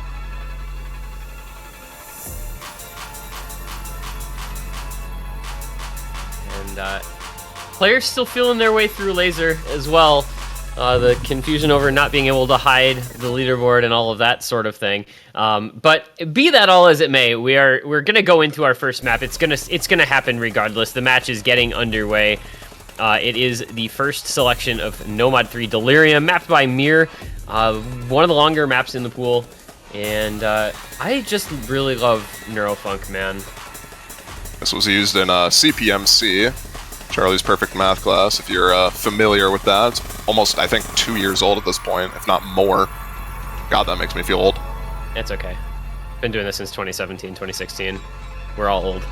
Everybody in this VC currently. We have our Azer's our streamer. Like, what more do I need to say? Azer just getting a random. Yeah, that was the stray of all time. That was the No. stray of all time. I'm sorry, he didn't deserve it. It's okay. Nonetheless, the bottom score is kind of bugged out right now. But for now, Pitar in the lead with the accuracy lead. It's going to be pretty much dead even now with another 100. Yeah, it's a pretty lengthy kind of intro building up section where really it's just, you know, how high up can you keep your act before these cut streams start to come in. And now the map really starts in earnest once you hit that minute or so mark. And Pitar initially going to have, well, he has no score. And Welter has 400k, which is also not right. So I'm not positive what's going on there. Hopefully the overlay will fix itself. But it should be Pitar up by a small amount, especially with that break from Welter. It's about 20k lead. Pitar's actually doing pretty good in the start here. All things considered, 40k score lead and climbing as he keeps this combo going. very solid performance in this beginning section. Welter just not really able to find a good combo here. Finally going to be dropping is Pitar, but Welter dropped pretty much immediately prior to that, so it's going to be a full combo reset on that front, and the accuracy lead is 2% in favor of Pitar right now. It's going to be finding a chain miss on that pattern. Not going to be the end of the world, though. Yeah, this is going to stay kind of where it is for the time being. It's about that 60k score lead for Pitar. He's got the accuracy lead by a fair margin, built up the score lead. Is going to fall behind a little bit on combo, but really not that much. There is another break, so Welter's going to start to bring that combo back, and the score lead might come with it. It's about 50,000 and dropping as Pitar starts to have some more trouble.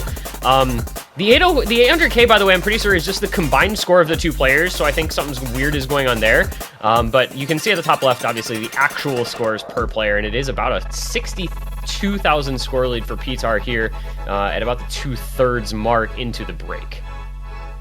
Having a combo lead and the full 1% accuracy lead is going to be helping pretty considerably, as the latter half of this is not as bad, I would say, in comparison to the first half. There's a couple of tricky doubles here and there, but I don't think it's gonna necessarily be anything that trips these players up. Very solid start from Seed 30. Yeah, this is impressive stuff. You don't expect a 3 versus 30 to, generally speaking, be a super close matchup, but you get good picks for a player like this one is seeming to be for Pitar, and you can end up with them taking a bit of a lead here early on. It's a combo advantage, it's an accuracy advantage, and it's a score. Oh, they both missed that slider. Well, That was unlucky. that was unfortunate. Yeah, 30 seconds left in this pick, though, and it is a pretty sizable lead to Pitar nonetheless, 90,000 points, so he will take a lead out of this first pick no matter what. Just remains to be seen exactly how big the score gap will be. And here's the double section I was talking about, probably the most difficult part of the map, but no issues whatsoever from either of the players, really. They're just kind of nailing this part, no issues whatsoever. Pitar going to be going up on the first point. Yeah, that was a very good performance from Pitar. Wins that one by 108,000 points. So that's going to be his initial lead after the first map will be 108k, which honestly, like, you can definitely build on that. Obviously, that was his own pick, so you would expect him to do pretty well on it, but that was even better than I might have anticipated. Well done to Pitar. Now we're going to go, though, into the two picks from Welter, which were the DT2 and the Hard Rock 2. And we'll see if he can do to Pitar on his own picks what Pitar did to him on his, and maybe bring that score lead over to the red side, perhaps after one or two more maps gets played. This DT2 is a pretty tricky little tapping affair. Yeah, if you're unable to tap, this DT2 is not going to be fun for you. Not as bad as the Nomad 2, I think, but if you are tapping gap, then you're not going to be having a fun time on this. We did see this played. This was the first pick in the previous match on the B stream, Amamiya Kokoro versus Sobu, and they both put up really good scores on this. Even like the upside, I feel like, with Lazer scoring comes on maps that you maybe aren't 100% comfortable with in terms of accuracy, but you can combo through. It feels like because the scores are just inflated in general. They both ended up with 900k plus, despite like 93, 94 AC on Sobu in that match. So you can end up putting up better scores than you might anticipate thanks to the differences in the scoring system.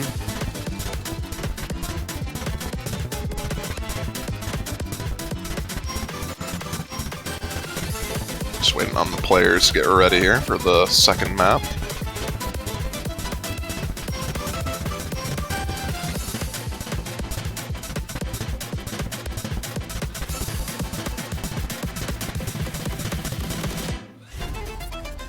We are managing technical concerns on the back end in between picks here, so apologize for any confusion that may arise or any small delays between maps, but as the players are getting set up, we're getting everything set. Will be that DT2 pick next, Air 10.3. This is a rate edit, I believe, as well. But I think this is just regular DT, right? Because this is just 1.5. There is one map that's rated above 1.5. Also, I think they're in the right place, right? There's a little confusion over who's in which slot on the stream, so we're kind of figuring that out as we go as well. But operating under the assumption that the players are in the right slots, at least for now. We had a bit of a confusion with a screenshot that was taken after the map was over, so... In any case, more about this map in particular. A lot of bursts in this. Pretty burst-heavy map, all things considered. Not too many long streams. It's mostly just focused on that finger control and light tech element aspect.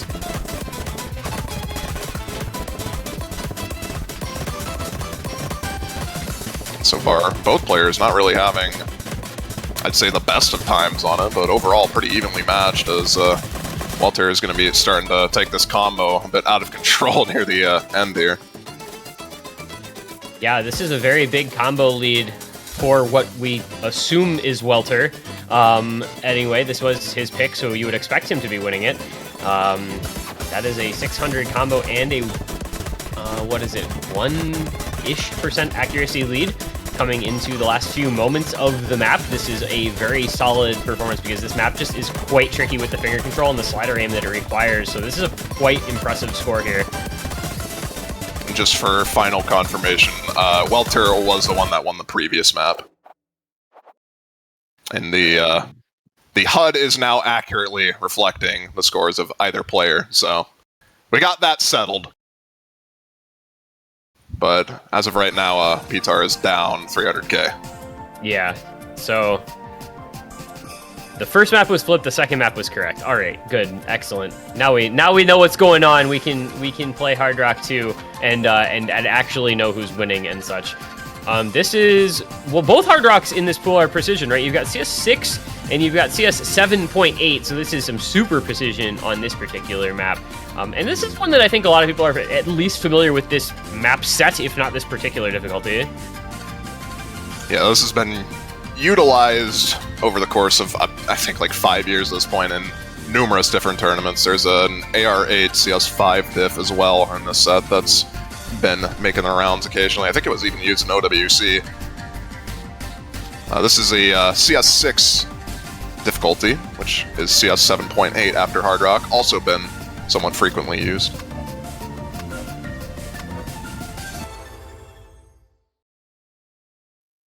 And in we will go. Second of the two drafted maps from Welter. So he looks to expand out the score lead. Typically, precision feels like it can be a pretty binary skill set. If you're somebody who plays a lot of precision, you'll be pretty good at it. If you're somebody who doesn't play much precision, you are likely to have a rough time. And you can see early on here, both players actually struggling, but Pitar getting by far the worst of it with a lot of misses in this intro section. And this is, again, not a very long map, so that lead is going to start to go over to Welter's side very quickly. Just, I think, one unlucky miss from Welter, but other than that, looking very confident on this. As soon as I say that, over-aiming a slider, unlucky, but it's not going to be the end of the world. Pitar trades that miss. And this is overall looking pretty good for Welter. Yeah, Pitar is just unable to get any sort of combo going, so even when Welter breaks, it's just not affecting him all that much. You know, 100k lead is pretty noteworthy, not quite even halfway through yet, and it's going to continue to grow as Pitar just continues to struggle. 93 AC. And again, you kind of see the Lazer scoring system coming into play here, because I don't even know if Pitar would be at 100k, much less 200k on Score V2. In Lazer scoring, he's nearly at 300k. So kind of the score inflation in that sense, I feel like almost favors players. If you're going to struggle, it's going to be less impactful to you on Lazer scoring compared to on V2, on stable.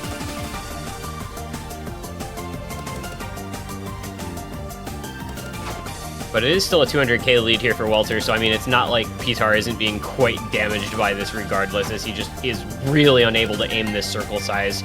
Yeah. I think, now, I don't know if you play on Lazer. I personally do not spend much time playing on Lazer. I don't know if the feel of precision and like the cursor movement is maybe a lot different on Lazer. I've heard people talking about that sort of thing. It takes a bit to get used to. I think the new general system. I mean, it's a different client, so obviously it's not going to be one-to-one with what you'd expect it to be, but I haven't personally had that much problems with aiming low circle size on Lazer. And Welter, I mean, kind of sharing my same concerns, getting a solid 780k on that. Very good score from him on that precision map. It's going to be putting him almost 600k in the lead now. But it is something that takes a bit of adjustment, I think, to get used to fully. And not going to be much time to adjust to things here for Pitar now, down 600k over the first 3 maps. This is a situation we've seen in a couple other matches, and it kind of starts to feel doomed. We do still have 2 maps to play through, Keelhauled and then Billy Boogie, but that gap is such that it is going to be very, very difficult for Pitar to make any sort of comeback in the overall match. But, you know, you got to just kind of put your head down and go to work and grind as best you can and see what you can maybe do on your own picks to make up some of that difference at least. At the very least, no mod 1. Definitely a bit easier for, I think, anyone to really be accessible on this. It's just straight up aim. A couple of 210 BPM stream, 220 BPM streams, my bad, here and there, but it's nothing too crazy. I think the max that the streams go is 16 notes, so it's more focused on the aim aspect, as no mod 1s usually are in tournaments. I like this Nomad 1 because it does have a decent amount of your kind of standard Nomad 1 aim, but it also throws in just a little bit of variation to it. And it's like not just another anime song Nomad 1, which is also nice. I mean, I know that's kind of a subjective thing, but for me, I'm a big fan. Ailstorm takes me back. Anime. Ailstorm takes me back to watching like Tobias Fate like playing Gangplank on stream and listening to this at 10,000 volume. So a little nostalgia there. As we get into a first break from Pitar, it's going to be Welter with the early advantage once more in this match. The accuracy lead about 1% above Pitar right now. It's that combo doing most of the work for right now. Another break there from Pitar, falling on the stream into this chorus. Welter's lead will continue to grow. About 40,000. Again, Lazer scoring will, continues to kind of help out Pitar a little bit, but it is also going to help Welter anyway. The lead 50,000, not quite halfway through. And that's just going to keep going as long as Welter continues to hold. He's got the combo lead, he's got the accuracy lead. Everything is coming up in his favor through the first half of the map here.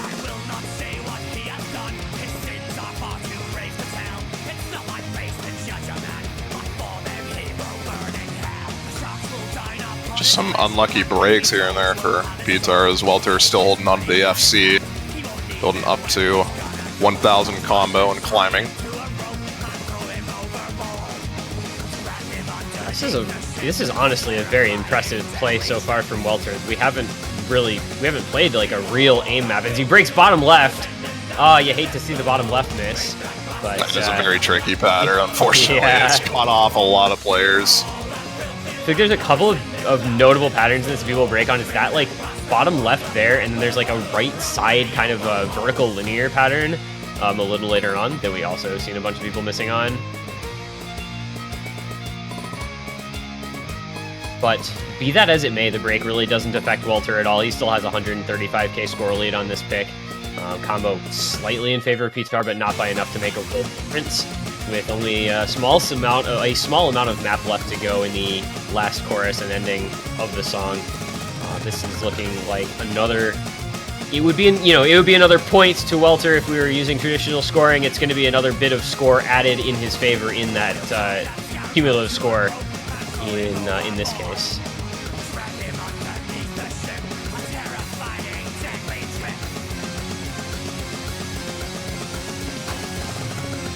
And that linear aim pattern in that section, brutal. that's so hard. Yeah, I don't know that I've seen anybody actually hit that yet.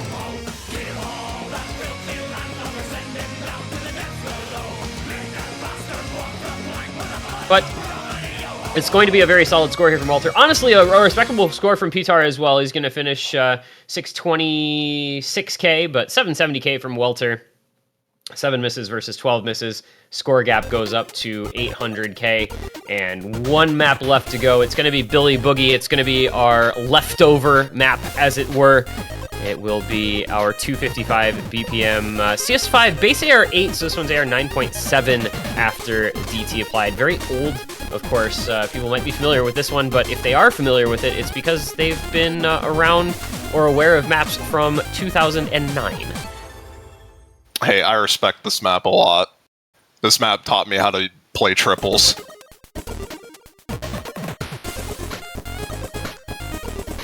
There's a lot of old aim patterns in this. AR 9.8 after double time as well, so maybe a slight reading gap if you're not too comfortable with the AR, but it's pretty accessible, I'd say, overall.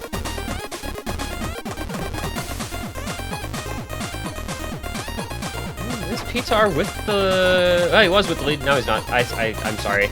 Welter Ack advantage once more. Feels like that's been kind of a common story. Welter's been very solid in terms of accuracy. And, man, it's just a classic, right? That, like, grid snap linear patterning with stack triples and stuff. You are only familiar with this style of map if you go out looking for it. And it does appear that both these players have a decent amount of experience with this, both looking reasonable so far. It is Welter with the lead by a small margin once more. Now even more with the miss from Pitar on those little back and forths there. Welter does trade it.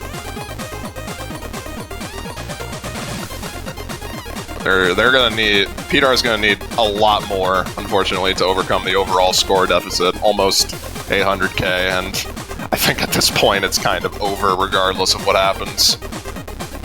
Yeah, once you get to that 800k gap between the players, unless something really strange happens, there just isn't much coming back from that in the overall.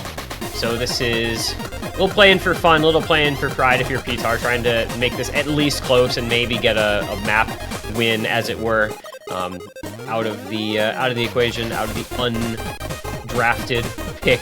I don't know how to phrase that better. I'm sorry.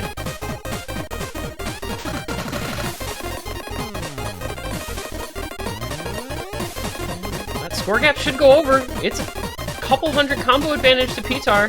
He is only down by a bit of accuracy, and there it goes. So he will, if he can hold on through the last 40 seconds, potentially put, some score back into Welter. Not that it really matters, but again, moral victory. All you can hope for at this juncture. One hard part remaining. We'll see if he can hold his nerve and combo through this. And I should have just not spoken. I think it's not going to matter, as the map is basically over at this point.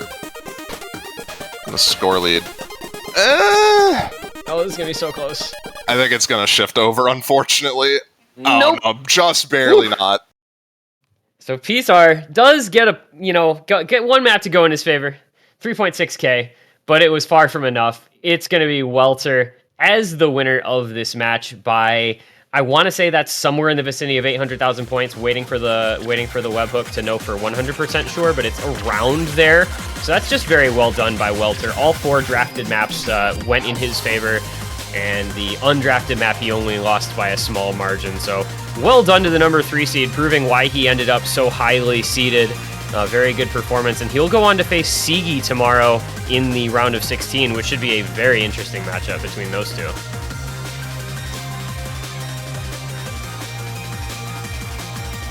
Well, that's going to do it for us. We have another match in about an hour 20. The last 2 matches of the day, as a matter of fact, at 20 UTC. It's going to be on your screen, as you see right there. Intercamming versus Aki. That's going to be happening simultaneously with Zoodinator versus Tricky Pugster. We'll have A and B streams for both of those. But for now, that's going to be doing it for us. It's been Fire Age and T1G. We'll see you guys in about an hour.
Good afternoon, ladies and gentlemen, and welcome back to Lazer Grand Arena, the debut iteration of this 1v1 Osu Lazer tournament.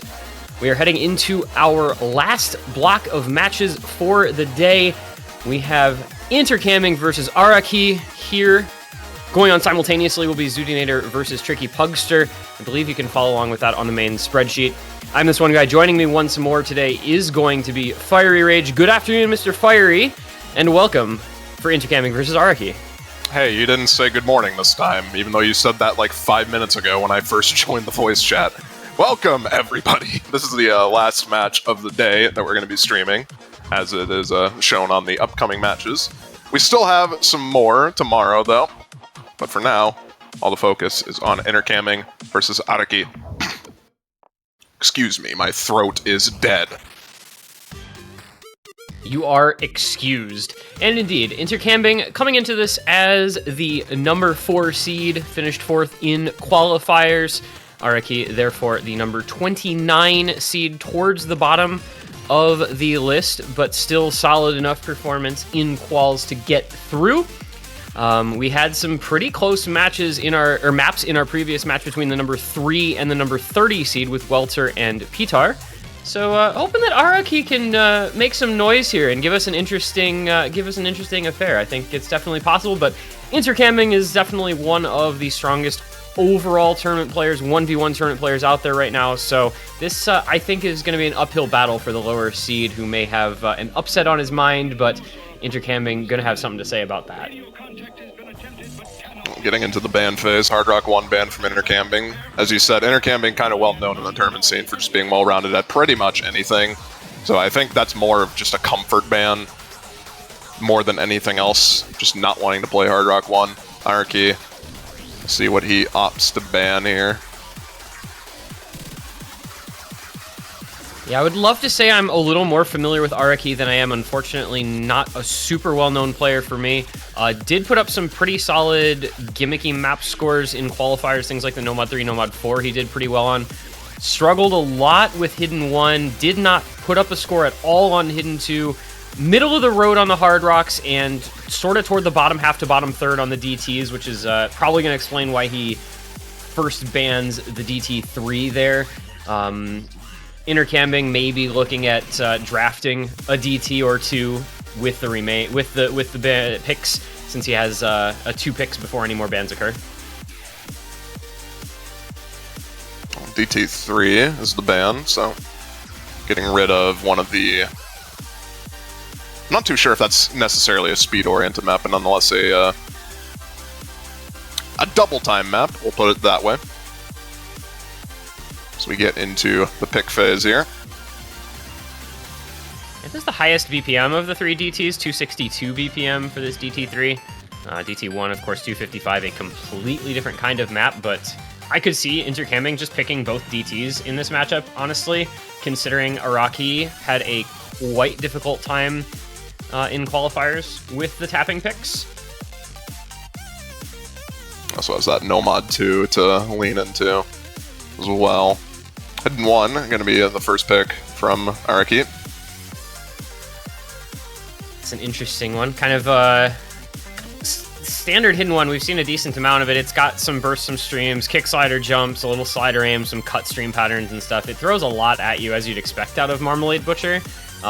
You, I feel, have to be quite confident in that pick to opt into it as your first drafted map into Intercamming, quite frankly.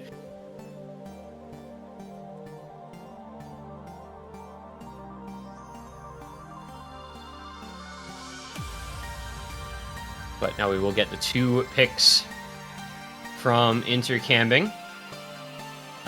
Like I said, wouldn't be surprised to see both DT1 and DT2 here, but plenty of options available to him. Intercamming did set a score on the qualifiers Hidden 2, but it was not one of the best. Against a player who didn't pass it at all, I could see him going that, and he does, in fact. It's going to be DT1 Hidden 2. All right.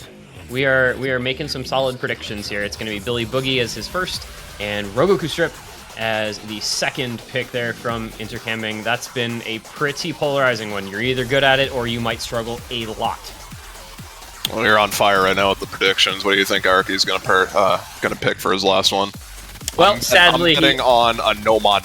Never mind. Yeah, I was gonna say, sadly, he already picked it before we could even say anything, and I was not going to predict Nomad 2, so I would have been quite mistaken with that one. But yeah, it's the stream Nomad 2. This is a really tough flow aim half slashed Nomad 2.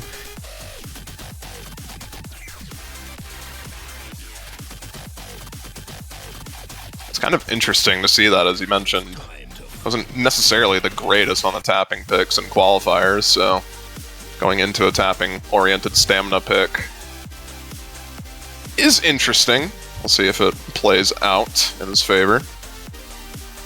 As we get into the last ban phase here, we have 4 more bans that we have to get through, and then the last map decides the final map that will be played. I would suspect maybe we see Nomad 3, Nomad 4, Hard Rock 2 banned, and then one of Nomad 1 or DT2 as the remaining pick, depending on the other ban. I don't know for sure. But if I'm Iraqi, I would probably be thinking about banning the Nomad 3 and the Nomad 4. I think Intercamming probably going to do pretty well on those. That being said, he did have some good tech scores in qualifiers, so not 100%. It is going to be the Nomad 3, so that is going to be one of those 2 bans. It's going to be Intercamming with 2 to follow. I don't have a great feel for what these 2 would be. Maybe just go like Nomad 1, Hard Rock 2, but harder to say, I feel.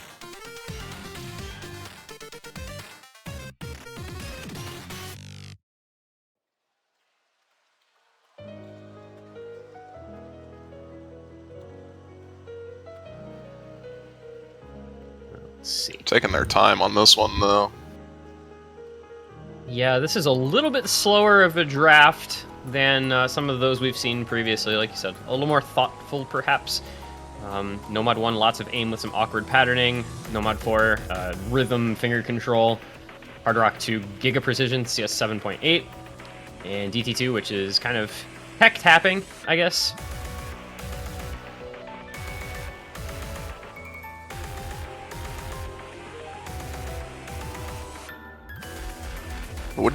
I would not be too surprised to see Nomad 1 get banned for one of these 2 bans at the very least. Just get rid of the aim RNG element entirely. Yeah, I was kind of thinking along the same lines. But we'll see. He's being quite thoughtful about the matter, whatever the options may be here. I think Araki's best score in qualifiers was the Nomad 4, which was null control by Silent Room. So kind of interesting to see him banning out the Nomad 3. But it's going to be Nomad 4 Hard Rock 2 indeed. So Nomad 4 does end up getting banned out. Albeit by Intercamming. Hard Rock 2, Super Precision. So we've got Nomad 1, DT2. I feel like that was what I said, right? It was going to be one of those 2. Now we just see what Iraqi bans. I think he bans DT2, and we just end up playing Nomad 1 again. That feels like it's an easy map to leave as the undrafted pick. It's just kind of straightforward for a lot of players. I would tend to agree with you, but I'm not too sure since he picked Nomad 2. I think still realistically speaking, DT2 is probably the more sensible ban here, but I'm just not too sure.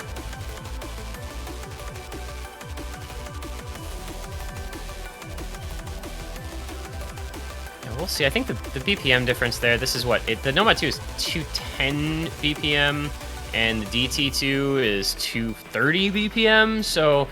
And also 10.3. I got to keep that in mind as well. So a little bit, of additional challenge presented by the higher BPM, higher AR, and it is going to be the DT2 ban. And so I don't know offhand how many times this has happened, but this will be 2 times out of the 3 matches that I will have casted this today, where Nomad 1 has been the leftover map that ends up getting played last.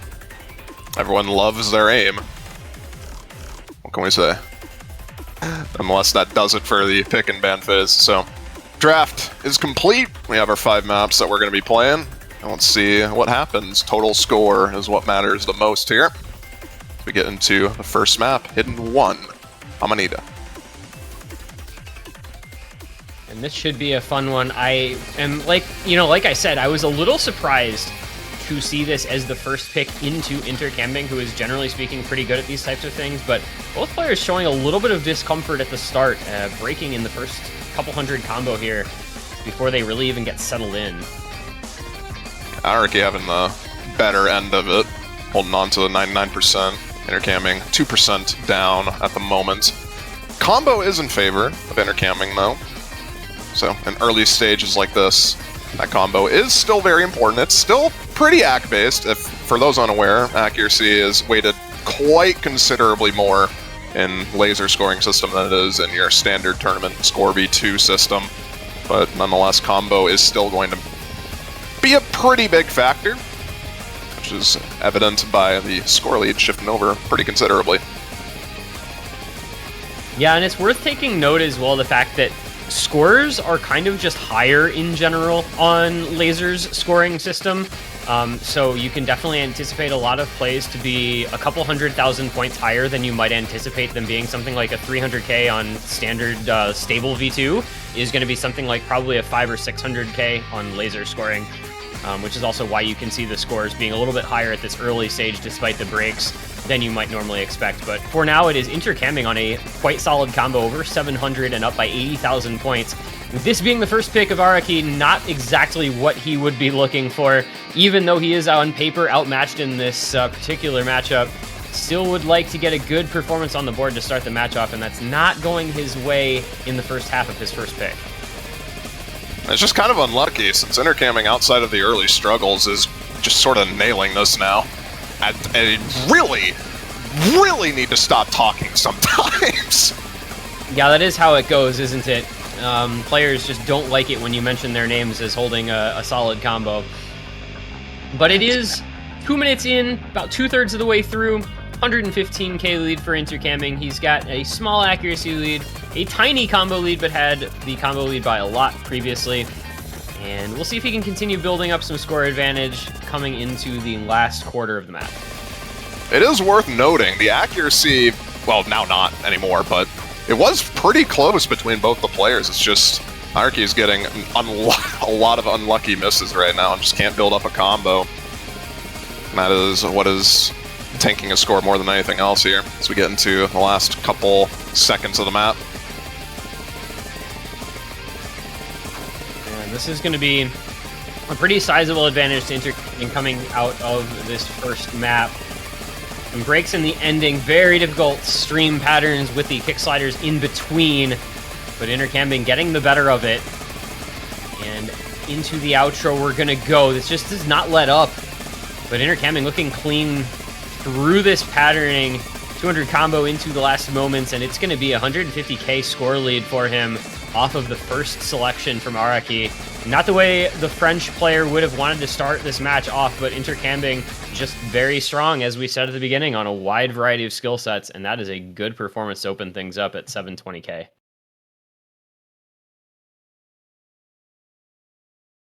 Accuracy actually favoring Araki, as you can see there. 1700s, 1950s.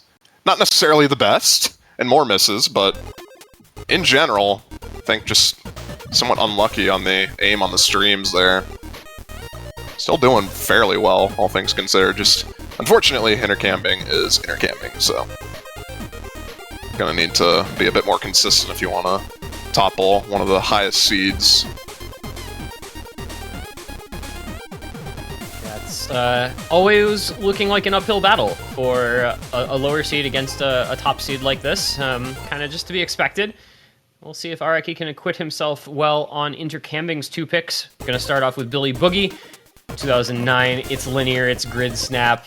It is relatively fast, 255 BPM, so some pretty speedy bursts in this triples and quints, and just your standard kind of geometric and linear patterns. Yep. Well, that's not a good start for Araki, to say the least. Kind of recovered from that, just not having the greatest time on the squares. Doesn't seem to be having a horrible time with anything else here, but that is going to tank his accuracy by a considerable margin, and even then still kind of struggling on some of the more snappy burst aim patterns as well. Yeah, I'm mostly just looking at the accuracy difference so far. It is 11% in favor of intercamming, which is not something you ever want to see if you are on the other side. And Araki continues to find a couple more misses, while intercamming just holding on, looking pretty good through this middle third here that we're getting into. A little bit of a slowdown, but he's fine with whatever happens in this pick at this point, up by 138k, and that's going to continue to grow as Araki just struggling with the aim patterns here. It takes a very specific skill set in order to be good at these types of old aim patterns. Like, even then, you can see intercamming also struggling quite a bit during that difficulty spike right there. It's something that's not really tested that much in modern tournaments. A lot of these old-style maps don't really get put in DT as much as they used to, I think. Yeah, there's not a whole lot of poolers out there who, you know, you might see this in like a DT4 slot where it's, you know, kind of the gimmick DT map every once in a while, but yeah, definitely not the most common skill set. I said this in a previous match, but you kind of have to seek out this type of map or you just aren't going to play it. You have to go looking for it on your own because it's not going to turn up of its own accord. And intercamming showing what can happen when you have a player who is comfortable with this type of map against a player who really, unfortunately, is not.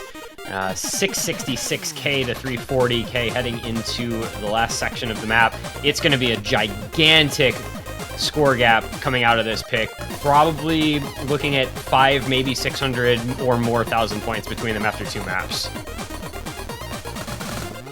Yeah, and these big score lead points are what matter the most out of anything.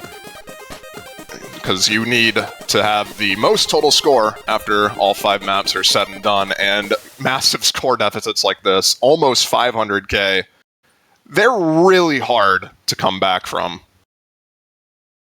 in this format. Yeah, now this is just a large score discrepancy, 1.5 million to 925k. You don't want to say that the match is over after 2 picks, but it's really hard to bring back 600k in 3 maps against a good player because the score gaps are just rarely anything approaching that large. And especially when you have another pick for intercamming to come, and then a couple maps that he's most likely going to be decently comfortable on. This is going to be a big challenge for Araki to even make this match close, unfortunately, after what we just saw. Fortunate thing is that it happened early on in the match and not later on in the match. So, if there is potential for a comeback, it's a lot better to just get it out of the way early on rather than have it at the very end where there's way more stress. You have 3 maps to cut into a score deficit, so we'll see just what Araki can do. No more DTs, thankfully for him. Unfortunately for him, though, he has to contend with a very challenging Hidden 2. This is AR9, so it's not going to be like the low AR reading, but a lot of awkward patterning, a lot of overlaps, and some perfect stacks as well. This is the type of map where if you're not very good at it, you might struggle quite a bit. Araki actually taking the accuracy lead in the early goings, so he will have a small score lead, but there's a big chain miss, and that's what can happen. Some of these aim patterns just can get absolutely brutal. Still relatively even, though, just solely based on that accuracy lead that Araki has. Like we said, on Hidden 1, he did have the ACK lead, just had a lot more misses, which is kind of unfortunate, and sort of what we're seeing happen right now. A lot of big chain misses, despite having the better accuracy. Yeah, this is such a chain missable map. You can see both players struggling a bit to keep combo up. Not really like reading players as such on either side in this one, which is why they're struggling with the patterns that they are. But it is going to be intercamming, working to drag this score back over, has the combo advantage. Accuracy has somewhat stabilized, still in favor of Araki, but it is intercamming now with a big enough combo lead, and with multiple misses coming in from Araki, will take the score lead over as well. It's just the misses are killing Araki right now. Full misses on some of these patterns. You can have the better accuracy all you want, but you need to at least get some combo here. Just not able to do it, unfortunately.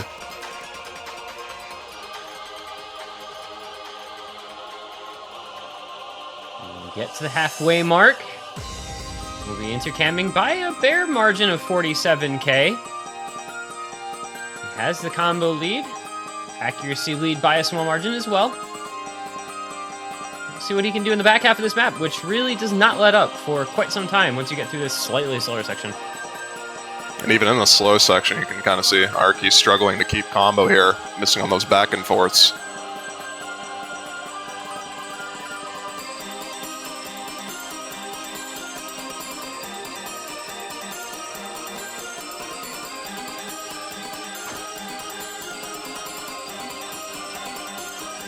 Couple misses from both the players during this part.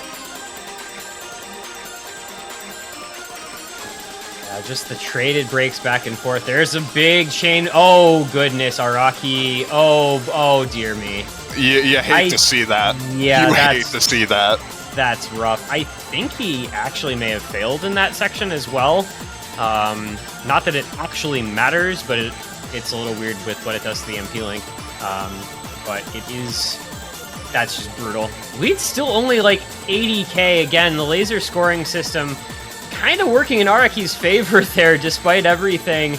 This lead feels like it should probably be more than 90k realistically if you're used to the existing Score V2 system, but on Lazer scoring, well, there's a big chain miss again. Oh my god, none of these guys are having fun. Oh, yeah. You're not having fun on this part. Yeah, fortunately, map coming to an end here, because I think both of these guys want to be done with this. I think they're saying, nope, no more. We're good. Waving the white flag. They have been defeated by Rogoku Strip. Daramak is superior. It is going to be about 100,000 point victory on the map by two intercamping, and 700k goes the lead. And yeah, 2 maps left. That is more or less insurmountable. Yeah, you'd need to get 500k score deficit wins on the remaining 2 maps, really. Not necessarily 500k, but 400k at the very least. It's not really looking too good. And we will go into Put Curse on You. 210 BPM, brutal flow aim, Nomad 2 style pick. This one from Course Ace. What year was this? 2020? 2021.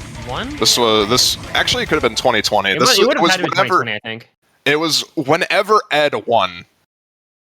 Yeah, I think this was 20. Yeah, this was 2020. This was 2020 in Course Ace Open. So yeah, because I distinctly remember BTMC getting a really good score on this and basically winning the match because of that.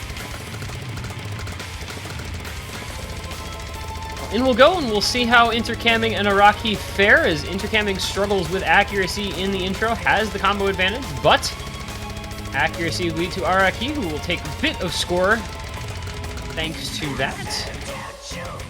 Those intro streams, quite challenging, and never gets any easier. It's 4 minutes long, and it really doesn't let up on you all that often. A lot of very challenging flow aim in this one. Neither player really having too much of a problem, at the very least, during that beginning stream. We'll see if stamina becomes a bigger issue as it progresses. So far, outside of a couple of unfortunate misaims here and there, and oh, there's the stamina coming into play. Oh my god. Yeah, that is a massive backdrop.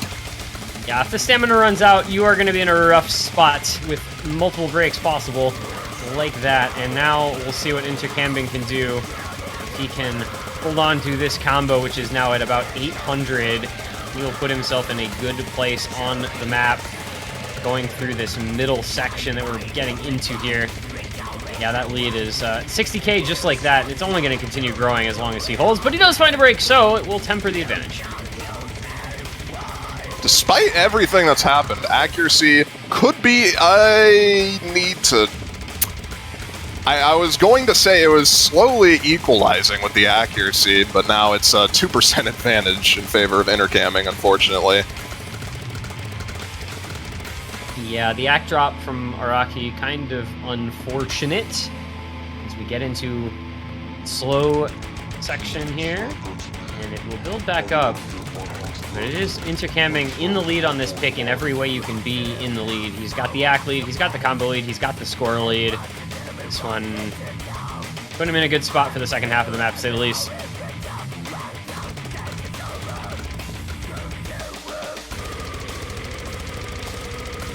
the very least, score lead isn't, I'd say, unrecoverable at this point in time. Especially as Intercamping continues to find some odd misses here and there. It's just, we need to see Araki pull together a pretty massive combo in order to swing things over at this point, with the accuracy lead being a 1.5 advantage in favor of Intercamping.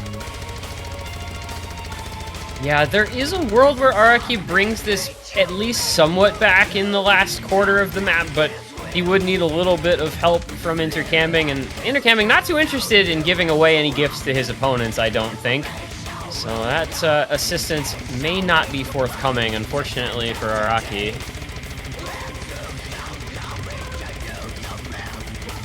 Yeah, both players having no issue with this section, holding on to the combos. Get into the next death stream part here, and there goes Araki. I think that's going to just about do it, unfortunately. Yeah, that will mean that Intercamping is going to take the points here. He will grow his score advantage in the overall match, and with the lead coming into this map already being 700k, that will basically settle the outcome as well on the total score. It's another situation where maybe Araki can get, you know, quote-unquote a point on the board if he can have the higher score on the Nomad 1. But the outcome of the match in general, a foregone conclusion at this point. Another 166k in the favor of Intercamping puts him just shy of the 1 million point gap. And we just have Nomad 1 left to play. So it's Intercamping to take the match and one map to go, basically just a for fun point at this juncture. Who loves aim? I do. I actually, this map is cool. This map is a banger. It's a good song.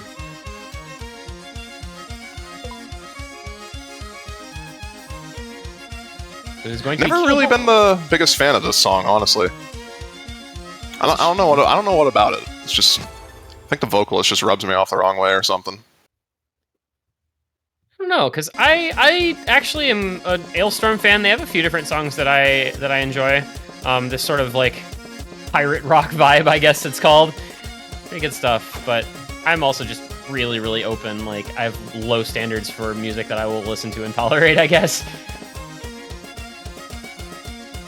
But in we go. It is the last chance in this match for Araki to try to, you know, saying win a point isn't quite, it is technically right, but also not the objective. You know, getting the higher score since it's an overall thing. It's Araki's last chance to do that. On the undrafted pick, this is the leftover after all the previous picks and bans, so this is just one that players didn't really have any interest in touching either way. It's that I have no strong feelings about this one way or another. And the opening phases, Intercamping holding not an SS anymore, as you do as soon as I mention it. Don't worry. Oh my god. You know, maybe if we mention his name enough, maybe. What do you think? Yeah, I'm just gonna say Intercamping, every time he gets over 100 combo, it has to be mentioned. How's that? Like, just all the time. Okay, Intercamping 150 combo into this Ki. Will he continue? Crazy accuracy. Okay, I don't think it's working anymore. Yeah, it's not working. I'm sad.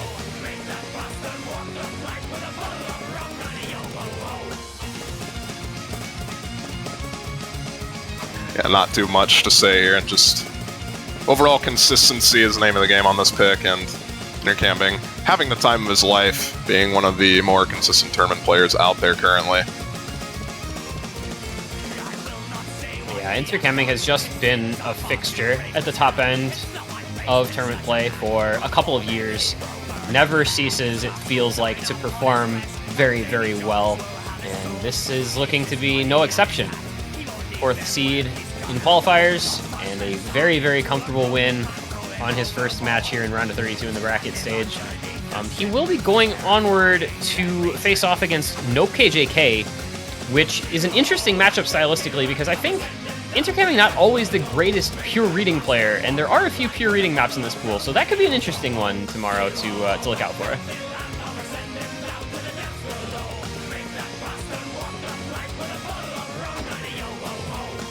as they both break on that aim pattern at the end of the chorus. 145k lead though to Intercambing, 99.4 versus 97 accuracy, just performing better across this entire match. Just unfortunate.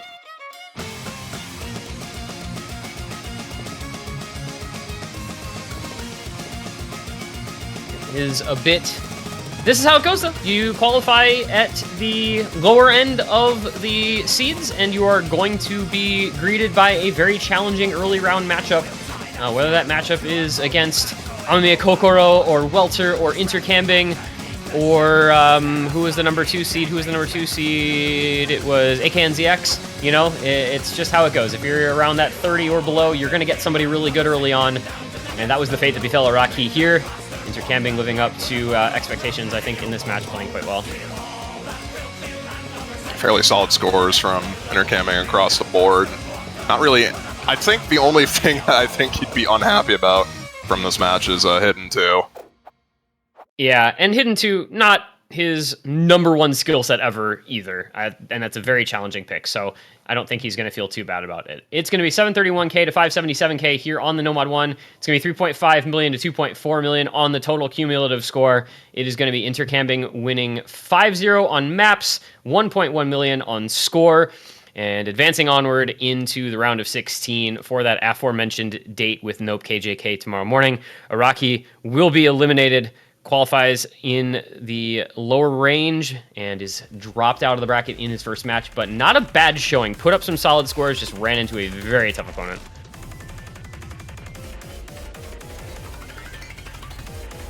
Unfortunately, single elimination as well, so we bid farewell to Araki. But put up a good fight.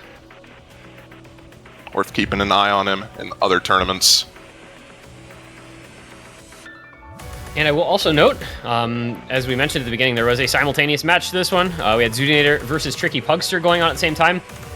Zudinator did take that one by a 3.8 million to 2.6 million final margin of victory, so Tricky Pugster will also be eliminated. Zudinator going on into the round of 16. She will face off tomorrow against Antonio. And this sets up our entire slate of Sunday matches. We're going pretty much straight through the entire day. I think we have matches starting at 10 UTC all the way through something like 17 UTC. Quite a few matchups to come.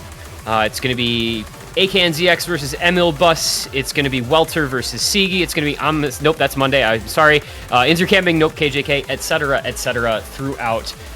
So stay tuned tomorrow because we're going to have some exciting matches in round of 16 for sure. That's going to do it for us for today, though. It's been me and T1G. See you guys tomorrow when we continue Lazer Grand Arena's bracket stage.